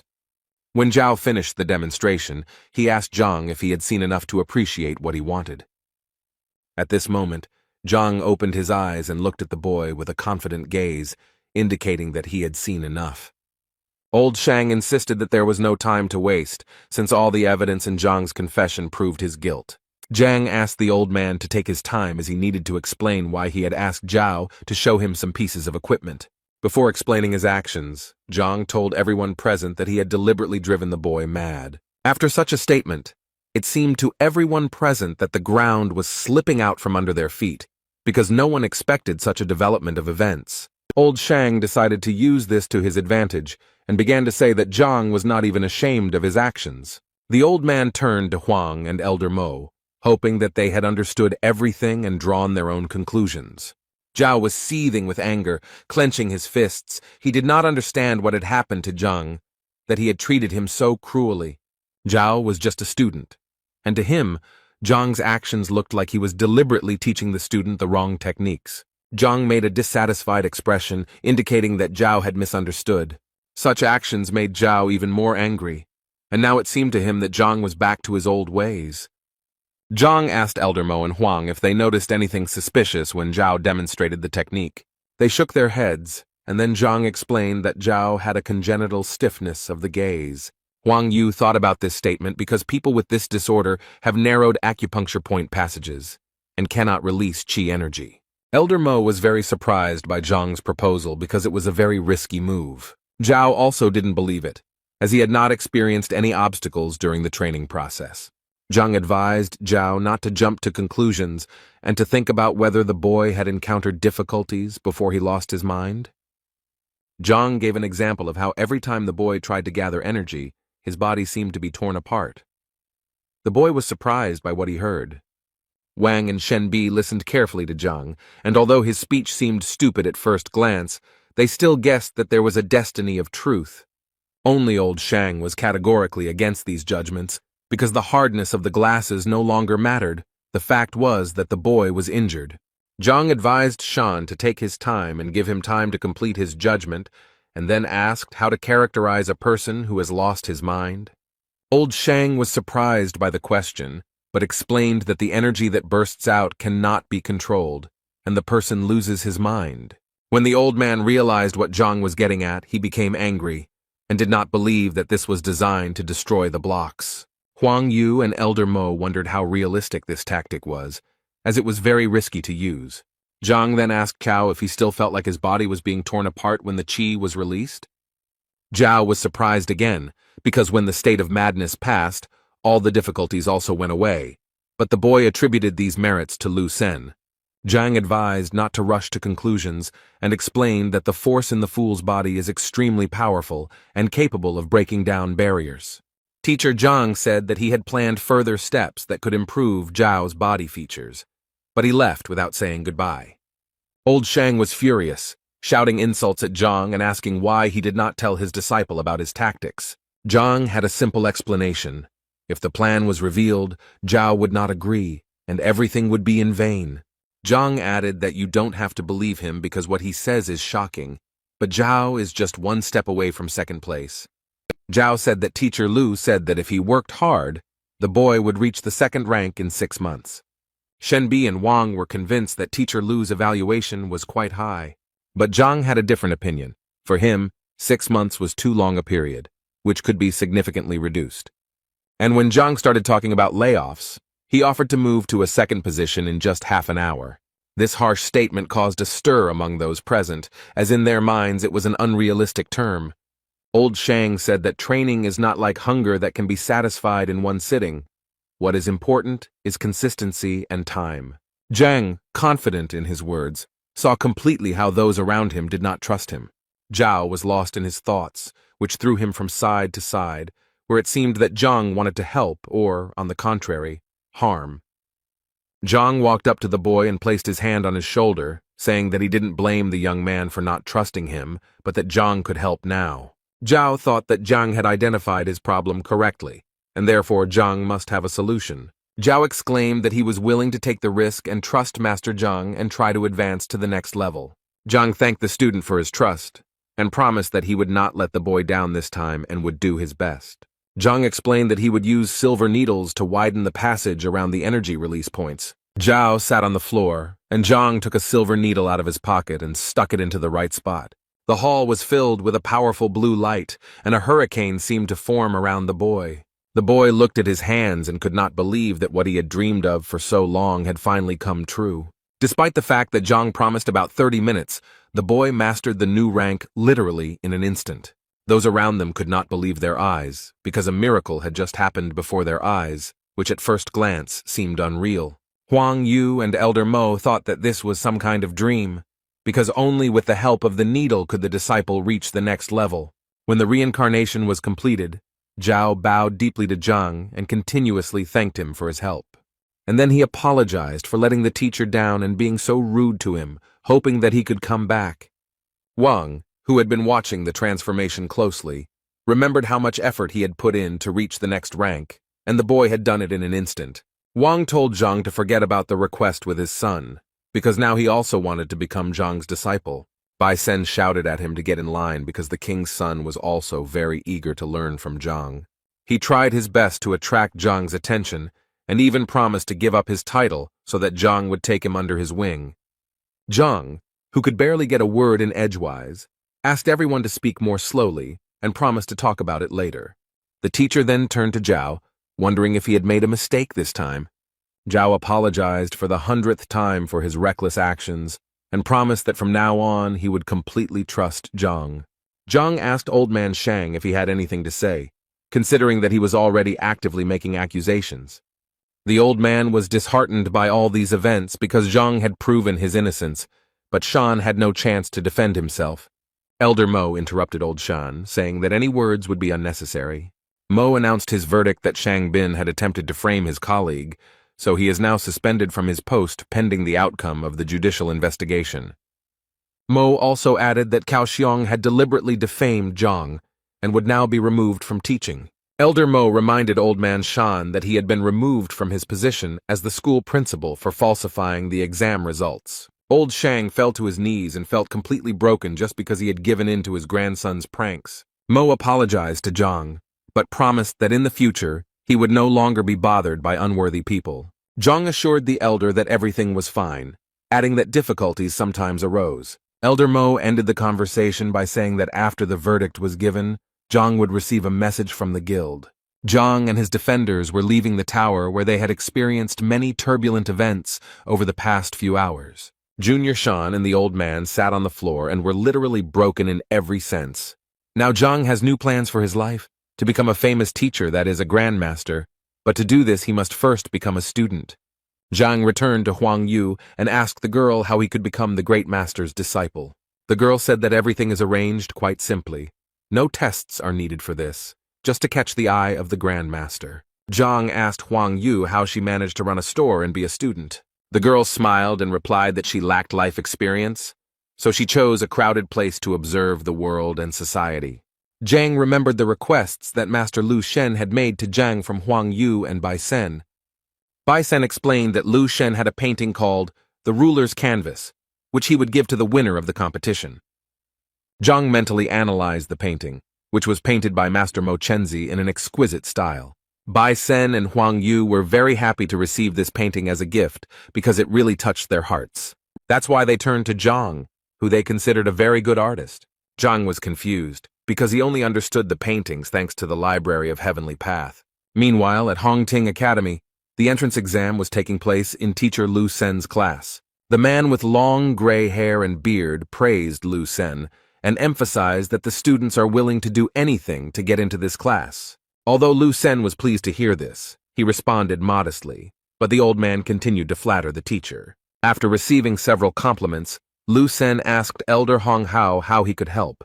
Hong Hao replied that he was a good friend of Lu Sen's father and enjoyed watching Lu Sen's development. Lu Sen asked not to mention his father's name in his presence and to get straight to the point. Hong Hao then revealed that it was a young and annoying teacher named Zhang Huang. Lu Sen wondered how the boy with the worst test score could cross his elder. The elder explained that the whole thing was due to the pogrom of the restaurant that Zhang had carried out, after which the business became unprofitable. Lu Sen assured the elder that Zhang was just a loser who would be fired sooner or later. The elder agreed with this statement, and added that he heard the administration give him an ultimatum to fire him if Zhang did not have any disciples. That's why the elder asked Lu Sen to lure all of Zhang's students into his class. After all, it is difficult to teach a teacher who has students, but if Zhang has no students, then everything will be easier. The elder insisted that Lu Sen cast aside his doubts and recalled the incident of poor Zhao, who had almost lost his mind. Lu Sen listened to the elder and replied that he would announce a new recruitment of disciples today. The elder said that he would not be indebted to Lu Sen and would thank him with a delicious meal at the restaurant. The conversation between the two men was interrupted by a fair-haired boy who dodged teacher Lu before making his request. Lu Sen asked what Wang Yan, the grandson of the Wang clan leader, wanted. The boy tried to say something, but it was obvious that he was shy and afraid to voice his desires. Lu Sen convinced the boy that if he had any problems with his studies, he could share them with him. The elder did not miss the opportunity to praise Lu Sen once again, and assured the boy that he would receive an answer to any question. Wang Yang knelt down and announced that he intended to leave teacher Lu Sen's class. Lu Sen didn't expect this development, because people want to get into this class more than anything else. Lu Sen wondered what the reason for this decision was, whether anyone had offended the boy, but Wang Yang insisted on his initiative. Lu Sen tried his best to keep the boy, so he said that if he left this class, no other teacher would accept him. The boy said that if he left this class, he would have the opportunity to listen to teacher Zhang's lectures. This news shocked Lu Sen greatly, and after becoming Zhang's free listener, the boy punched Lu Sen in the nose. The elder was also extremely surprised by this decision, since Zhang's reputation was not the best. Lu Sen asked the boy if he knew of the case of a student who had lost his mind while studying under Zhang.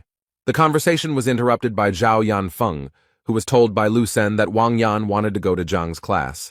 Lu Sen asked Zhao to tell Wang what Zhao had gone through while studying under Zhang.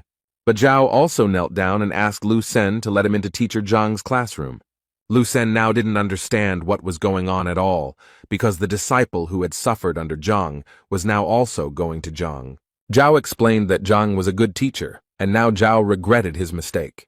Lu Sen turned pale at this and couldn't understand why Zhang's thoughtless actions turned into good deeds for Zhao. Without thinking twice, Lu Sen agreed to let the boys go, believing that they had thought about their decision. The boys were very happy that they would now be able to listen to lectures from such a talented teacher as Zhang. Before Lu Sen could finish speaking about what the boys looked like, the spirit disappeared as if they had never been kneeling.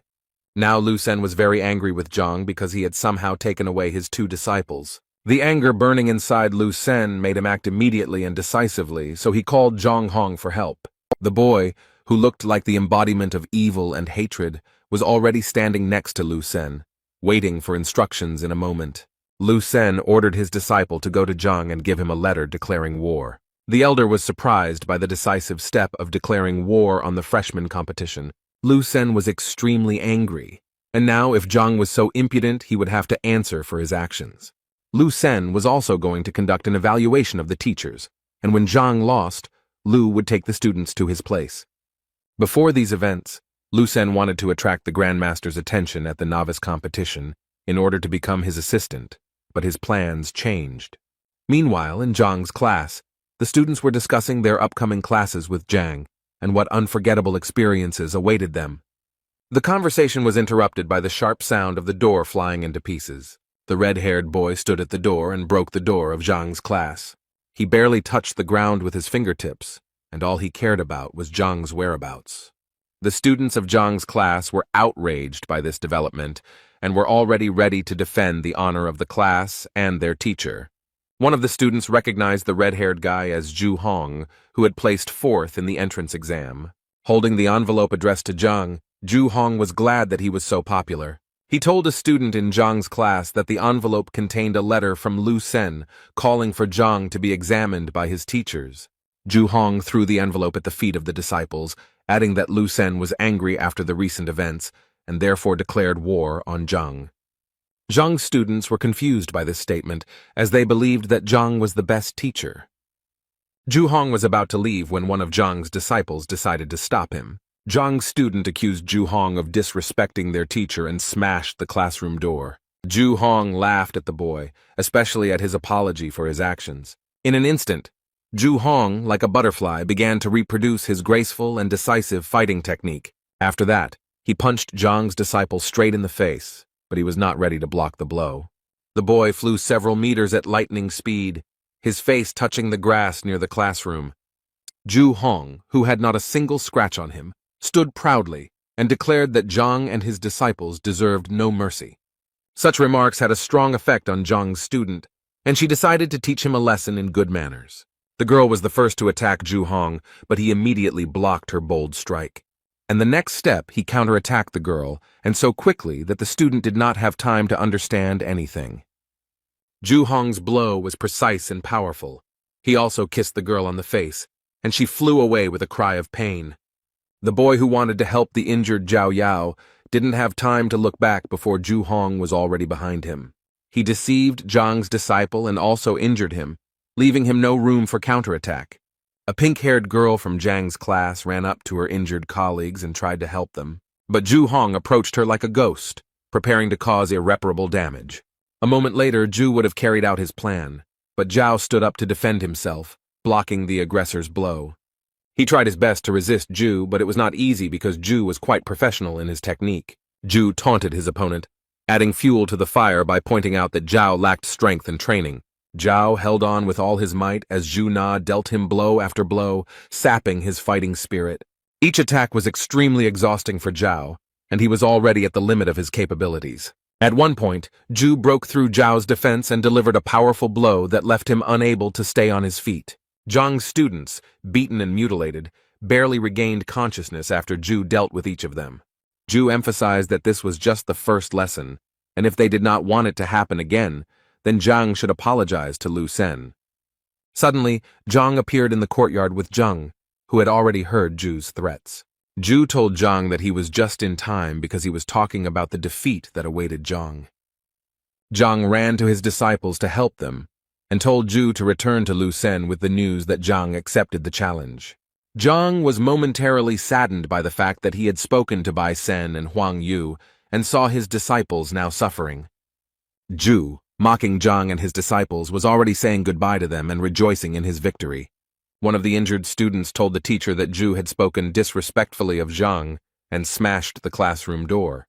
The boy asked Zhang if there was any way to get revenge on Ju for the damage he had caused, when Ju suddenly heard this and stopped abruptly. In Ju Zhang's opinion, he was the worst teacher, and such worthless students would hardly be able to stand up to him again. Zhang, on the other hand, listened carefully to his student, who wanted to take revenge for the harm caused to the class and all those who receive knowledge here. The student wondered if he had a chance to take revenge, and Zhang convinced him that it was possible. Yuan Tao was Zhang's weakest disciple, but very capable, so Zhang wanted to show him the technique of revenge. Zhang, who was helping the injured students after the fight, listened carefully to the teacher and realized that he had made the right choice. The girls were also stunned by Zhang's statement, because just recently they simply did not have the strength to get up, and now Zhang suggests fasting. Ju ridiculed Zhang's belief that he was trying to send such a clumsy student into battle to extort reparations from Ju for the pogrom. But Ju was curious, so he agreed and promised that if he lost, he would not only pay for the repairs, but also throw in 1,000 gold coins. Zhang rose to his feet and asked if he had heard, but Ju assured him that Zhang had heard correctly. In this case, Zhang told Yuan Tao that this was also a chance to make some money, so it was necessary to win. Zhang convinced the student that he would show him 3 simple steps that, if followed, would enable the student to win. Ju could hardly contain his laughter at the sight of Zhang's actions, who was about to give a lesson to his student right before the fight. Zhang called other students to whom he was going to tell about the tactics that would bring victory in the future. Yuan Tao was already beginning to doubt his own strength, and was he too hasty in his desire for revenge? Zhang encouraged his colleague and convinced him that the boy should trust Zhang. Yuan Tao was encouraged by the words of encouragement. He had been beaten before, so it would be okay if he was beaten again, especially since he was thick-skinned. Zhang, who had gathered his students around him, spoke about the winning technique, and all the students listened attentively to his every word. Zhang now decided to demonstrate the technique by standing in a stance and then suddenly throwing his left hand forward and spreading his fingers. The second step in Zhang's technique was to move the left leg to the right, thus creating a secure footing. And the last, third step is a right hand strike. The students were shocked by this move, because there was nothing special about it. Yuan Tao even asked Zhang if he had made a mistake since it was an extremely simple and low strike. Ju, who was watching this, also saw no point in teaching students such terrible blows, even in his presence. Zhang convinced his student that if he could repeat these simple steps correctly, he would easily win. Yuan Tao finally cast aside all doubts, stood up and walked towards Ju, preparing to teach him a lesson. Ju gave the boy one last chance to refuse the fight and run away as far as possible, because after the fight he would hardly be able to walk. Yuan refused, and Ju instantly rose like a hurricane to launch his lightning attack. Yuan was momentarily confused, but then he heard a voice speaking to him, and it was Zhang giving him hints through the qi connection. Zhang asked Tai to change the order of his hands and feet, and towards the end he struck with one finger 3 inches lower. Ju still didn't believe in Zhang's disciple's technique, so he easily dodged the first strike. Meanwhile, Yuan did everything according to Zhang's instructions, moving his right leg to the required position. Yuan was convinced that one must trust the teacher, and only in this case can one win. Ju, who was already celebrating his easy victory, instantly realized that Yuan had not yet landed a single blow. After all, the whole technique consisted of influencing a certain point, which Yuan skillfully used. Ju was racked with indescribable pain because Yuan had hit a vital point where the energy was coming from. Ju winced in pain and barely stayed on his feet, trying to say something to his opponent. Yuan approached Ju, looming over him, creating a threatening and uncomfortable atmosphere. Ju regained consciousness, covered in bruises and sores, and tried to understand how he had been dealt with so quickly. Zhang's other students also admired Yuan's abilities, who had suddenly become so strong. Zhang praised Yuan, but stressed that the blows should be softer, as they would not destroy Ju. Yuan, who was already in a heated mood, stopped at Zhang's request and stopped beating Ju.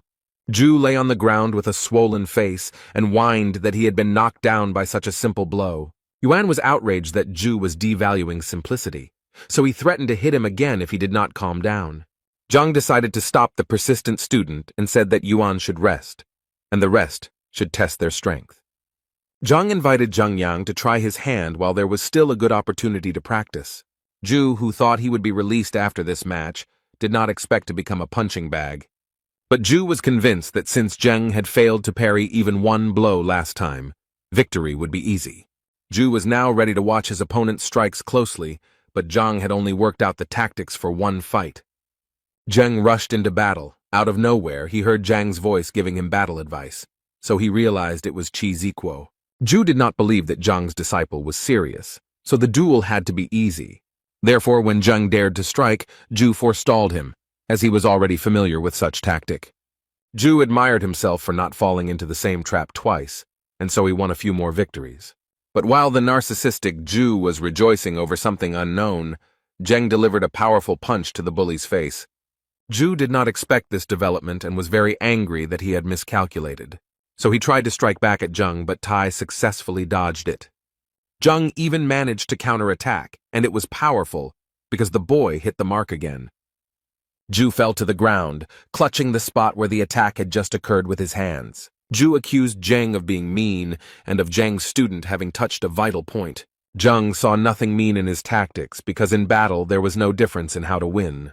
But if Ju spoke of meanness, then Zheng decided to act honorably and struck again, but this time with his fist in the face. Ju's face now resembled a chopped steak with a crimson hue and numerous wounds. With such injuries, Ju had no choice but to admit defeat. Zheng prepared to deliver another decisive blow, but upon hearing that Ju was surrendering, he was disappointed. Zhang, who was watching the duel, smiled sarcastically and invited the next student to duel. Ju was barely able to stand when he was soon forced to compete with another of Zhang's students. Zhang asked Wang Ying and Liu Yang to also prepare for the fight after Zhao Yao finished. While all of Zhang's students were practicing their martial arts on Ju, he lay on the ground and barely moved. Yuan approached Ju and reminded him that it was time to pay. Now each student had to pay 1,000. And when Yuan added that the total payment was 10,000, Ju's bloated body could not understand where such a sum came from. Yuan reminded Ju that he included the broken door in the compensation amount, which was not that expensive, only 5,000. Yuan suggested a backup plan that Ju could use in sparring during the entrance exam. Ju was covered in bruises and sores and cried in pain, but he had no choice but to agree to the payments. Meanwhile, in Lu Sen's class, Hong Hao wondered if Zhang would accept Lu Sen's challenge. Lu Sen didn't care anymore because he couldn't just leave the situation like that. Otherwise, he wouldn't be able to succeed. Hong Hao fully agreed with Lu Sen's vision and wanted to add something, but their dialogue was interrupted. Ju appeared in the classroom, and now it was difficult to recognize him due to numerous bruises and a swollen face. Master Lu Sen did not recognize his disciple, who now resembled an aggressive needlefish. Then Ju Hong had to mutter his name, but his swollen lips were unable to do so right away. Lu Sen asked his disciple what could have happened to him when he only had to deliver the letter to Zhang. Looking at his poor disciple, Lu Sen even assumed that Zhang was capable of raising a hand against him. But Ju quickly denied this information and told me that he received it from Zhang's students. Lu Sen didn't expect this development, as it meant that his former students were also involved. Lu Sen was upset that Ju was unable to stand up to such weaklings, as he had paid special attention to Ju.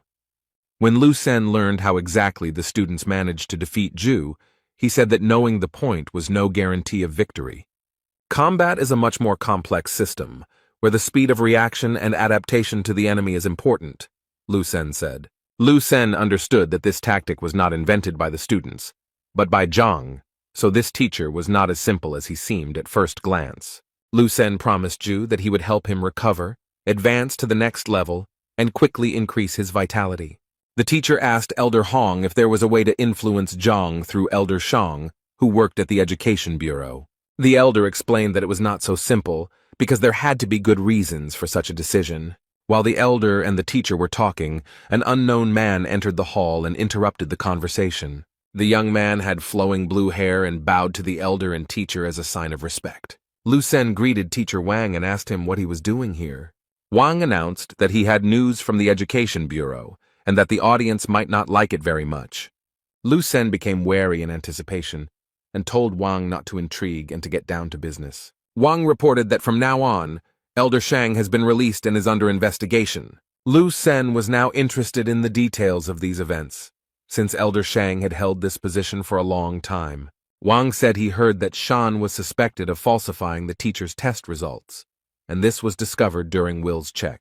Lu Sen became nervous when he heard about the detector because he knew that Cao Xiong was the one who initiated its creation. Lu Sen then asked Wang which of the teachers dared to accuse Elder Shang of such a thing. Elder Hong whispered to Lu Sen that Shang had good connections in the teachers' council, so it would not be easy to get him released. Wang said the decision was influenced by a teacher with poor academic performance, Zhang Huang. Zhu, who had been kneeling silently until now, became furious at the mere memory of Zhang. Lu Sen was also not happy to hear that after his disciples went to Zhang, he was now involved in the liberation of Shang. Elder Hong, who was still on the sidelines of the restaurant's events, was shocked by the news about Director Hong Ting. Lu Sen and the Hong elders now had the impression that Zhang was always one step ahead and mocking them. Meanwhile, in his class, Zhang completed another productive lesson in mastering new techniques. Zhang told his students to go home and practice there because the teacher evaluation was due in 6 months. Zhang told the students that he had no intention of losing, so he hoped the students would help him. After the lesson, the students gathered in the yard to discuss the events that had happened recently. It was said that Zhang had reached the 6th rank, and even Bai Sen himself wanted to become his disciple. Zhang said that it was worth using Lu Sen's challenge to justify Master Zhang's name, and he urged his colleagues to make every effort over the next 6 months to perform with honor. The students were convinced that Zhang was an honest and noble man who had been treated unfairly, and it was time to make amends. After discussing the plan of further action a little more, the students sat in the yard and then went home. Meanwhile, Zhang remained in his office, collecting his thoughts and developing a winning plan before the competition. In his opinion, Zhao Ya and Wang Yin had proven themselves well, and if they followed the instructions, then in half a month their strength would increase. Yan Li and Zheng Yang have good prospects. They are goal-oriented and capable guys that Zhang did not worry about. But Yuan made Zhang uneasy because he had not trained professionally before, and now he had little time. Then Zhang came up with the idea that he should try to activate the blood inheritance of the horned dragon Yuan.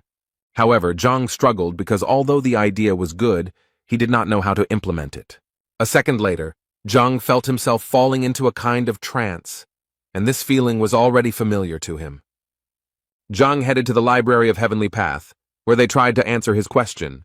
Zhang held a book in his hands that described the method for activating hereditary abilities. The teacher began to study the book carefully and realized that there were 3 different ways to achieve the desired result. The first method involved hard training, the second required taking special drugs to wake up, but the third confused Zhang. This was the most difficult and dangerous task, since it involved wounds, poisoning, and deaths of soldiers. Zhang decided that the second method was best, and now he needed the help of the Pharmacists Guild. Zhang went to the Alchemists Guild, which is usually bustling with activity because many martial artists gather there. Looking around, Zhang noticed a store where he could get the information he needed. A sweet but tired girl stood behind the counter and muttered something under her breath. As Zhang approached, the girl smiled and greeted the teacher. Zhang greeted her back and asked the girl if she sold books that helped to reveal hereditary abilities. The girl was still smiling and replied that if the man was looking for books, he needed to go somewhere else, and she would help him with the route. Zhang asked the girl not to jump to conclusions, as what he was looking for could not be found in regular stores. There was no longer a joyful smile on the girl's face, and raising her eyebrows, she said that there were no books here. Zhang was a little embarrassed that he was treated with disrespect even though he had done nothing wrong. Zhang then suggested that there was a library in this guild, and asked if the girl could show her this library. Now the girl looked as strict as possible, and indeed confirmed that there was a library, but only for employees or at least for the apprentice pharmacist. Zhang was confused, because he was neither a worker nor even an apprentice of a pharmacist, and because of this, his dream was slipping away. Zhang told the girl behind the counter that he could pass the exam and become a pharmacist. The girl asked Zhang if he really dared to make such a decision, since there was no turning back. The saleswoman, with a displeased expression on her face, explained that the exam would be held in another wing and she would take Zhang there. On the way, Zhang asked the girl about how the exam goes, what is tested on it, and how to prepare. The girl felt that Zhang was deliberately pretending to be a fool in order to make a good impression on the saleswoman. But she still explained to Zhang that the exam would test knowledge of the properties of more than 1,000 herbs, the history of alchemy, and the origins of the guild. The task seemed very simple to Zhang, so he was ready to start training right away. The girl was surprised that Zhang considered such a process to be very simple, because one must be able to monitor the results of the combination of herbs. So the girl felt like Zhang was just bragging to her, because even she, with her excellent memory, was confused.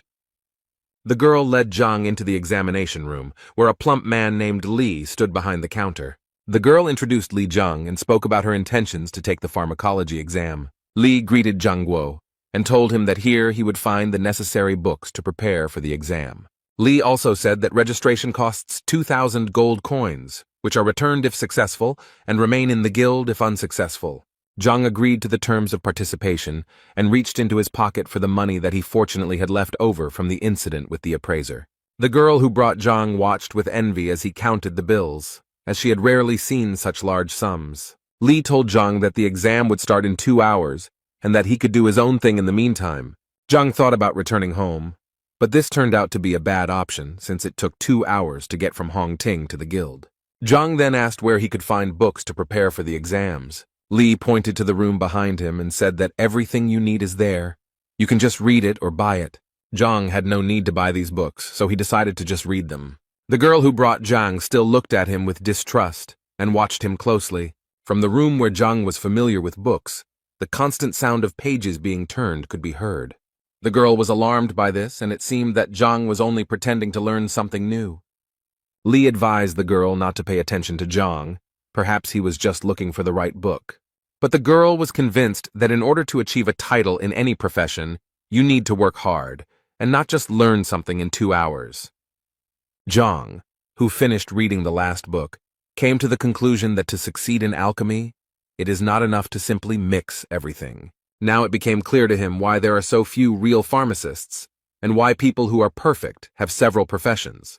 The girl who didn't believe in Zhang felt that Zhang had pretended very well for 2 hours.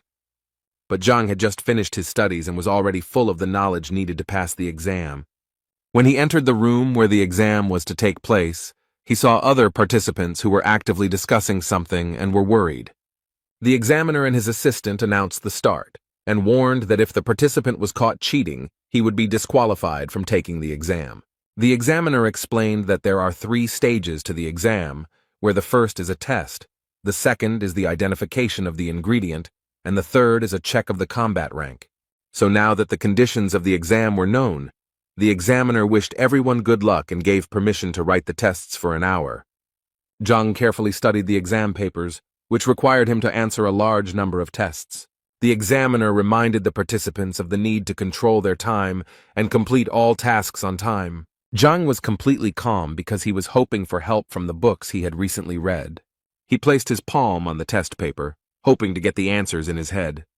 Zhang had doubts about the quality of the parchment on which the exam was created, as well as the information about the ink. Zhang exhaled and decided that he needed to focus on the task at hand. Otherwise, he wouldn't be able to answer correctly. He reread the question he needed to answer several times and programmed himself to search. He imagined himself rummaging through the vast expanses of the celestial library in search of what he needed. Several such attempts bore fruit, and Zhang already had the answers to the exam questions in front of him. He began to write them down quickly, which confused the examiner a little while all the other participants were still collecting their thoughts. The examiner watched Zhang closely, thinking that he was just another arrogant son of rich parents. Zhang ignored the examiner's scrutinizing gaze and confidently continued working. In a few minutes he used up all the paper given to him for the exam and put his pen aside. Zhang stood up preparing to hand in his paper, which surprised the crowd, considering there was still so much time left. When Zhang handed in his written work, he asked the examiner to announce the start of a new round. The examiner asked Zhang to wait outside the door. The test results would be announced later. The assistant asked the examiner if he would check Zhang's work now, but it seemed the examiner was not going to do so as not to spoil the mood. Li and the saleswoman were surprised when, less than a minute later, Zhang was already standing in front of them. Then the girl decided that the exam was too difficult, and Zhang could not stand the stress and gave up. Zhang assured me that everything went quite smoothly, and he answered questions quickly. The exam hour flew by rather quickly, so all the participants went out into the corridor in anticipation of the fateful result of the stage. The examiner took the answers of all the participants and began to carefully check the level of their knowledge. The examiner's brother asked how the exam was going and whether we could count on new students. But the examiner did not seem to receive any comforting news, as he found all the answers to be meaningless. The examiner's brother then pointed to a piece of work lying on the floor next to the examiner's desk. The examiner looked around and replied that he would not check this examination paper because the person who had taken it had not even read the question. But the examiner's brother became interested in the work, so he took it and began to study it. The examiner assured that the participant who wrote this work did not understand the value of the profession of an alchemist. However, it seems that Uyan's brother had a different opinion and suggested that Uyan read the work himself. Uyan began to read every word, expecting that there would be some absurd things written there. But with each new page, the expression on his face changed from the realization of what was written. When Ouyang reached the last page, he cried out in shock when he heard Zhang's answers. Uyan's brother confirmed Uyan's reaction that the work was indeed impeccable. The man noted that some of the questions were so difficult that he was not sure whether he could answer them himself. Now Ouyang had changed his mind about Zhang and was eager to know how Zhang managed to answer all the questions so quickly. Zhang sat in the hallway with the other participants, waiting for the test results. A few minutes later, Hua, the pharmacist's assistant, appeared before the participants. The girl who brought Zhang to the exam was waiting for Zhang's lie to finally be revealed. Sun Tao from Lu Yuan became the first lucky one to score 91 points out of 100. Sun Tao could not believe that he had succeeded, but his friends congratulated him on his intermediate success. Next up was Qian Wenman from Ji Yun, who scored 90 points out of 100 and was also pleased with his result. Hua was about to announce the third lucky winner, who turned out to be Zhang Huang from Qianshuan, but the assistant looked closely at the result. Hua couldn't believe his eyes, but he said that Zhang had scored the maximum points, 100. The other participants began to whisper to each other, "How did Zhang manage not to make a single mistake in the tests?" Hua announced that the participants he named must follow him to the second stage. The saleswoman from the drugstore was glad that the boy she brought failed the exam. But when Zhang stood up, she realized that she had not known his name before, but now she realized that he had passed the test with flying colors. Zhang smiled at the girl and waved his hand, indicating that it was time for him to go to the second stage of the inspection. The girl was very puzzled that Zhang, having read the book so easily in a few hours, passed the exam with the highest score. Now she felt like a fool for being so prejudiced against him in the first place. The second stage of the exam began, and the participants were now presented with 10 different samples. The task was to write the name of the sample, its properties, and its use during the burning of the incense stick. Ouyang said that if the participants want to advance to the next stage, they need to do well in this test. Zhang picked up the first sprout and began to examine it, but after a few seconds he realized that it was Greenbeard. The information in the heavenly library was the same as the real library. Zhang only needed to take a sample, and he would already have the answer. Ouyang watched Zhang closely, who looked quite confident in the second stage as well. Meanwhile, Zhang described sample after sample, detailing each point as needed. Less than half of the allotted time had passed before Zhang had already finished the description and was ready to hand in the work. Ouyang looked at Zhang again in surprise, but he had no choice but to accept the job. Now Ouyang decided to immediately check Zhang's work by reading every word the teacher wrote. When all the participants had finished their work, Ouyang was ready to announce the result after checking. Only one participant was able to answer the questions perfectly, and that was Sun Tao from Lu Yuan. Sun Tao's pupils dilated to the size of gold coins at this joyful news. But Zhang didn't believe it because he checked the answers to the questions using the Library of Heaven's path. Zhang felt he had been treated unfairly, so he decided to ask the examiners about his mistakes. The other participants did not expect such audacity, since, in their opinion, the examiner's decision could not be challenged. The examiners also did not expect such a development of events, and therefore looked at each other. Ouyang explained to Zhang that he had made a mistake by calling it dragon-scale grass instead of fish-scale grass, So they wanted Zhang to practice more so that he could pass the pharmacist exam next time. They believed that Zhang had potential, so he should not stop studying alchemy. Zhang walked over to the sample stand and took the one he needed to prove the examiners wrong. But Uyan insisted on his point of view and, as evidence, cited a description from a textbook in which these two plants were distinguished. Zhang demonstratively picked up a plant stem and assured the examiners that he could prove otherwise. He assured the examiners that they should not make hasty decisions as they themselves did not know what samples would be in the exam. Zhang then said that the book Special Herb Review in the cooking room would help verify his words. Ouyang asked his assistant Hua to bring this book to resolve the dispute. A moment later, Hua brought out the textbook in question, and Zhang pointed out that the information he needed was on page 17. Ouyang was surprised by Zhang's accuracy, as it showed his excellent memory, but he began to study the textbook. When he finished reading the information, his expression instantly became surprised. Zhang then said that if this evidence is not enough, there is another book, A Brief Introduction to Rare Medicines, that confirms his words. Zhang could also practically prove his point by cutting off the stem of the plant. When fish scale grass is cut, a milky liquid is released, and when dragon grass is cut, it turns yellowish, which dispels the cold. After these arguments, one of the examiners asked Zhang to hand him the stem. He tore off a stem, from which a warm yellow liquid immediately flowed, dispelling the cold. After this, the experts were convinced that they really did not have a sample of fish grass in their hands.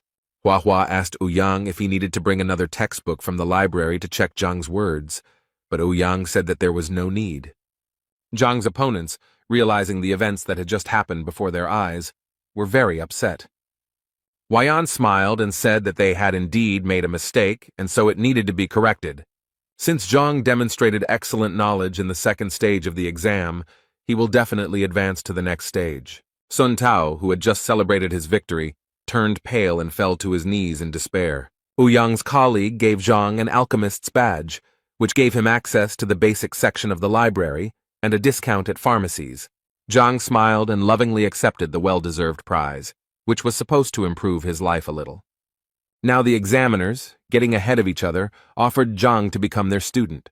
They showered him with compliments and promises, but Zhang very quickly rejected their offer. Ouyang explained that after such a difficult exam, Zhang really should have thought it over carefully. The colleague agreed, but stressed that Zhang should not put off such a proposal for long, so as not to harm the talent. Zhang asked the examiners where he could buy a drug that could help identify hereditary characteristics. The smiles on the examiners' faces turned to surprise and confusion at Zhang's question.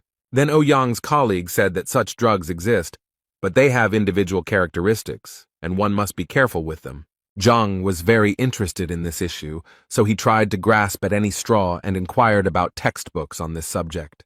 Ouyang assured Zhang that there were many such textbooks, but they were all in the advanced section of the library. Huayan's colleague added that this is very important information and only wise specialists have access to it. Ouyang's comrade convinced Zhang that if he wanted to gain access to difficult books, he should study with him. The man stressed that if Zhang chooses the path of a pharmacist, he will be respected everywhere. Zhang winced at such promising prospects, but all he needed was a book on hereditary abilities. Ouyang reminded that access to the library is limited, and to get in, you need to be at least a pharmacist. Then Zhang thought about how to become a pharmacist, because he really needed a book. Ouyang took Zhang's curiosity as a desire to learn something from him, which upset his colleague. Ouyang knew that he could not lose such a valuable student as Zhang, who was endowed with extraordinary abilities in pharmacology. Ouyang began to explain that in order to become a great pharmacist, one must be able to distinguish and classify different plants. Colleague Ouyang added that only through hard work and time spent studying can one achieve great heights. Zhang thought out loud that in 6 months he would have to become a pharmacist and that other options did not suit him. With this statement, he stunned the examiners, who exchanged surprised glances. Ouyang laughed and said that Zhang should be spared since, despite his young age, he still managed to do well on the exam. Zhang sighed heavily and said that he was not ready to spend much time on studying, so he would look for another option. Ouyang tried to stop Zhang from making a rash move so that the wasted years of alchemy would not be erased. Zhang didn't know how to react to such statements, because it wasn't a matter of wasted years. His preparation took hours. So Zhang decided to say goodbye to the examiners as he had other urgent matters to attend to. Ouyang decided to stop Zhang by offering him another way to become a pharmacist. Ouyang began to talk about a method that suited Zhang, given his extraordinary memory, but his colleague stopped him. Ouyang gave his partner a look that meant he was confident in what he was saying. The partner was against it, as the method was too risky and had dire consequences in case of failure. But Ouyang insisted because it was the only way for Zhang to achieve what he wanted. A whole conflict was brewing between the examiners, but Ouyang was extremely persistent in his decision. Zhang was already a little seething from the verbal altercation between the two men, and he didn't like the intrigue they had created. Ouyang started by saying that there are two ways to become a pharmacist, the first being the traditional way, which takes a lot of time and effort. A colleague told me about the second method, and this method did not consist of preparing medicines, but of discussing them. Zhang scratched his temple, analyzing the information he had just heard, but he lacked the details to understand it. Ouyang then continued that the most respected profession was the grandmaster that everyone had heard of. The examiner said that the grandmaster is proficient in several crafts at the same time, but Ouyang stressed that becoming a grandmaster takes a lot of time and effort.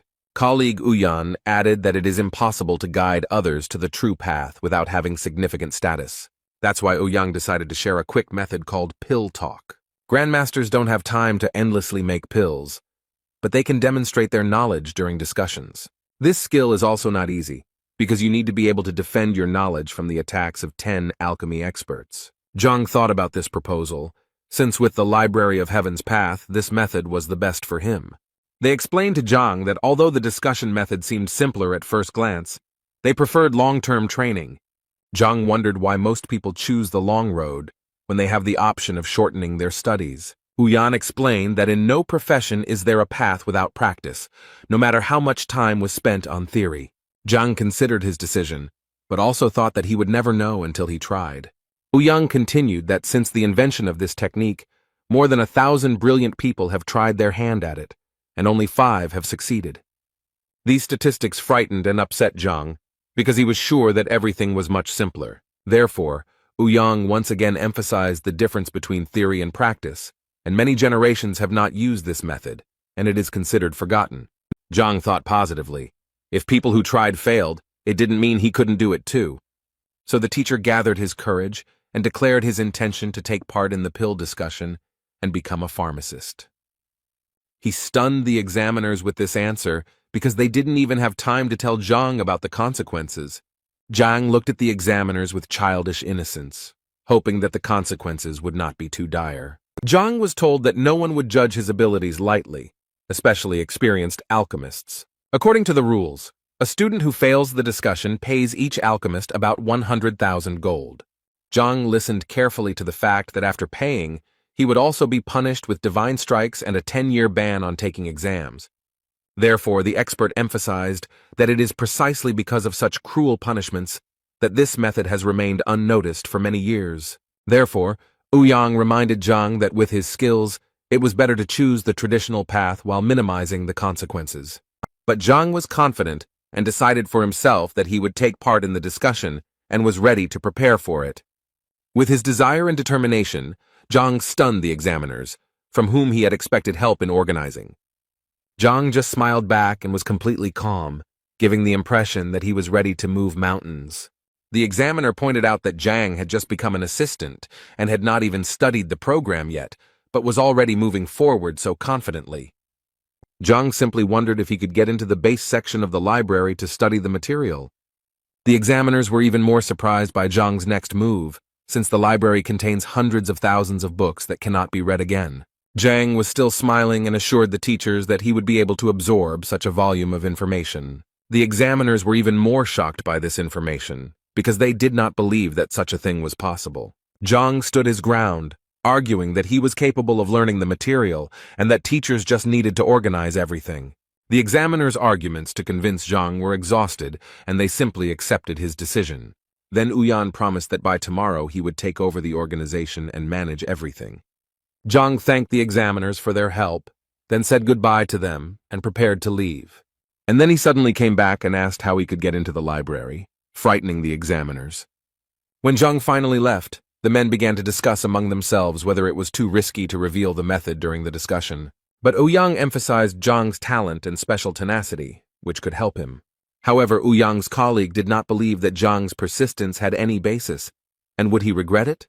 So the examiners decided to send someone to the library after Zhang to observe his methods. After a while, Hua, who had followed Zhang in the library, returned to the examiners. When the men asked him what he could tell them, he scratched the back of his head and could not find the words. All he could say about Zhang was that he was simply leafing through book after book, much to Ouyang's surprise. Hua said Zhang studied books such as Basic Methods of Alchemy or All About Alchemical Cauldrons. After listing the books, the examiners looked at each other and were surprised by this choice. After all, Ouyang understood that these were ordinary basic textbooks that every pharmacist's assistant should know. Hua was then asked if he had mixed up anything and if Zhang had looked at any other books. Hua assured that he saw everything correctly and made a gesture with his hands, demonstrating how Zhang was studying books. The examiners were unable to figure out exactly what Zhang's method was, as he simply skimmed through the textbooks. They then suggested that perhaps he was looking for a specific book in this way, studying it by its cover. Meanwhile, in the Hongting dormitory, Zhao Yao was sitting in her room, deep in thought. Her thoughts were interrupted by Uncle Yao, who came to say that he was leaving on business and that the girl would not be disturbed by unfriendly people. The girl became wary and wondered who her uncle was talking about, focusing on the unfriendly people. Then the girl realized that they were talking about teacher Zhang, whom the girl began to defend in front of her uncle. Yao was convinced that his niece had not yet experienced the world and did not see evil in the people around her. Then the girl took the wooden box and showed it to her uncle, who was very surprised by what he saw. Zhao Yao explained that Zhang gave her the sprout because he knew her health was not perfect and it could help the girl feel better. Uncle Yao couldn't understand where Zhang, given his status, got this sprout from. The girl was confused by her uncle's persistence and asked if everything was okay with the gift from the teacher.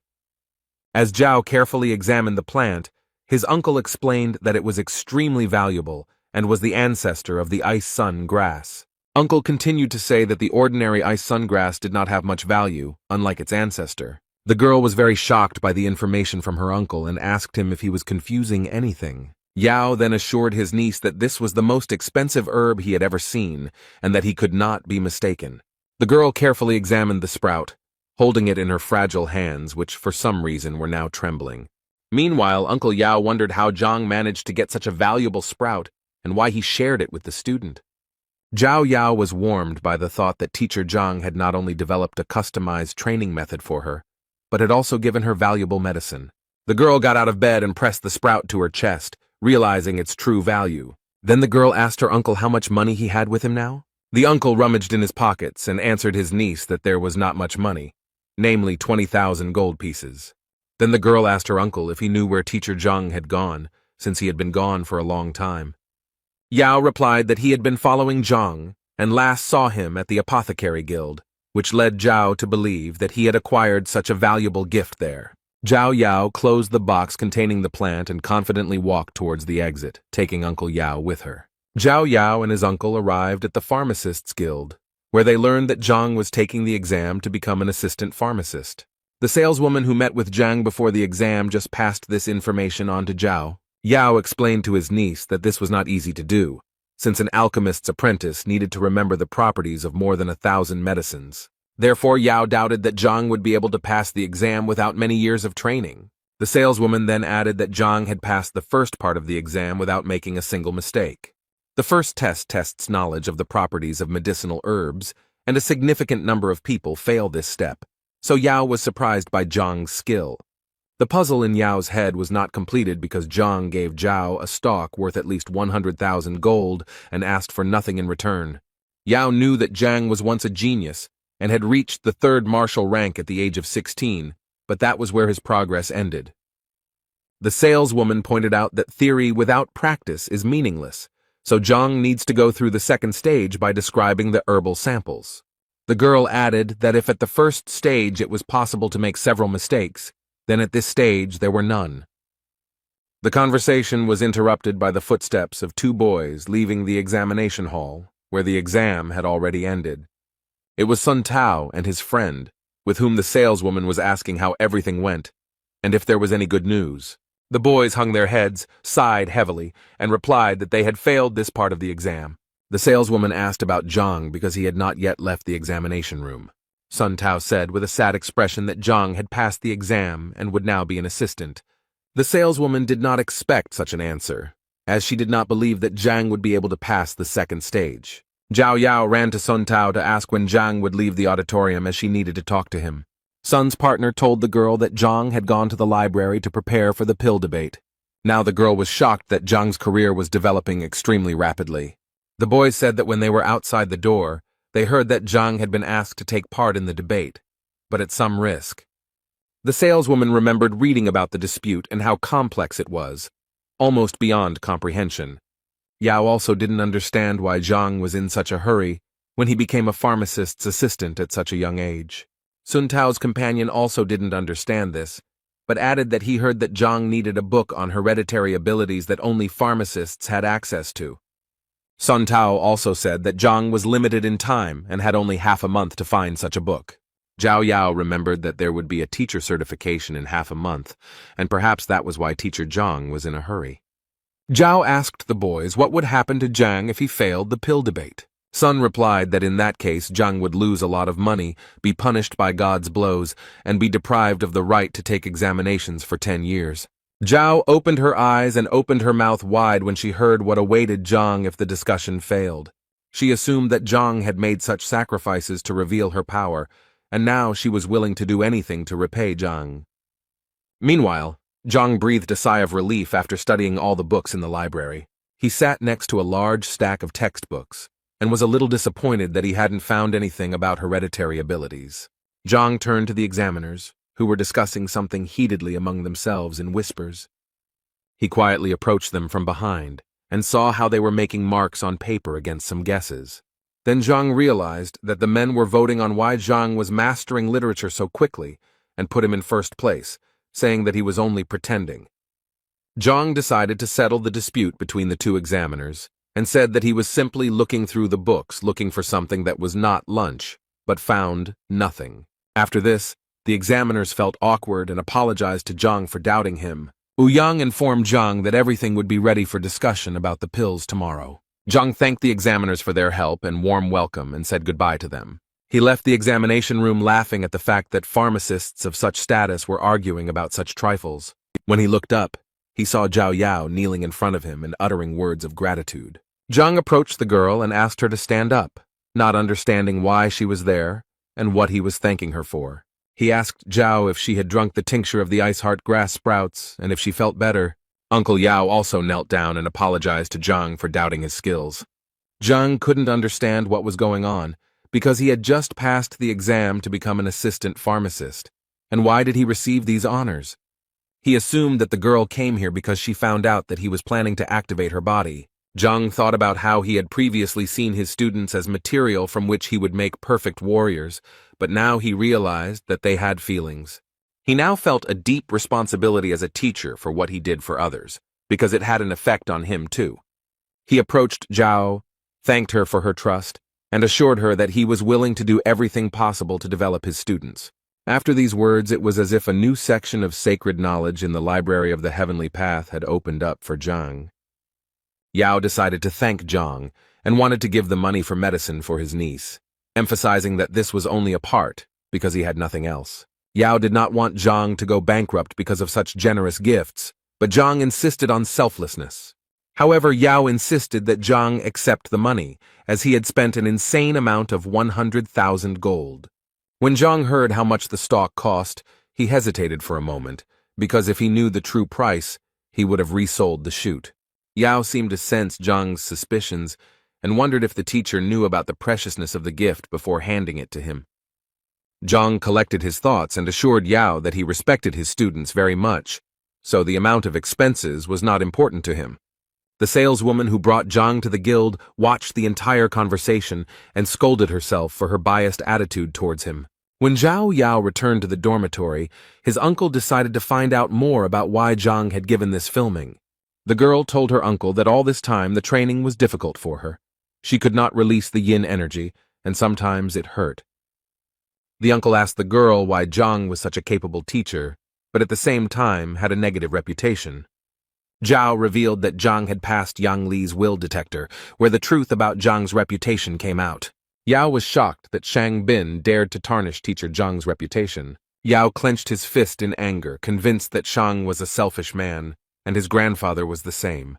Therefore, Zhao asked his uncle to show respect to teacher Zhang after the truth was revealed. The uncle laughed, and assured his niece that he would not step on the same rake twice. But now Yao was thinking about how to teach a lesson to the Shan family, who had made Yao form a false opinion about Zhang. Zhao Yao asked her uncle to tell people the truth about Zhang from now on, so as not to tarnish his reputation. The uncle smiled broadly at his niece and promised that he would do everything in the best possible way. Zhang sat in his small house and looked out the window at the star-studded night sky. He spent the entire night practicing and easily improved his abilities, finding 20 new points. In the morning, he went out into the yard and saw a company that was impatiently waiting for him. There were 3 boys there, 2 of whom were his disciples, and the third was Zhao Yanfeng, Lu's disciple. Yanfeng bowed to Zhang and said that he had gathered the courage to refuse to study with Master Lu. Now Zhang understood why Lu was angry with Zhang and called him for teacher evaluation. Zhang decided to leave Yanfeng to listen to the lecture that Zhang was going to give to his student. So when everyone had gathered, Zhang took the notebook with his work and began to tell the students the information. The students were delighted as Zhang explained completely new teaching methods and techniques. The lecture lasted quite a long time, almost until sunset, and when it finally ended, the tired but satisfied students went home. But Zhang had a test ahead of him, the debate that was about to begin. Zhang arrived at the guild where he heard a familiar female voice calling his name. It was the same saleswoman from the store who said that the masters had arrived for a conversation, but Zhang still had a chance to refuse. Zhang assured the girl that everything was fine and that he was determined, so he was ready to participate. The girl smiled back and made an inviting gesture to Zhang. As Zhang walked down the hallway, he reflected on the importance of this test, since the success of his students was at stake. When they finally arrived at the examination hall, Zhang saw Ouyang with a semicircular table and a large bronze cauldron standing behind him. Ouyang also decided that it was necessary to remind Zhang that it was not too late to withdraw from the discussion. Zhang smiled back and convinced Ouyang that there was no turning back. Then Ouyang also smiled and replied that he would no longer dissuade Zhang and wished him success. Ouyang decided that it would be a good idea to invite respected pharmacists who would appreciate Zhang's skills. A few minutes later, 10 respectable people, young and old, tall and short, gathered on the threshold.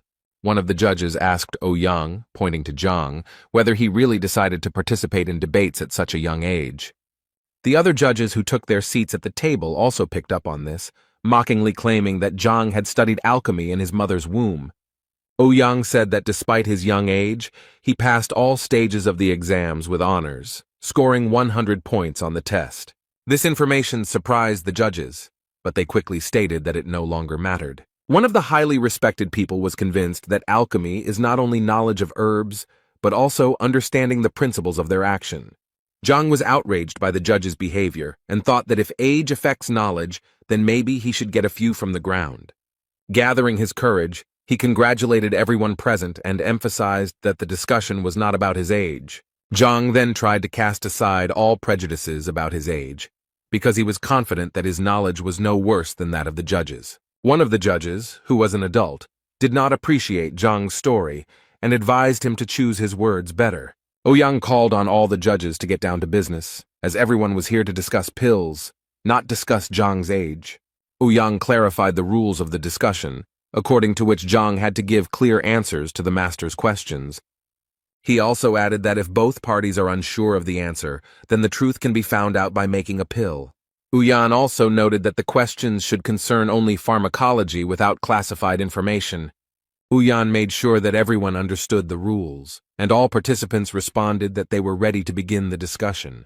Ouyang was ready to start the discussion, but Zhang made it clear that he wanted to make some adjustments.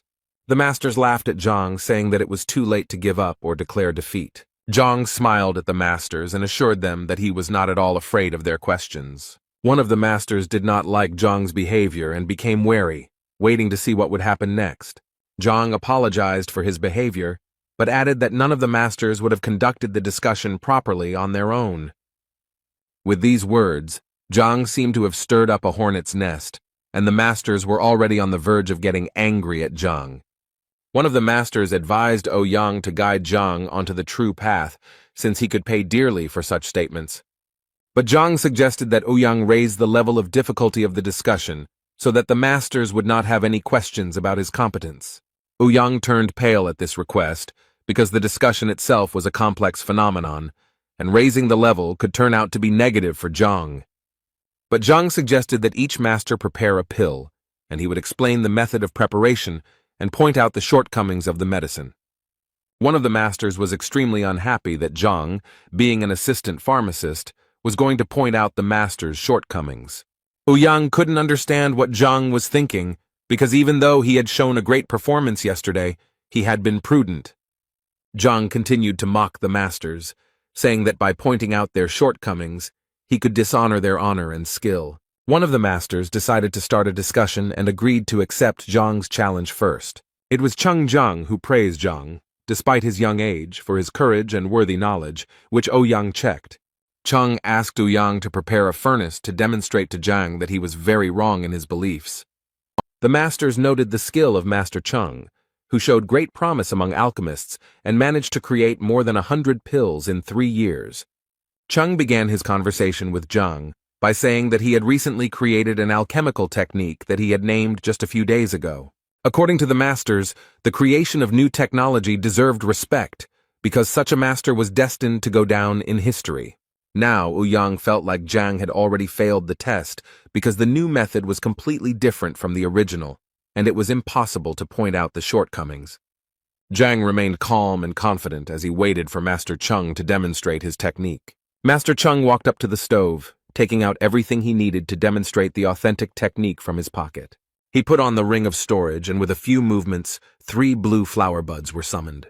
Returning them to his hands, the master whispered some words, similar to a spell, after which he threw the flowers into the oven.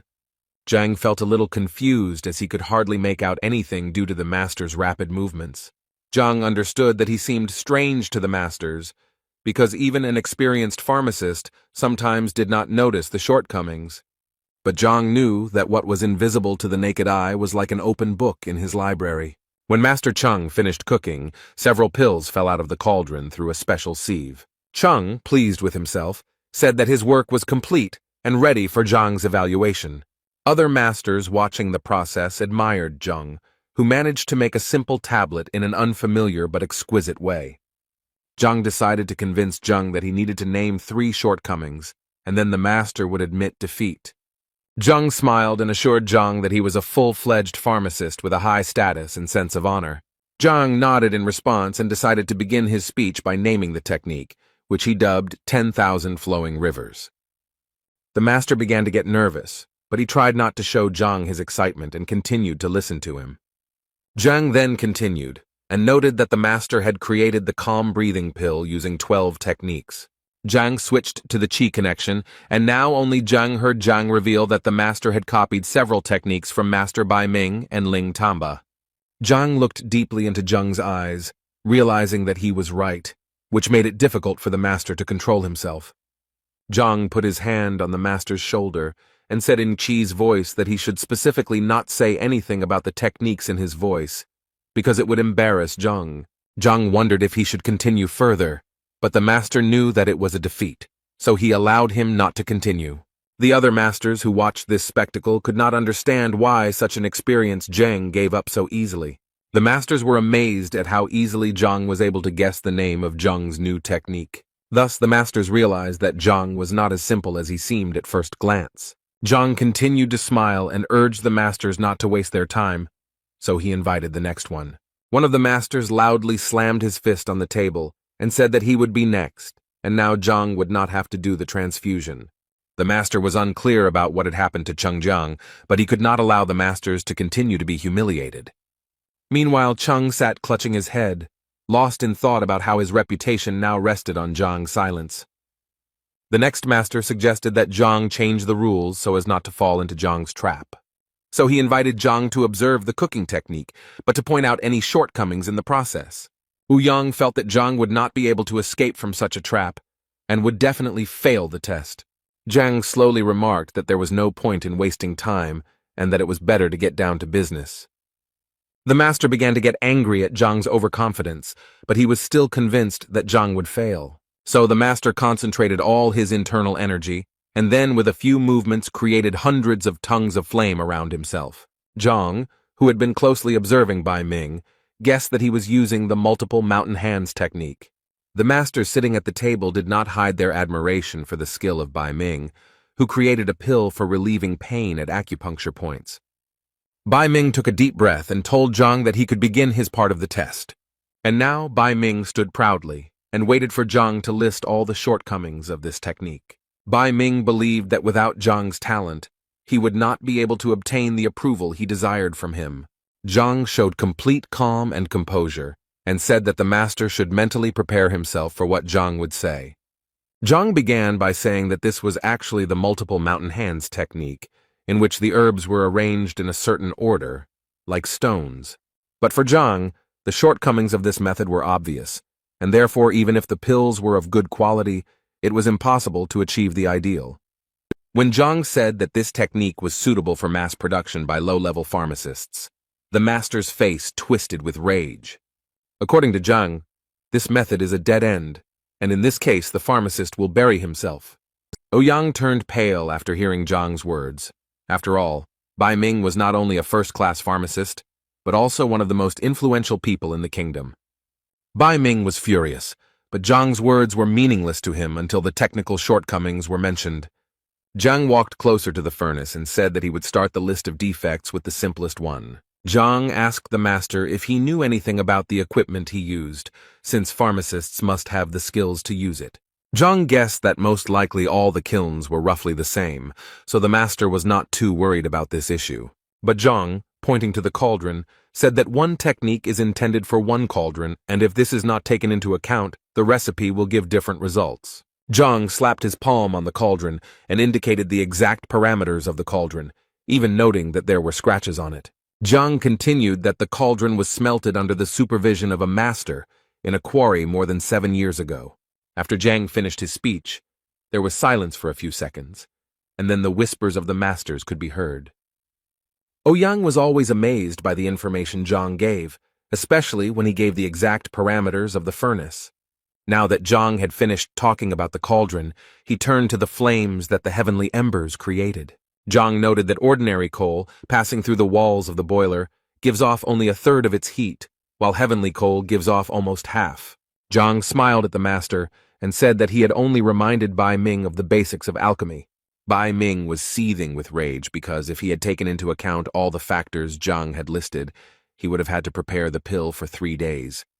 Zhang moved away from the cauldron and approached Bai Ming to continue explaining the process. Zhang noted that 47 herbs are needed to make the pill, and some of them are incompatible with each other.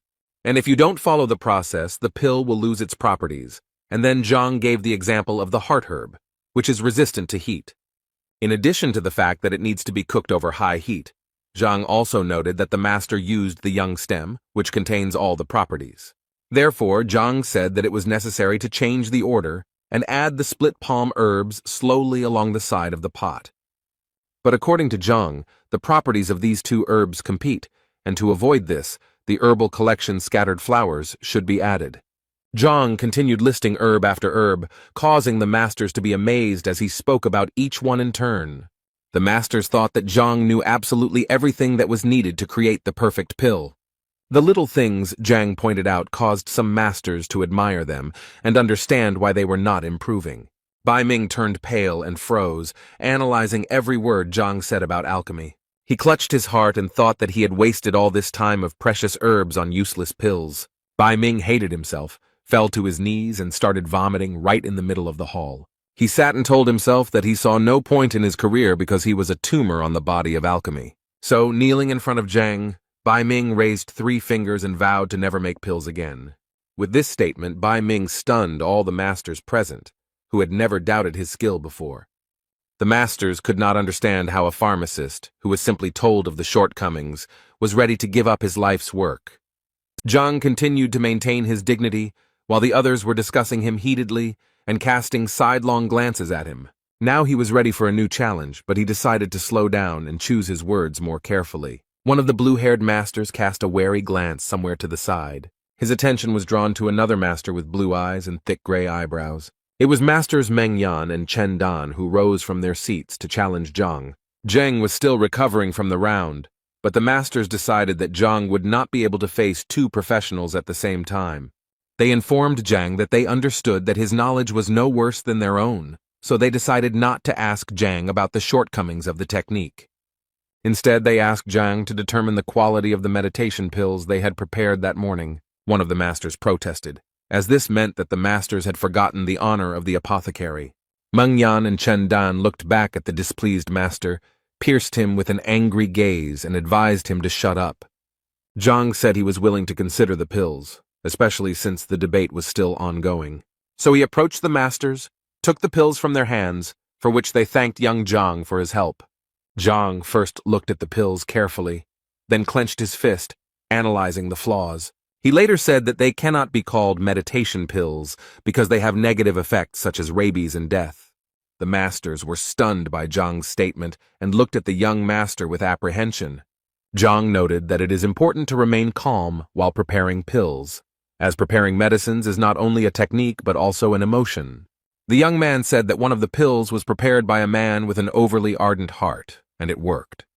Zhang suggested that the masters test his claim on the guild's experimental animals. Master Chen Dan immediately rejected such a proposal, much to the surprise of his colleague. Chen Dan actually recently noticed that his meditation pills had a detrimental effect on test animals. Chen Dan told Meng Yan that he had doubts deep down in his heart, so he didn't regret checking the pills. Meng Yan turned to Zhang and asked if he could tell him more about the pill. Zhang touched Yan's shoulder and pointed out that he had become very irritable recently due to some emotional distress. Zhang was glad that he had used his abilities well to collect data for the discussion, but he didn't even know that he would be able to extract skeletons from the examiner's closet. Zhang advised Meng Yan to face the problem head-on and draw appropriate conclusions, then everything would be fine. The masters were very polite to Zhang, thanked him for the information, and admitted defeat. Now it seemed to Yan that at some point the exam had ceased to be an exam. Now the masters admired Zhang and wanted to ask him the questions that had been troubling them for so long. This caused a verbal altercation between the masters, as they could not decide who would be first. It reminded Zhang of a kindergarten where such respected people had made a mess. But before, Zhang's job was to find flaws in the technique or ingredients, so there were no takers, unlike in those cases when Zhang could solve some problems. Some of the masters already regretted that they had called for a discussion earlier, because now they could ask questions to which they had no answers. But Yan hoped that he would still have the opportunity, as an examiner, to ask a few questions after the debate. A loud sound on the table made everyone present turn their gaze towards the one who did it. Master Lu stood up and reminded everyone present that the discussion was ongoing and that questions should be asked and not shy away. Master Liu looked at everyone coldly to make sure no one had any questions. Zhang knew that he was facing a serious opponent, because Master Liu was head and shoulders above all the masters. Everyone knew that Master Liu was famous for his ruthlessness, so they expected that Zhang would be unable to resist. The master approached Zhang and stopped in front of him, creating an atmosphere of pressure with just his tall stature. The question that bothered Master Liu was also related to the meditation pill. He agreed with Zhang about the need to have stable emotional energy to create a pill. The master created a certain intrigue with his silence before asking his question, and then there was no stopping him. He showered her with question after question, and all of them were connected with his daughter's unsuccessful love. When the questions were finally over, the master finished by asking Zhang if he needed to make a meditation pill. There was silence among the other masters at the table, because for a moment they did not know how to react to them. And then they seemed to explode one after another, reminding Lu that questions about his daughter were irrelevant to the discussion. Some of the masters began to say that Liu had gone crazy and was simply trying to find out something about his daughter. Liu lashed out at the masters, saying that this was bothering him and that he could not prepare the meditation pill. Zhang, who hoped that the conversation would be about alchemy, was very much mistaken, because the masters began to quarrel among themselves. When everyone finally calmed down, Yang, wiping the sweat from his face with a handkerchief, announced that a new one-star specialist had appeared in the guild. He took out a wooden box in the middle of which a golden alchemist's badge shone. Zhang took the badge in his hands and examined it carefully, listening to Ouyang's story about the benefits of this title. When Ouyang finished, Zhang asked if he could show her where the extended section of the library was. On the way to the library, Ouyang told Zhang that there were about 10 pharmacists in Tianshuan, and they only came to the library when absolutely necessary. Upon entering the library, Ouyang noticed that it was usually empty, so Zhang should not hesitate to take any book. The library was impressive in size, so Ouyang advised Zhang to seek help if the need arose. Ouyang wished Zhang a good time, congratulated him again on his new achievement, and said he would ask some questions later. Zhang was pleased with himself and happy that he finally had access to the library he needed. Although it took him several hours to find the right book, he still found the material he needed. Zhang managed to find information that long ago, King Shenling's daughter, Princess Shenchu, had a yin body, which she successfully activated with the purity-revealing pill. Zhang took this information into account, but decided to look for something else about the horned dragon blood. Zhang found what he was looking for, and learned that a single person could not release such energy for a long time until he used the blood of the giant rhinoceros. With the help of the Library of Heavenly Path, Zhang decided to test all the shortcomings of such methods. In the library, he was told that only 10% of the power could be activated with the purity pill and the blood of the giant rhinoceros. But for Zhang, it was better than nothing. And besides, he decided to combine these techniques, and now he just needs to find everything he needs. Zhang returned to Ouyang as he was sitting in his office, sorting through various documents. Zhang announced his intentions to purchase the purity pill, the meridian rejuvenation pill, the body nourishing solution, and the giant rhinoceros blood from the guild. Ouyang replied that everything was possible except for the purity pill and rhinoceros blood, but perhaps those ingredients were in the main branch. But since the main branch is geographically located quite far away, the delivery will take 10 days. Zhang tensed up, because there were 14 days left until the teacher's evaluation, and if the materials would only be available in 10 days, then he needed to get it together. Zhang accepted Ouyang's proposal and asked him to submit his application as soon as possible. Zhang also asked how much he should expect to pay, and whether he should pay for the product now. Ouyang began to count out loud, listing the importance and difficulty of obtaining the necessary items. So, taking into account Zhang's new status, after completing the calculations, Ouyang announced the amount of 23 million. This price turned out to be beyond Zhang's means, because before this he considered himself rich after the incident with the appraiser. But now, he was unable to pay for the goods. Then Zhang decided to deceive Ouyang and blame everything on the new status, thanks to which he wanted to pay for the goods later. Ouyang declined the request, arguing that the materials were extremely valuable and the guild could not be in debt. Ouyang combed his beard and thought about how he could help Zhang with the necessary things. Ouyang then suggested to Zhang to prepare a meditation pill with a complex composition and an acceptable price on the market. But Zhang was not satisfied with this proposal, because according to Ouyang's predictions, under such a scenario, Zhang would become rich in 2 months. In this regard, Zhang asked Master Ouyang if he had any other suggestions for earning money. Ouyang thought for a second, and it occurred to him that the profession of a grandmaster, who could charge a lot of money for his advice, was very profitable. Zhang smiled at Ouyang and asked him to order everything he needed for him, and in 10 days, Zhang would pay for everything. Zhang thanked Ouyang for his kindness and help, said goodbye to the master, and quickly ran away. The market was rich in variety, such as the Sunny House, which could be rented and admired in a luxurious location in the middle of nature. A nice man approached the seller who was so actively advertising the Sunny House. Zhang, who had decided to pose as the great master, was a little embarrassed when the boy called him a highly respected person. Zhang informed the seller of his intentions to rent out the house. The salesboy asked Zhang about his preferences in order to choose something good. Zhang said he was looking for a clean, large house that was conveniently located, furnished and ready to move into. The young man seemed to have an answer to every question, so he said he had a house that fit the bill.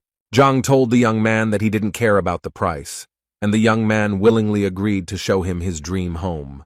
As they approached the luxurious estate, the seller told them that the house belonged to a rich merchant who had passed it on to his son as an inheritance, but he was a gambler. Also now, according to the seller, An estate with a 5-room complex, a gazebo and a lake is for sale.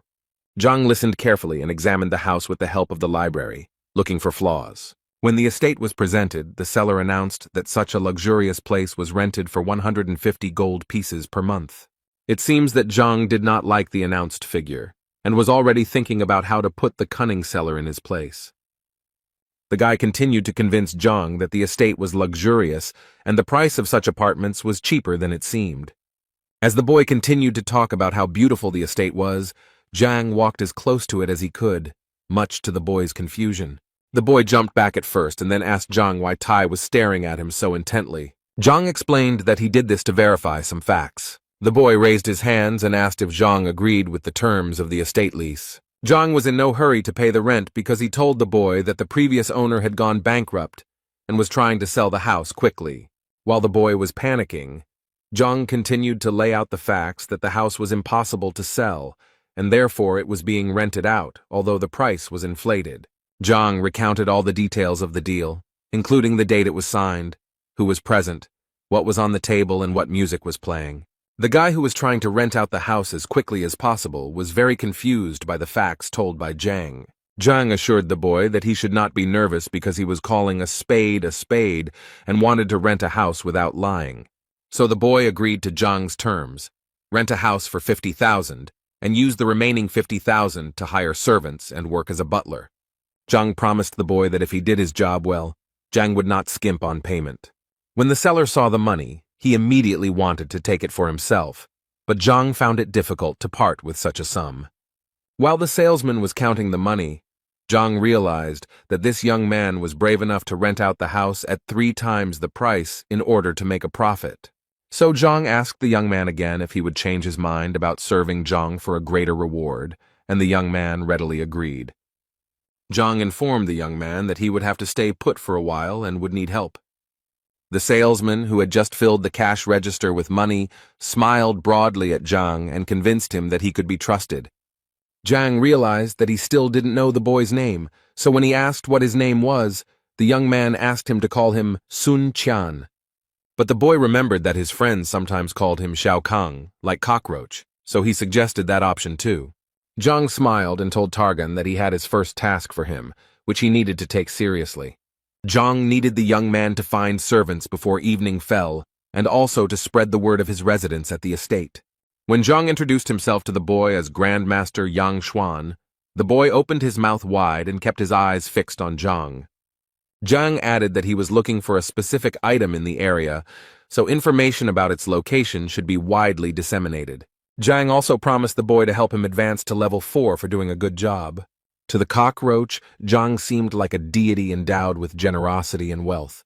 After bowing to Zhang several times, the boy stood up and assured his patron that everything would be done to the best of his ability. When the boy left, Zhang sighed, realizing how difficult it was for him to pretend to be a very decent person. Back at school, Zhang planned to take a rest, but a group of students were already waiting for him in front of the classroom.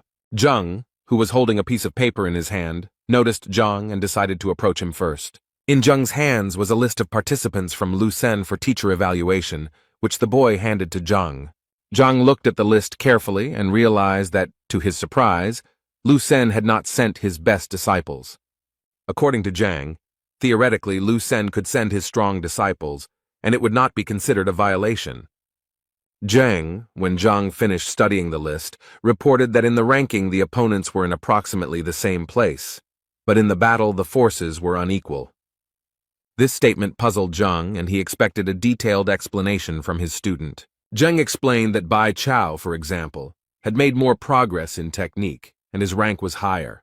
Then Zhang talked about Dulei, who has the advantage in precision and sharpness of strikes, although he is almost in the same position as Wang Yin. Also, Liu Sen's former student recalled that his friend Mo Xiao, whom he had never defeated, got to Master Wang earlier and more skillfully. Zhang recalled that Bai Chao accepted Hongxun as his teacher, and Dulei was one of the first to go to Zhu Hong's teacher. Zhang listened to all the students' suggestions and angrily crumpled the sheet of paper with the list of students.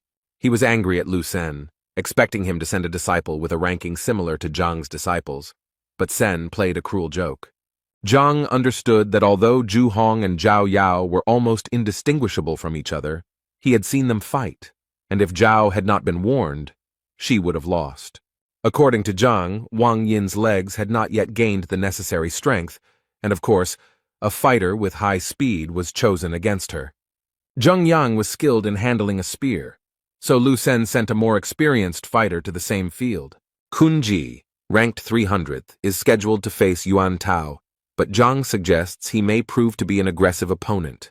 Zhang strained himself at every step to come up with a plan because Lu Sen carefully selected the participants so as not to give Zhang's disciples a single chance. Zhang got angry and threw the paper on the ground. He was furious that Lu Sen wanted to wipe his feet on it. Zhang now realized the even greater importance of earning money in order to purchase the necessary medicines that would improve the students' techniques. After some time, Zhang returned to the house he was renting and noticed that security had appeared there. As Zhang approached the entrance, the guards bowed to Zhang and greeted him. As Zhang walked through the courtyard, he noticed several servants, which made him happy, because the seller turned out to be a capable young man who fulfilled all his wishes. Meeting the salesman, who was now a butler, Zhang thanked the boy for doing the job. Cockroach informed Zhang that he had spread information about his location and was confident that word of mouth would work as expected. Zhang asked his butler to tell him how this information spread. The boy said that he had sold his shop and told everyone in the shopping district that he was now serving the great master. Zhang asked the boy if he still had the money he had given him, and the boy assured him that the people had agreed to serve voluntarily after hearing about the great master. Zhang liked it, but he was a little amused by the idea that people didn't check the information. After hearing all the information from the butler, Zhang asked him to make him some tea while he waited for customers. For some time, no one appeared at the estate, so Targan suggested that Zhang hang a sign saying that the great master lived in the house. Zhang declined the offer, instead suggesting that the butler take a walk around the area. But before going for a walk, Zhang asked Dvoretsky that the guards not let anyone in during the walk. And then he asked Targan about the richest man living in the city. According to the butler, it was Lord Lin Tianyu, the owner of a trading company and a real billionaire. Zhang believed that the purpose of his pretense was to earn a good fortune, and therefore Lin was a suitable candidate to achieve this goal. When Zhang asked the butler where the rich man lived, the boy said he would take him there. Walking through the noisy streets of the city, where everyone was bustling about looking for solutions to their problems, Zhang and the butler came to the Tianyu trading firm. The house was striking in its high cost, had several floors, and was finished with precious materials. Zhang and his butlers walked closer to the lord's estate, looking at the lions made of green southern jade at the entrance. Zhang thought that with $1 million gold in his hands he was incredibly rich, but compared to the wealth he saw, he felt like a beggar. The butler suggested that Zhang inform Lord Lin of his arrival, but Zhang refused. Zhang walked up to the lion and touched it with his hand, so to speak, to study the area. When Zhang finished his assessment, he invited the butler to sit somewhere while he asked Zhang why they didn't go to the lord. The cockroach immediately stated that he did not object to Zhang's orders, but Zhang told the butler to express his opinion freely. The butler was surprised because Zhang was a famous great master to him, and therefore the lord could not refuse the meeting. Zhang agreed that he would not be refused a meeting, but he wanted to force the lord to come on his own. According to the butler, this sounded like something impossible because the lord is a very respectful and caring person. The butler told Zhang that the lord had built a large trading network on his own, and some princes and ministers were unable to meet with him. Zhang calmly sipped his tea and said that he would prove that the lord himself would come to him. But in order to carry out such a plan, the butler must do everything Zhang says without objection. The boy agreed, and Zhang asked him to cut off the head of the precious stone lion. The butler was shocked to hear Zhang's wish and almost fainted. He knelt down in front of Zhang and began to say that each lion was worth millions, and for such a prank, the boy would have his head torn off. Zhang looked at the boy with a stern and cold gaze, reflecting the boy's distrust. The boy didn't know what to do, but Zhang convinced him that if he broke the lion's head, he would protect the boy. The boy sat on his knees for a few more seconds, then gathered his strength and fulfilled Zhang's request. The cockroach took a sledgehammer lying near the construction site and approached the lion, daring to take a bold step. Swinging with all his might, the boy delivered a powerful blow that knocked off the stone lion's head. Passers-by noticed something was wrong and began to discuss what happened to the boy. A group of 5 guys with red armbands decided to stop the riots. They ran up to the butler, who looked extremely frightened and confused.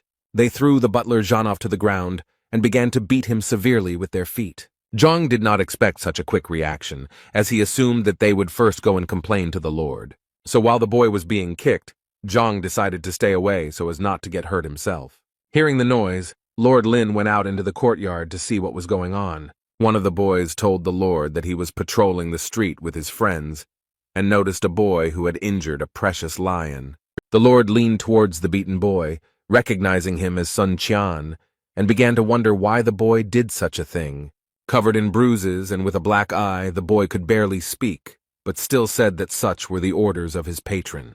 Zhang sat with his back to the Lord and the others, but he felt the Lord's piercing gaze on him. The Lord ordered the boy to stand up and walked over to Zhang, who was still sitting motionless. When the Lord approached Zhang, the first thing he was interested in was why he gave the order to crush the lion. The Lord knew nothing about Zhang, so in order to get to know him better, Zhang offered to sit next to him.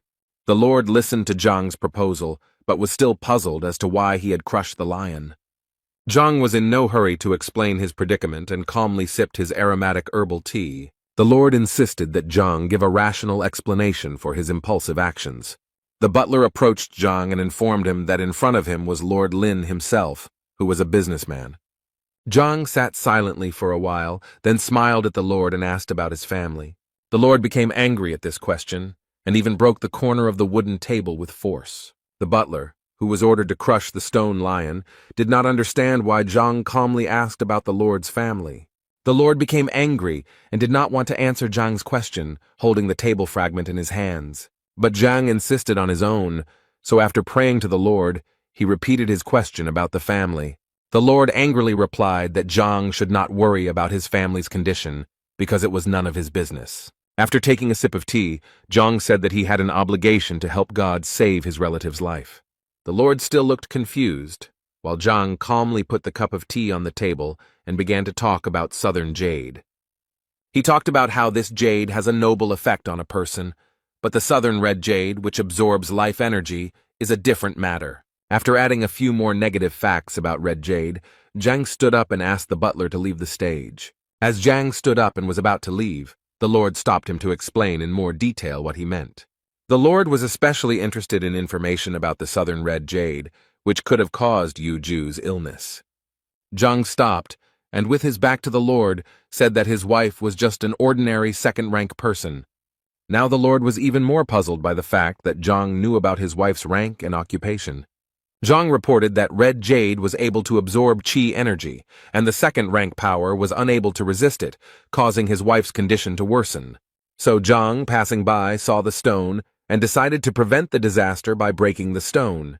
Zhang said he was in a hurry, so given the connections the Lord had, it wouldn't be difficult to find Zhang when needed. The street guard asked Lord if Zhang should be stopped, but he said no. Instead, he asked the young guard to immediately call appraiser Chen Yuan to the estate. The assessor arrived at the scene as soon as possible and asked what the urgency was. The Lord pointed to the fallen head of the lion and asked the appraiser what material the statue was made of. The appraiser sighed heavily and replied that he had appraised the monument a long time ago, but he clearly remembered what he had said. But when he looked closely at Leo's head, he was frightened by the realization of new information. The Lord commanded the appraiser not to intrigue and to tell the whole truth about the material from which the lion was made. But the appraiser looked confused and could not find the right words, and the Lord himself guessed the truth. He made a hand gesture to use one of his fighting moves and smashed the lion's head into tiny pieces. The Lord came closer and took one piece of stone in his hands, realizing that even the master himself did not know the origin of the stone. The Lord inquired whether red jade was really capable of absorbing life energy, to which the appraiser replied that there were legends that spoke of the stone's negative influence. The Lord turned to the street guard and asked if he knew anything about Sun Qiang. The guard scratched his head and remembered that Sun Qian had sold the store, saying that he was going to serve the great master. The guard thought that Sun Qian was bragging, so the boy was laughed at when the famous great master took him into service. The Lord was upset that he had missed the opportunity to make amends with the Grand Master who could have helped the family. The guard, realizing the sadness of the situation, asked the Lord how he could help. The Lord ordered the guards to immediately find out where Zhang was staying and then prepare transport to his estate.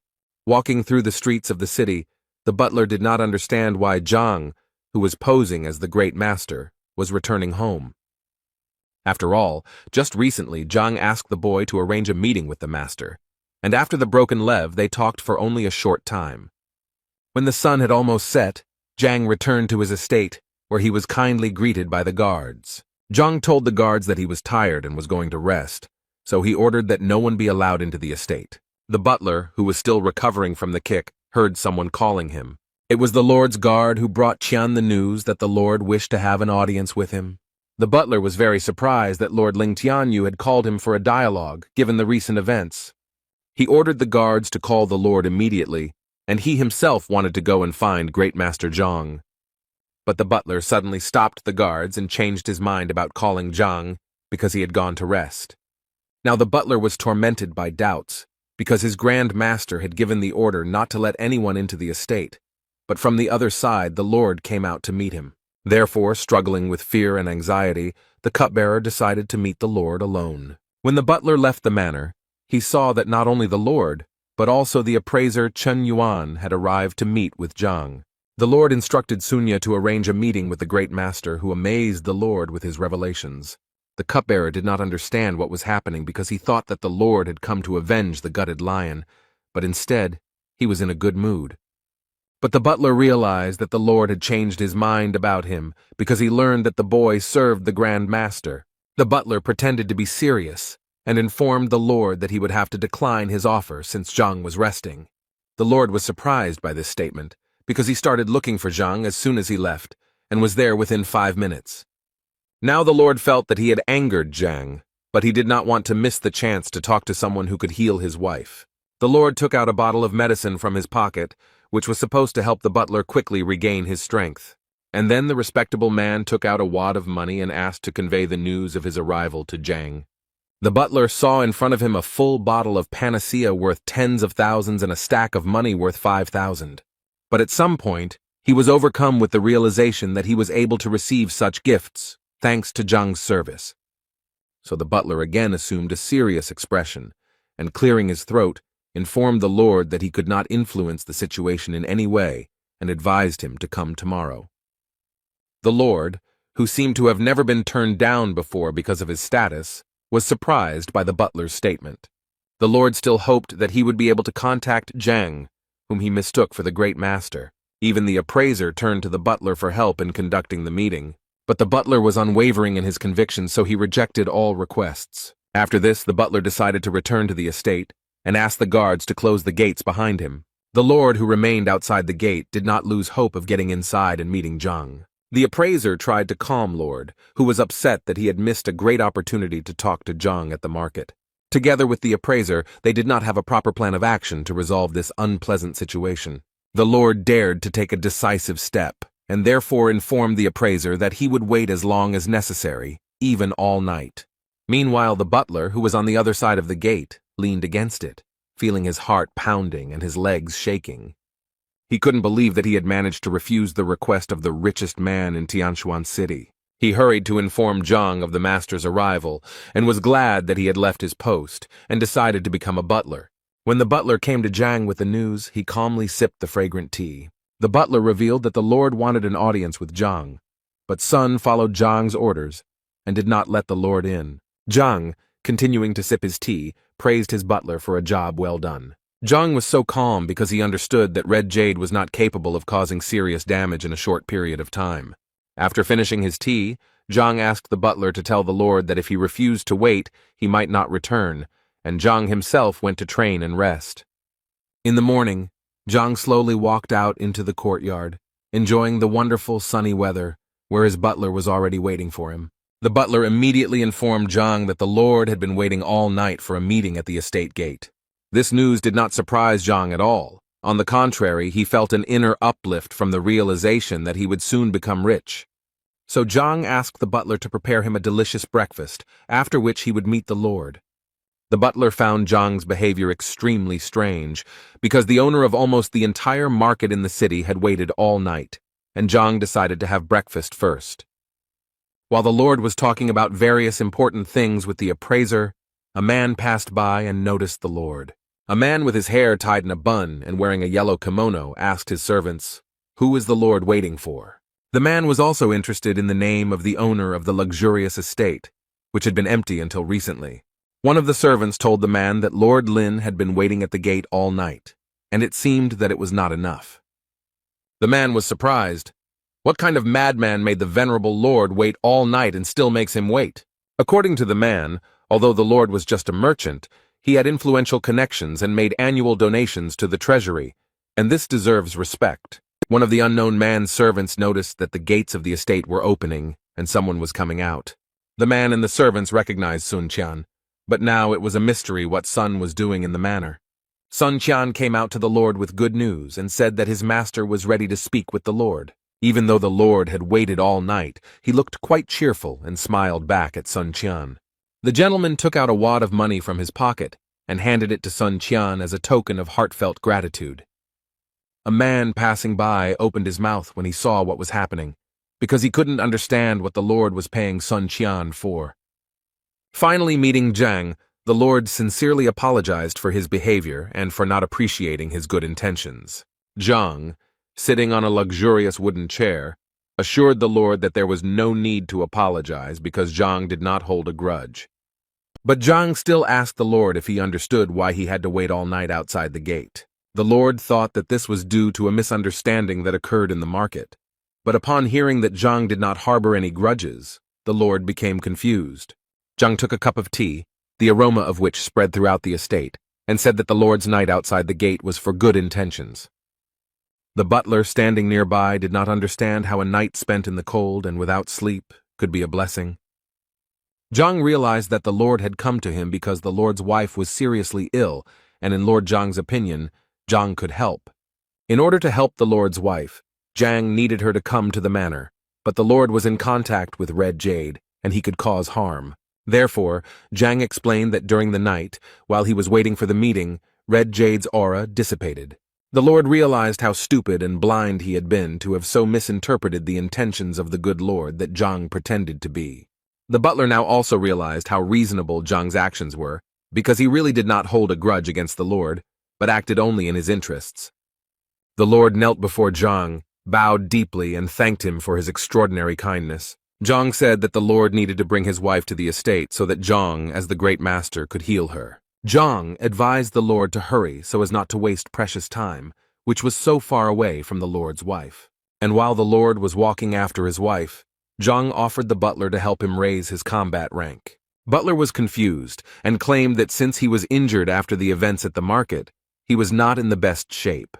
Zhang calmed the butler down and said that the boy could not advance to the next level because there was no impure qi circulating in his body. The boy listened carefully to Zhang, who said that such power could only strengthen the body, but the spiritual energy remained the same. Therefore, in order to move to the next level, it was necessary to fill each organ with pure qi, and after yesterday's battle, the qi passages were loosened, and the established energy began its journey again. The butler was shocked to realize that the fight at the market yesterday was a calculated move by Zhang. Zhang was glad that the boy had figured it out quickly, and asked him if Lord Lin had given him the medicine yesterday. The boy felt ashamed that Zhang cared so much about him, and he accepted gifts from others. Zhang seemed to sense the boy's sadness, and said that he should not be ashamed because he was doing his job well. So Zhang asked the boy to drink the medicine and demonstrate the punch, but the boy was worried that the training would take too long, and Lord Lin would have to wait a long time. Zhang assured the boy that the training would not take much time and would last a maximum of 5 minutes. Therefore, Zhang hurried the boy before he changed his mind. Otherwise, he would miss a great opportunity to improve his rank. The boy was a little fussy, but still agreed to the generous offer of the highly respected Grandmaster. Zhang said that the boy needed to sit on the floor, take the medicine from the Lord, and release the maximum amount of qi energy, and Zhang promised to take care of the rest. As the boy followed the instructions, Zhang reasoned that with the help of the library, he would be able to clear the boy's points, and then he would make significant progress. Zhang took out a silver needle from his pocket and pointed its sharp end at the top of the butler's head, who was in full concentration. The boy felt a huge warmth that filled every organ, and all this happened extremely quickly, as if 1 moment had passed. Blue streams of chi energy were visible to the naked eye around the boy, and he himself felt that he was moving to another stage. The boy could not believe that he had finally overcome the obstacle, which seemed like an immeasurable barrier that he had managed to jump over. The butler immediately ran to Zhang, bowing to him countless times for helping him gain new strength. Zhang said that everything was fine and advised him to get up and prepare to meet Lord Lin. The man who passed by Zhang's estate was still wondering who lived in this house. Suddenly the gate opened and Lord Lin and the appraiser ran out. For the man in the street, the mystery was now even greater, because he did not understand why Lord Lin was fussing so much. He gave his servants a cage covered with a white cloth and intended to find out who lived in the estate. As soon as the lord went to his wife, a butler emerged from the courtyard of the estate, who could not be pleased with his new title. He noticed a man walking near the Zhang estate and recognized him as Du Yuan, so he decided to ask him what he was looking for.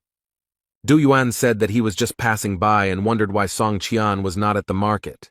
With a smile on his face, Sun Qian announced that he was now a butler in the service of the glorious master. Du Yuan was very surprised by this statement, so he immediately asked Song Qian who exactly he served. Sun Qian proudly declared that he was in the service of the generous and prudent Grand Master Yang Xuan. Yuan was shocked by this statement, but now everything fell into place for him, and now he was looking forward to meeting the great master himself. Yuan was surprised that he didn't know anything about Yang Xuan, so he asked Sun Qian as much as he could, including how long the great master planned to stay here. Sun Qian pretended that his master did not like too much attention, so he briefly answered all of Yuan's questions but advised him to keep his mouth shut. While the boys were talking, the sound of horses' hooves announced that the lord had returned with his sick wife. The cupbearer approached the lord and informed him that everything was ready to examine his wife and help her to be healed. While the lord's servants carried the feeble woman on a stretcher, Yuan carefully watched the events unfold. But he couldn't understand why Lord Lin felt so delighted and so sad about his wife when all the other doctors had given up on her.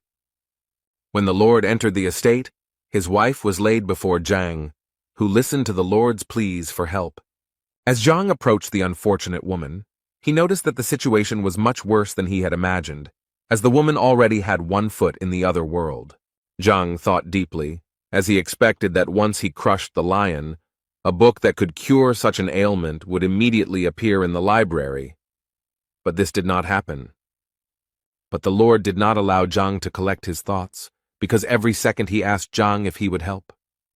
Zhang, who had boasted of his abilities before, could not afford to lose face, so he said that he needed to conduct a thorough check. As he walked from one end to the other, Zhang thought about how to avoid tarnishing his reputation and losing everything he had achieved. And then it suddenly dawned on him, and he even exclaimed out loud, which surprised Lord Lin. He leaned over to the woman and asked the lord to help him touch her, a woman who was poor and exhausted by illness. The lord reacted to this request from the Grand Master rather violently, since it seemed somewhat unacceptable to him. Even the butler was shocked by such a sudden request, but tried not to show his surprise. Zhang noticed that there was no initiative from the lord to help, so he decided to literally take matters into his own hands. The lord was already clearly angry that the Grand Master wanted to commit such atrocities against his unconscious wife without his consent. The lord was about to interrupt Zhang's actions, but noticing that he was only touching his wrist, he changed his mind. In his tension, the lord twisted himself with various shameful thoughts, while Zhang only checked his pulse. The butler also exhaled, because after Zhang spoke quite directly, everyone froze in tension. Zhang smiled to himself as he felt the woman up, as he finally had a clear plan on how to help the weak woman. Zhang remembered that when he competed with the appraiser Mo Yang, he could find out information about an item just by touching it. But now, Zhang doubted whether such a trick would work on the lord's wife, because the objects he was evaluating were inanimate, but the necessary book was quickly found in the library. Zhang began studying her to learn more about the weaknesses of the lord's wife, and found information that she had weak meridians. For Zhang, this was just what he needed, as the protective energy shell had been destroyed by the red southern jade, causing the meridians to become blocked. The lord, who had been closely monitoring Zhang's actions, was always worried and wondered if Zhang would be able to help her. After finishing his analysis, Zhang let go of the woman's hand, stood up, and assured the Lord that his wife's illness was quite easy to cure. The Lord began to make low prostrations, uttering various prayers and petitions aimed at saving his wife. Zhang, combing his false beard, informed the Lord that he was here to help. The Lord was ready to give Zhang everything he had, was ready to become a beggar, but the health and life of his wife were a priority. Zhang advised the Lord to calm down and explained that his wife had been suffering from the effects of jade for too long, so she could not be cured in a short period of time. She needed to take the medicine for 10 days. The Lord was ready to get everything necessary for the preparation of medicines, so that they would only help his beloved. But the Lord immediately realized that in such a matter it was better to trust the Grandmaster, and therefore decided to trust him completely and entirely. Zhang nodded in agreement, took a silver needle out of his pocket, and announced that he was going to perform the first procedure. Zhang stuck a needle into the top of the sick woman's head, and blue streams of light appeared around the needle. A second later, the woman came to her senses, taking a loud and deep breath, which slightly frightened Lord and Zhang. The woman was disoriented, but Lord hugged her, calming her and assuring her that she was in good hands. Meanwhile, Zhang was already beginning to regret that he had healed the woman so quickly, because he had planned to carry out the treatment for much longer in order to receive more money from the Lord.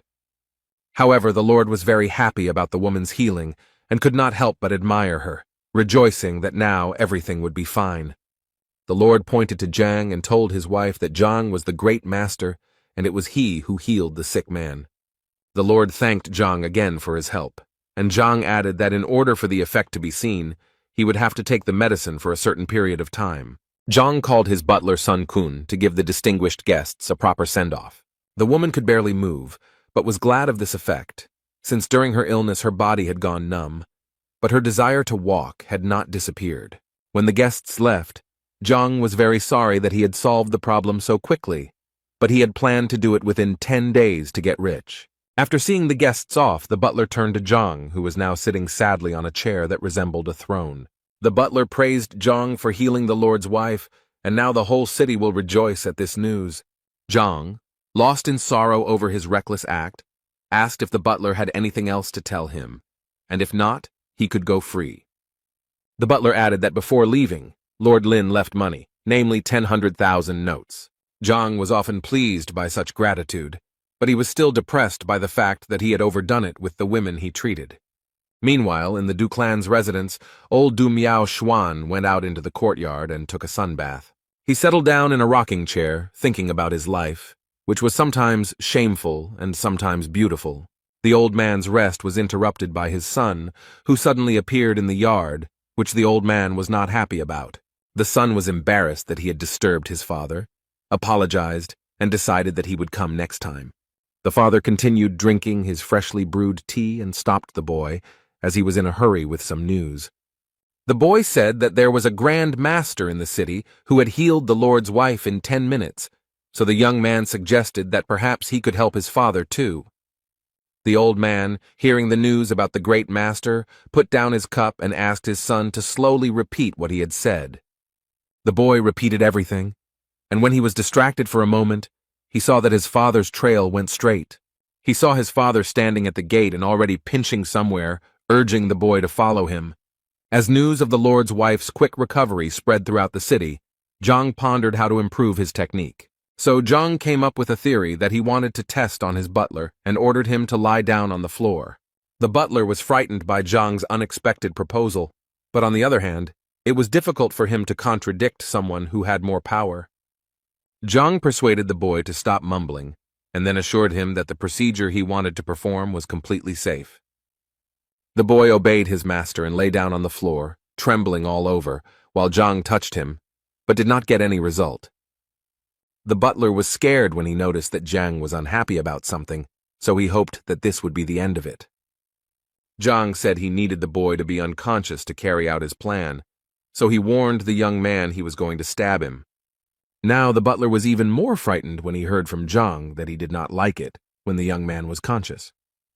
Zhang asked the boy to shut up and hit him several times, causing the boy to lose consciousness. Zhang touched the boy's wrist again and now gained access to the library, concluding that when people were unconscious, the library perceived them as inanimate objects. While Zhang was performing some ritual, A guard approached him and informed him that Du Miao Xuan had arrived at the estate. Zhang gave the order to let the distinguished guest in and began to bring his butler to his senses. While the old man was waiting for an audience with Zhang, he thought that because of his illness, his abilities had weakened and no one could help. But now the great master had hope. Standing in front of the entrance to the estate, the old man asked his son if he had brought him here, if he had not made a mistake. The boy convinced his father that Sun Qiang had brought news of the great master, and moreover, the young man had seen with his own eyes the master's wife healthy after the visit. The old man wondered why the Grand Master's visit had not caused a stir among the locals and whether he was a charlatan. A few minutes later, Sun Qian came to his senses and informed the guests that Zhang was ready to receive them. Following Sun Qian, the old man looked around the estate's surroundings, which he found unimpressive, making him wary. The old man and his son found themselves in a rather luxurious room, where Zhang, in the role of Grand Master, was already waiting for them, sitting on the throne. The old man carefully studied Zhang's appearance, guessing that he was in his 40s, although his skin was much younger. Meanwhile, Zhang sat calmly and casually on the throne, drinking fragrant herbal tea. He then turned his gaze to the old man and saw that he was studying him closely, which did not please Zhang. Their eyes met, and for a moment they stared at each other with serious expressions. The old man's son was the first to start a conversation and said that his father was seriously ill and needed help. Zhang was a little angry that he was now being positioned as a healer, and he also didn't really want to help the old man who looked at him as a traitor. The young man was confused by what Zhang said and did not know what to say, so he asked his father to tell him everything himself. The old man smiled, apologized for the misunderstanding, and said he had a few questions about the fighting style. This conversation revived Zhang, and now he was more interested in listening to the old man to understand what was going on. The old man spoke to Zhang in riddles, as he did not trust him completely, as it seemed to him that his son had been deceived. But Zhang was convinced that with the help of the Library of Heaven's Path, he would be able to unlock any technique without even wasting time thinking. The old man said that he had recently mastered a new style, but had not yet mastered it well enough, so he asked for help.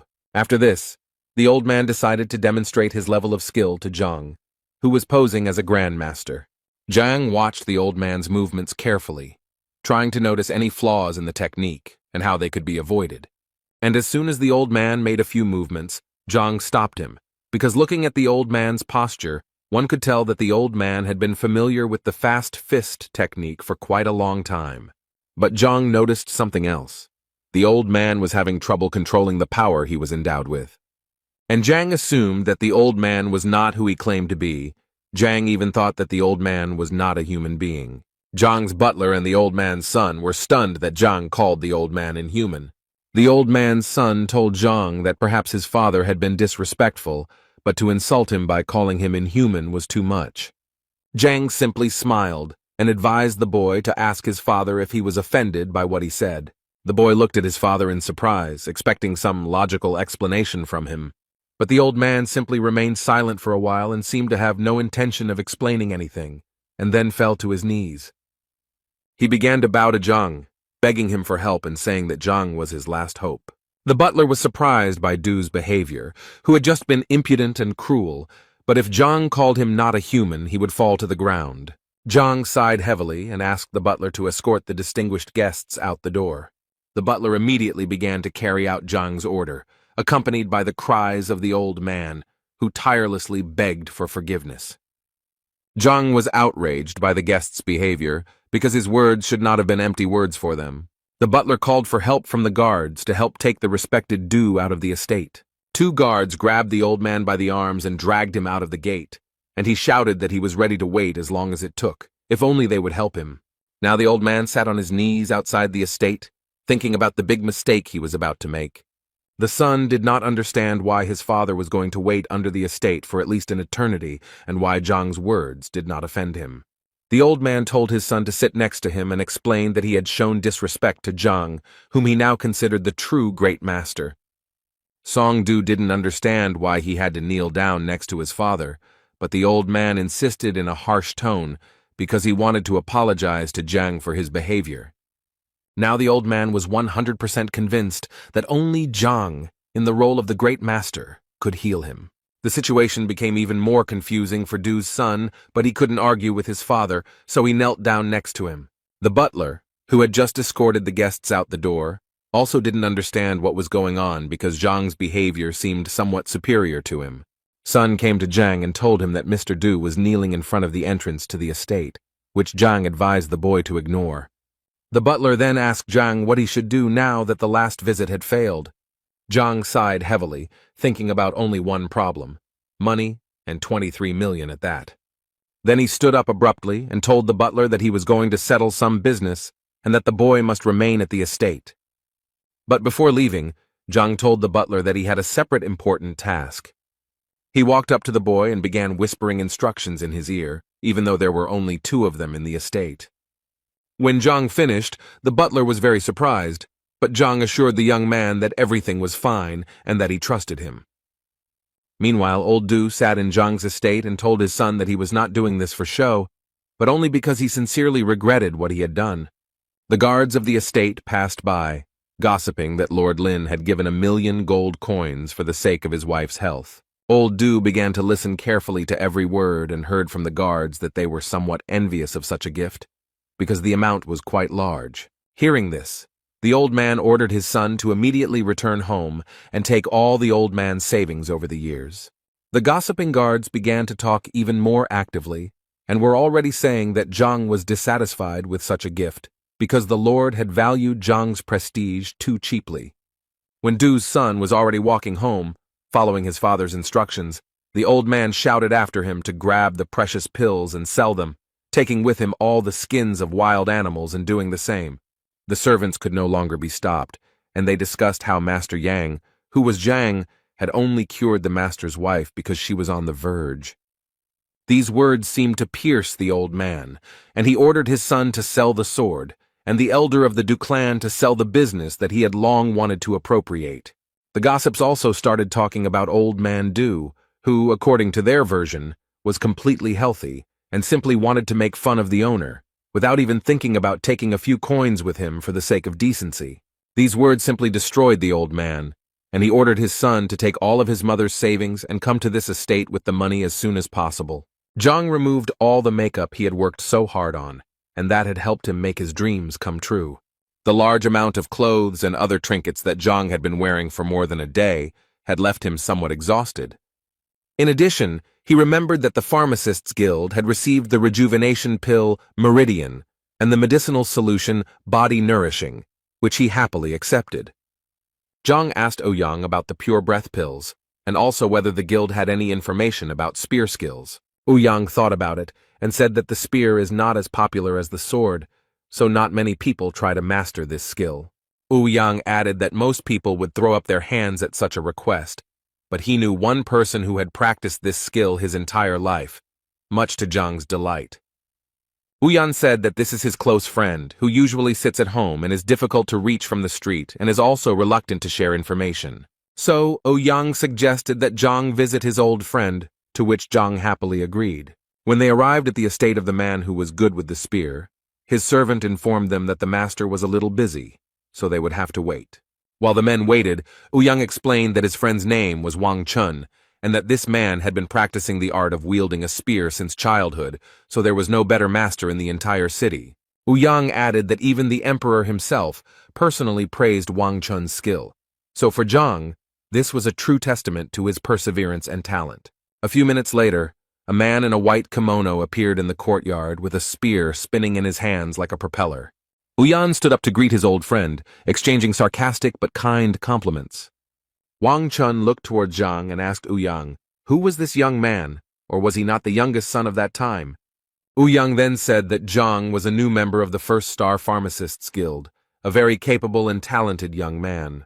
Wang Chun was surprised by the fact that such a young youth was already a star alchemist. Ouyang continued to praise Zhang and said that he successfully passed the pill debate, where all 10 pharmacists recognized his talent. The information about the discussion shocked Wang Chun, but Zhang awkwardly said that Ouyang was too attached to him. Ouyang decided it was time to tell him why he and Zhang had come here. Ouyang said that Zhang also admired the spearmanship, so he would be grateful if Wang Chun could give him some lessons. When Wang Chun heard the information about the spear, he perked up a little and began to show more interest in Zhang. But Zhang decided to admit that he had never actually held a spear in his hands. These words surprised Ouyang and Wang Chun, because before this they thought that the young man had extraordinary abilities. Zhang said that he actually had a student who was interested in the spear, and Zhang wanted to give him more knowledge. Now the smile on Wang Chun's face disappeared, and he looked completely serious, not understanding how he could teach a student anything when he himself lacked knowledge. Wang Chun didn't know what to do now to help Zhang and his student, because mastery of the spear could not be mastered in a short period of time. Zhang then proposed an alternative, which was that if Wang Chun had books on this skill, Zhang would not mind taking a look at them. Wang Chun said that the books had enough theory and needed to be read, but it was not enough. But he would be happy to show them to Zhang. Zhang was extremely grateful to Wang Chun for his help and immediately followed him to the library. When they arrived at the library, Zhang noticed a spacious room with many shelves where information from all over the kingdom was collected. Wang Chun told Zhang to make himself at home, and in the meantime he invited Ouyang to have some tea so as not to disturb the boy. Zhang was very pleased to have a few hours of access to the important information he was able to find on the library premises. While Zhang was studying thousands of martial arts textbooks, Ouyang and Wang Chun, like old good friends, chatted about events that they felt they needed to share. As Zhang opened book after book, he was amazed at how large and informative Wang Chun's library was. While serving Ouyang tea, Wang Chun asked again about Zhang's abilities, to which Ouyang briefly replied that Zhang was a true genius. Wang Chun liked this, but in his opinion, just because a boy had talent for herbs, it didn't mean he had the same talent for martial arts. Ouyang smiled and agreed with Wang Chun that mastering the spear was quite difficult, unless there were some secrets in Wang's library. Wang Chun assured Ouyang that all the important secrets were only in his head, and only the chosen ones could know about them. Wang Chun added that his library only contains the basics to help beginners, and after reading the books, Zhang can put aside his naive thoughts about his student's education. Wang Chun continued to tell Ouyang that Zhang was young and did not realize the importance of life. Ouyang just smiled and was glad that if Zhang abandoned his thoughts about martial arts, he would return to alchemy, where he could reach greater heights. Ouyang was about to say something else, but Wang Chun became wary and turned away, sensing danger. A flaming spear flew at an insane speed towards the gazebo where the men were calmly chatting. Wang Chun seemed to jump from his seat, grabbing his spear to parry the powerful, life-threatening attack. With a lot of effort, Wang Chun tried to deflect the sharp spear flying straight at him. The spear exploded in the building behind the gazebo where the men were spending their time peacefully. The speed and force with which the spear flew gave a complete picture of what was happening when the men looked back at the wall, in which they saw a huge hole. Ouyang, lying on the floor, fearfully asked Wang Chun what it could be, and he explained that it was a spear of enormous power. Wang Chun explained that it was a decisive spear, similar to the decisive sword that swordsmen achieved through phenomenal swordsmanship. Wang Chun smoked his spear in his hands and said that the one who shot it was in the manor. Zhang stood in the middle of the library, his view now expanded by the fact that there was a huge hole in the destroyed wall in front of him. But Zhang was partly pleased with himself because he had achieved what he wanted, even though he had made many mistakes. Wang Chun rushed towards where the spear was supposed to come from, seeing a mangled wall in front of him. When the men arrived at the scene, they found a confused Zhang standing in front of them, who promised to compensate for the damage caused. Wang Chun was surprised by this statement, because to him it meant that Zhang was the one who used such a technique. Therefore Wang Chun asked Zhang once again, did he really just release the decisive spear? Zhang was surprised at first, but then decided to demonstrate what he had done before, and a second later, a huge fire spear appeared behind him. Wang Chun was sincerely convinced that it was Zhang's decisive spear, so he asked the boy to repeat the technique in a way that would not harm anyone. Ouyang, who stood nearby with his mouth open, couldn't believe how Zhang was able to reach the top so easily when his friend had been trained in spear fighting since childhood. After seeing this, Wang Chun didn't want to believe Zhang that he had never held a spear in his hands before, but Zhang insisted. Zhang smiled and insisted that he understood everything from the textbooks, and he used the resolute spear by accident without knowing it. Wang Chun had a slump because he spent many years refining his skills, on the other hand, The boy who read books was able to do it in a few hours. Wayan tried to cheer up his friend and said that not everyone is born with the same talent. Meanwhile, Zhang tried to find out more about the resolute spear, which he had easily dismissed. Wang Chun explained that the determined spear is the result of understanding the spear so that it becomes an extension of the hand and has great power. Zhang was happy that he could now share this knowledge with his student, who would surely win the duel. Inspired by the joy of having mastered the powerful technique from the book, Zhang intended to take more lessons from Wang Chun to improve his technique. Wang Chun didn't expect that Zhang would want to do anything after that, but Wang Chun was curious to see Zhang practically. Wang Chu took Zhang out into the courtyard and threw a spear into his hands for him to demonstrate his skill. Having taken a fighting stance, Zhang and Wang Chun prepared for a duel in which he would have to demonstrate all his skills. Zhang made a sharp kick to gather all his strength for the upcoming strike. When Zhang was ready, he charged into battle like an enraged fire dragon, ready to destroy everything in his path. Wang Chun flinched from such a blow and froze in fear, waiting for the inevitable. It seemed as if Wang Chun's soul had left his body to protect himself from the powerful blow that Zhang was about to deliver. Zhang's spear stopped millimeters away from Wang Chun's face, causing him to lose his breath in a split second. When the fight ended, Zhang was a little disappointed that Wang Chun had managed to withstand the full force of the blow. Wang Chun still stood there silently, recovering from Zhang's blow. If Wang hadn't trained for many years, he wouldn't have reached the 7th rank, and who knows if he would have survived after that. Meanwhile, Zhang stood there with a smile on his face, saying that he would like to teach his student a similar technique, so he would appreciate advice from Wang Chun. Wang Chun smiled slightly and told Zhang that he was not sure if there was any need for advice here, since Zhang was very skilled with the spear. Zhang was glad that he had mastered the skill in the shortest time, and now his student Zhang Yang would surely be able to win. Wang Chun thought about how just an hour ago he had refused to teach Zhang something because he thought it was irrational, but now he realized that he himself had not reached the heights that Zhang had. Wang Chun hesitated for a few minutes, but then decided to ask Zhang to teach him a few lessons. With a smile on his face, Zhang was surprised by such a request, but willingly agreed to share the secrets he had managed to learn in the library. Yang, who was watching the men, did not understand why Zhang was giving advice to Wang Chun when he himself had come to learn from Wang Chun from the very beginning. Wang Chun was not used to listening to Zhang's advice, because usually masters of their craft do not share secrets with the first comer. But such actions formed a noble image of Zhang in the eyes of Wang Chun. Wang Chun was very grateful to Zhang for his help, but he couldn't just take it for granted. Therefore, when Wang Chun learned that Zhang did not have money to buy some medicines, Wang Chun decided to pay for him to study with Zhang. Wang Chun handed Zhang a wad of money, emphasizing that it was a modest payment for the knowledge Zhang had shared. Zhang was very surprised by such generosity, because he came to Wang Chun to study, but he himself became a teacher and even made a profit. After Wang Chun handed over the money to Zhang, the man bowed deeply. But Zhang thought it was unnecessary since the payment was quite sufficient. Zhang asked Yang to look after the pills he had already received, as he planned to return for them later when he went to school. After leaving the guild, Zhang was extremely pleased with himself because the plans he had conceived were being realized. When Zhang returned to school, he met only Wang Yin in the courtyard, whose husband was asking about other students. Wang Yin looked confused and upset, unable to put 2 words together to explain anything to the teacher. Zhang was a little angry because he had hoped that all the students would come to the training he had planned. Another disciple rushed into the courtyard calling for Wang Yin to run after him immediately as the battle was about to begin. The boy was in such a hurry to tell Wang Yin this news that when he finally saw Zhang, he was at a loss.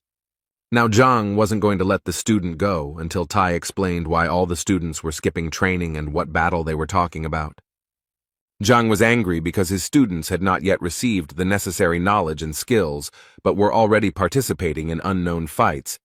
The boy muttered something for a long time, trying to find the words so as not to anger the teacher any further. However, he still dared to say that the Education Bureau distributes funds to help teachers, and in the Bureau's opinion, Zhang does not deserve these funds. Now Zhang was furious because the Bureau had threatened the existence of Zhang's class with its unjustified act. In the neighboring courtyard, there was a real mess with the participation of a large number of students and other unknown persons. Zhang's students defended the honor and dignity of their teacher, who had been unfairly slandered. The person in charge of distributing the financial aid was convinced that he was doing the right thing because he had no documents to exonerate Zhang. The man stressed that since there is no other precise data other than the exam results, in which Zhang received 0 points, there is no point in spending money on him. But the students were outraged by such statements, because Zhang remained their teacher as long as he had followers, and this was more than enough. The person who was supposed to allocate the funds agreed with this statement, but also emphasized that the charter stated that if a student was not worthy of the administration's expenses, then no assistance would be provided to him.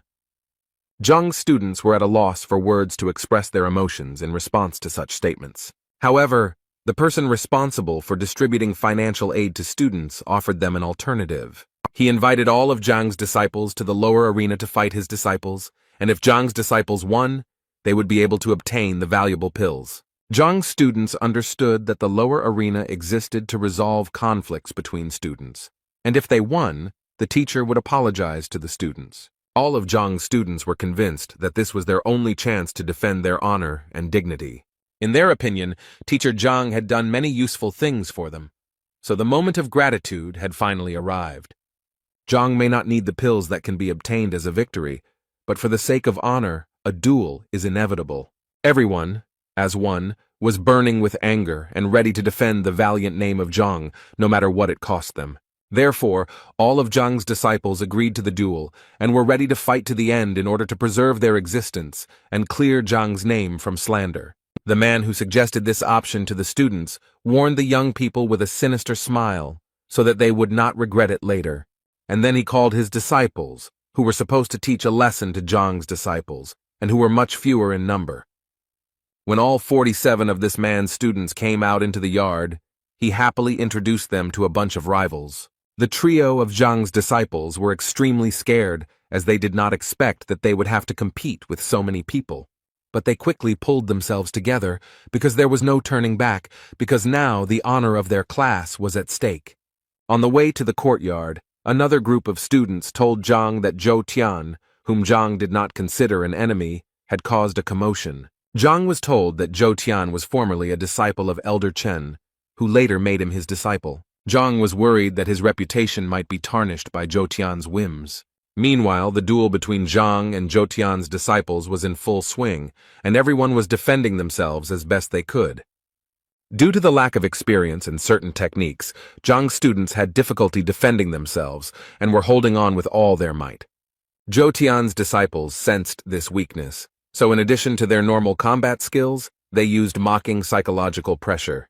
Zhou's disciples' maneuvers were more graceful and powerful, where you never knew which blow might be the last one. Zhang's student held on with all his might, but he understood that he would not be able to remain in a defensive position for long. Just when it seemed the world stood still and the blow could be decisive, Zhang appeared on the field and intercepted the blow with just 2 fingers. Zhou Tian was angry to see such a mess, because Zhang's disciples had voluntarily agreed to the duel. Zhang calmly looked into his opponent's eyes as if preparing for an irreparable blow. But Zhang knew that Zhang Yang and his other disciples were too injured and not ready to continue the fight, so he broke the staff with the 2 fingers he was holding to protect his disciple. Zhou Tian shouted that the disciples who agreed to the duel of their own free will must continue the duel until the end. And then Zhou smiled evilly and suggested that Zhang stop the fight if his students admitted defeat. Zhang Yang, despite his many wounds, was enraged by such a proposal and was not prepared to surrender at any cost. Zhang grabbed the spear and was ready to defend himself to the last, because Zhang, in his opinion, deserved more. Zhang placed his hand on the boy's shoulder to calm and encourage the young man, who also had no intention of admitting defeat. Zhou Tian roared in rage and demanded that the duel between the disciples be fair and that Zhang leave the arena. Zhang smiled calmly in response and said that he really did not accept his students' defeat, but he did not want them to continue the fight. Zhou Tian insisted that the fight started without Zhang, so it should end without him. For Zhang, his students' decision remained unchanged, and he did not regret that his students decided to participate in the duel. That's why Zhang suggested that Zhou Tian move to the upper arena because the lower arena was quite boring. Zhou Tian's disciples were stunned by Zhang's statement, and some began to say that Zhang was mentally ill. Zhou Tian thought for a moment, because moving to the upper arena meant that Zhang's disciples would have to challenge Zhou Tian himself. Zhang, who was waiting for an answer, urged Zhou Tian to accept the challenge, otherwise it would mean that he was scared. Zhou Tian laughed, telling Zhang that he was burying himself, so Zhou did not mind this sight, so he accepted the challenge. Zhou Tian proposed to Zhang that if Zhang wins, Zhou will give him any 10 pills, and if they lose, Zhang will bow to Zhou. Zhang readily agreed to these terms and hoped that Zhou would not take his words back after the duel. Over the past few days, Zhang's disciples had indeed become stronger. Many had realized some things about themselves, but Zhang's decision to force the disciples to fight the teacher looked like a defeat. Zhou Tian gave his students the go-ahead to be released and asked Zhang about the details of the match himself. Zhang scratched the top of his head and pretended to do some complicated calculations, then replied that the match would be one-on-one. Zhang patted Chen on the shoulder and said that no one else had entered the duel, so it would be fair for Zhang to continue it. Zhou Tian was incredibly furious, not understanding what Zhang was planning by sending a young, inexperienced student to fight. Meanwhile, Chen was shocked by Zhang's decision, but Zhang quickly persuaded the boy to hold back his smile. Before the match began, Zhang announced that he wanted to teach Zhang a trick that would help him win. Zhou Tian tried to thwart Zhang's plans, but Zhang insisted that Zhang learn a technique that would allow him to win. Zhang approached the student and asked him to give him his spear so that the teacher could demonstrate his skill. Zhang tightly grasped the spear with his hand and asked Zhang to watch carefully what he was about to do. While the boy was concentrating hard to absorb some information, Zhang waved his spear in front of him like children in a kindergarten on a playground. Zhou Tian was surprised that Zhang's childish spear swings were considered a kind of winning move. A second later, Zhang had already handed the spear to his student, wondering if he had managed to remember everything. The boy thanked Zhang for the lesson, but he almost burst into tears when he realized that he would not be able to fight his teacher with dignity. Zhang wished the boy good luck and hoped only for himself, and again patted him on the shoulder encouragingly. After Zhang patted the boy on the shoulder, he felt his body fill with warmth and unstoppable energy. Zhang used Qi energy to tell the boy not to resist the new power, but instead to synchronize with it. He explained to the boy that he was going to teach him the breathing method of spear fighting. Chen listened to his teacher's advice, and now felt how each of his potential strikes could become many times stronger. When Chen finally came to his senses, he heard Zhang's voice again, asking him to continue pretending to be weak. And it seemed to work because Zhou Tian mocked the boy for barely holding a spear in his hands. Chen decided that there was no need to drag things out and took a defensive stance, showing full readiness. Zhou Tian was furious that Zhang was going to embarrass him with a student, let alone teach him a useless technique. Zhou Tian shouted threats at Zhang and promised that Zhang would pay for his behavior.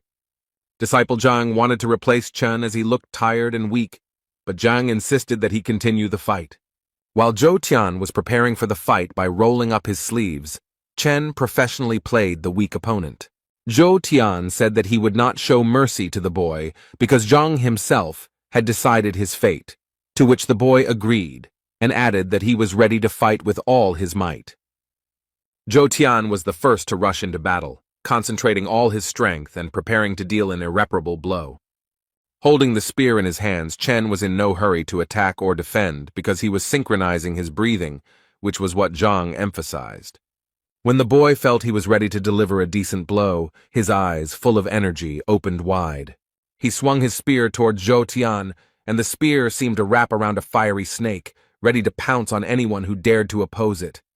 Zhou Tian didn't expect this turn of events, so he was very scared when he came face to face with the merciless snake. Choking with fear, Zhou Tian did not immediately understand what was happening, but in an instant, dozens of spears attacked his body. Each blow left its mark in the form of a bruise or a wound, and with them came the realization that Chen was not such a weak opponent. The final blow was so powerful that Zhou Tian's battered body was sent flying several meters into the air. When Zhou Tian finally landed on the ground, barely alive, the disciples gathered around him, not understanding what had happened. Zhang was glad that Chen was able to adapt to his new power in such a short period of time. Several of Zhou Tian's students helped him to his feet while Chen stood motionless in front of his teacher. Chen reminded Master Zhou that if he won, he would have to give up 10 breath beads. Through anger and hatred, covered in bruises, Zhou ordered his disciples to bring these beads.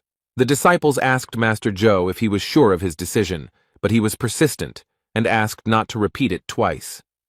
When the beads were finally brought, Chen took them and went to boast to Zhang about his achievements. When Zhou gave the beads to Chen, he knew that Zhang would never be able to accept them because they were only won by disciples.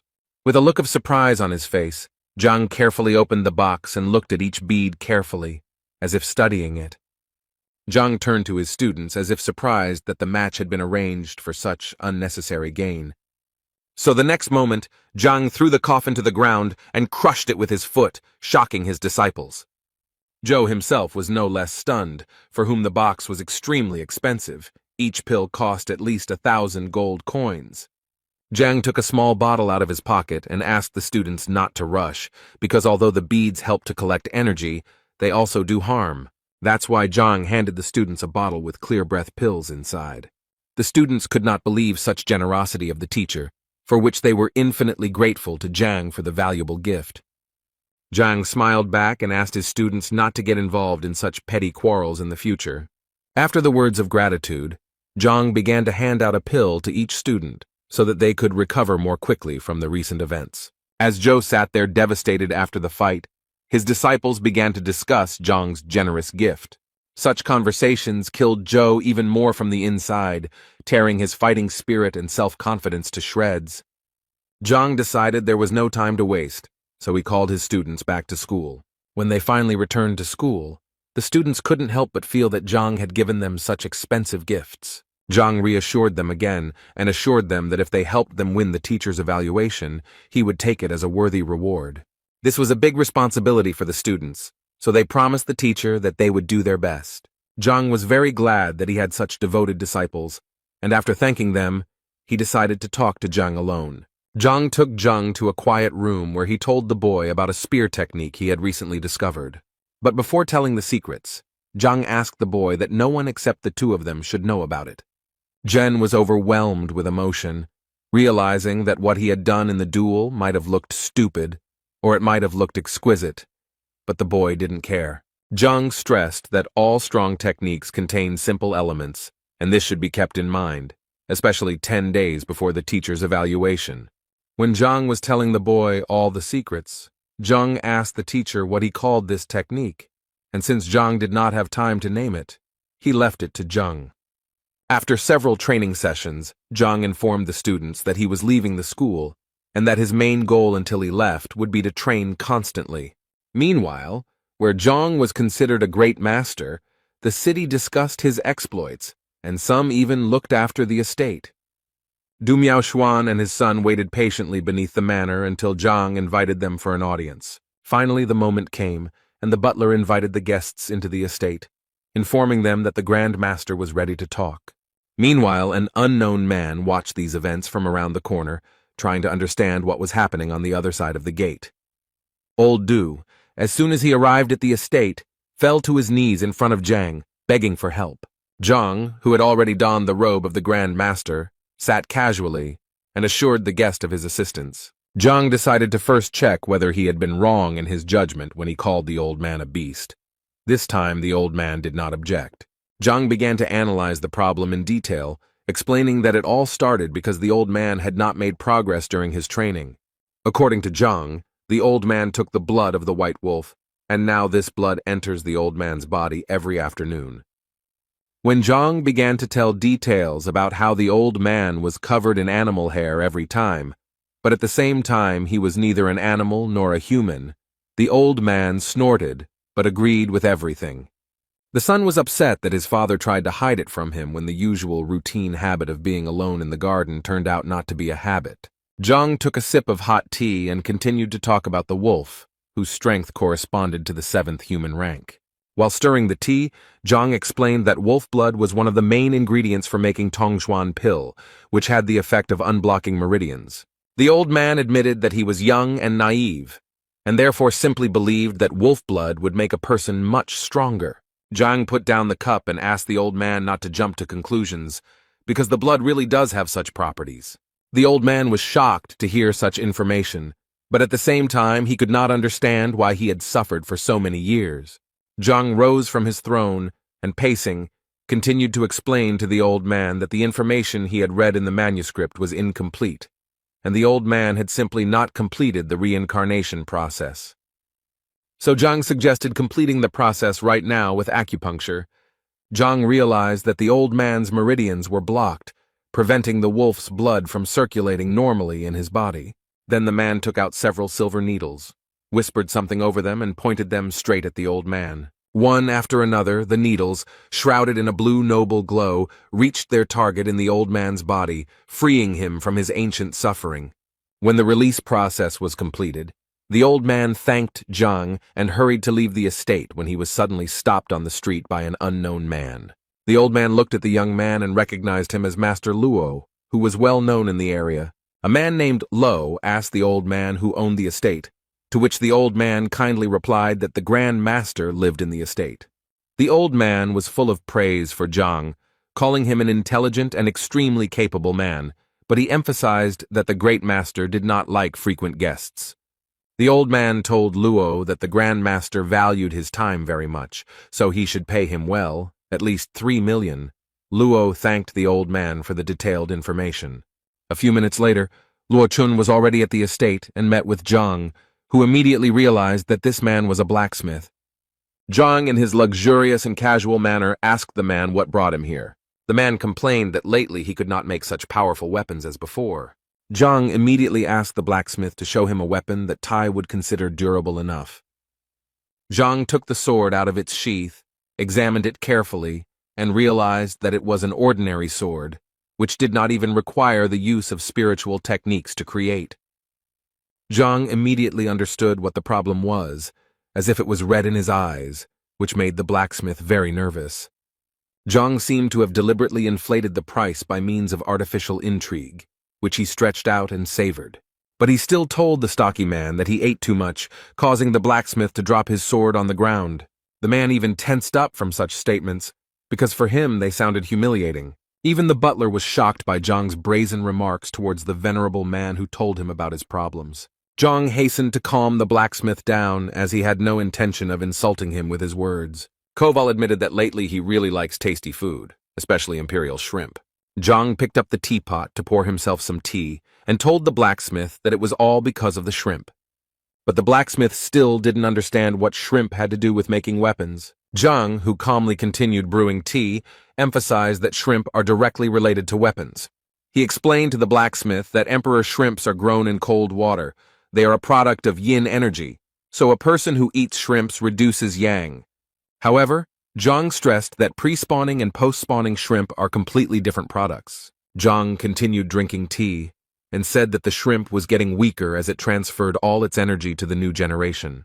Zhang glanced at the blacksmith and noticed that in addition to the shrimp, the blacksmith was constantly irritated, and therefore the energy could not be properly concentrated. Koval knew that he had been really struggling to concentrate and clear his mind lately, but he didn't know that it was all about the shrimp. Zhang explained that the shrimp becomes weaker after giving birth and thus tries to protect itself, although the taste does not change. The blacksmith fell to his knees before Zhang to ask him to help him solve his problem, which he had no idea about before. Zhang, who knew what this man's problem was, actually didn't know how to solve it. The case of the blacksmith is different from the previous ones, and the library only points out the shortcomings. Therefore, Zhang could think of nothing better to do than advise the blacksmith to stop eating the shrimp and release the ones he caught. It would seem that this extremely simple piece of advice brought incredible relief to the blacksmith. The blacksmith was extremely pleased with Zhang's work, who simply looked at the weapon and understood its essence. The blacksmith then asked Zhang if he could help him open a blacksmith business. Zhang looked at the blacksmith with a searching gaze, which indicated that the blacksmith was crossing the line. The blacksmith quickly understood Zhang's emotions and immediately apologized for his impudent behavior. Zhang decided it was time to end the audience, so he asked Sun Qian to escort the guest out. Sun Qian explained to the blacksmith that Grandmaster Zhang wished to rest, so it was time to end the conversation. After everyone left, Zhang sat on the soft bed, thinking about how difficult it was to pretend to be a great master. Zhang realized that he was now at the level of a great master only because he received help from the library, and without it, he was nothing. But for Zhang, this was not a big surprise. He understood that any craft requires a significant expenditure of energy. In order to maintain a decent level, Zhang needs to constantly replenish the library and absorb its knowledge. Otherwise, he will not be able to use it effectively. While Zhang was pondering this, the library seemed to hear his needs and offered a new book unknown to Zhang. The book flew towards Zhang as if it had invisible wings, radiating a warm light around itself. Zhang picked up the book and, after examining the gold binding, opened the book to examine its contents. When Zhang began to turn the pages of the book, he saw that there was not a single word or letter in it. So Zhang closed the book and decided that he would not study it for now because there was nothing to study. But the book seemed to want to be read, so it opened in Zhang's hands, shining with a bright, warm light of its own accord. The book rose and illuminated the room with bright rays that scattered in different directions. Zhang, frozen in place, raised his head and watched this spectacle with his mouth open. At some point, the book suddenly closed and hung above Zhang's head, as if waiting for something. By the time Zhang realized what was going to happen next, it was already too late to run. The book shot a bright and powerful beam of light at Zhang, like lightning on a clear day. Meanwhile, rumors were circulating in the estate of a rather famous gentleman that the old man had recently begun to feel ill, and that the latest discussion of pills had completely exhausted him. The old man put down his pen, the tip of which was still dipped in black cuttlefish ink. The old man held the letter above him and announced a new rule that everyone had to follow or face exile. The people who had gathered to listen to the old man's new order tried to calm him down and dissuade him from making rash decisions. Suddenly, a thin boy with long hair appeared behind the old man, who was the man's son. He told his father that the last hope for improving the situation was the Grand Master who had appeared in the city. When the old man heard the Grand Master's recollection, he turned sharply to his son and asked him to repeat what he had said once more. Song admitted that he had sent a mentee who informed him that not only had a great master named Yan Huang solved the problem of Ling Tianyu's wife's illness, but Du himself was waiting at his door.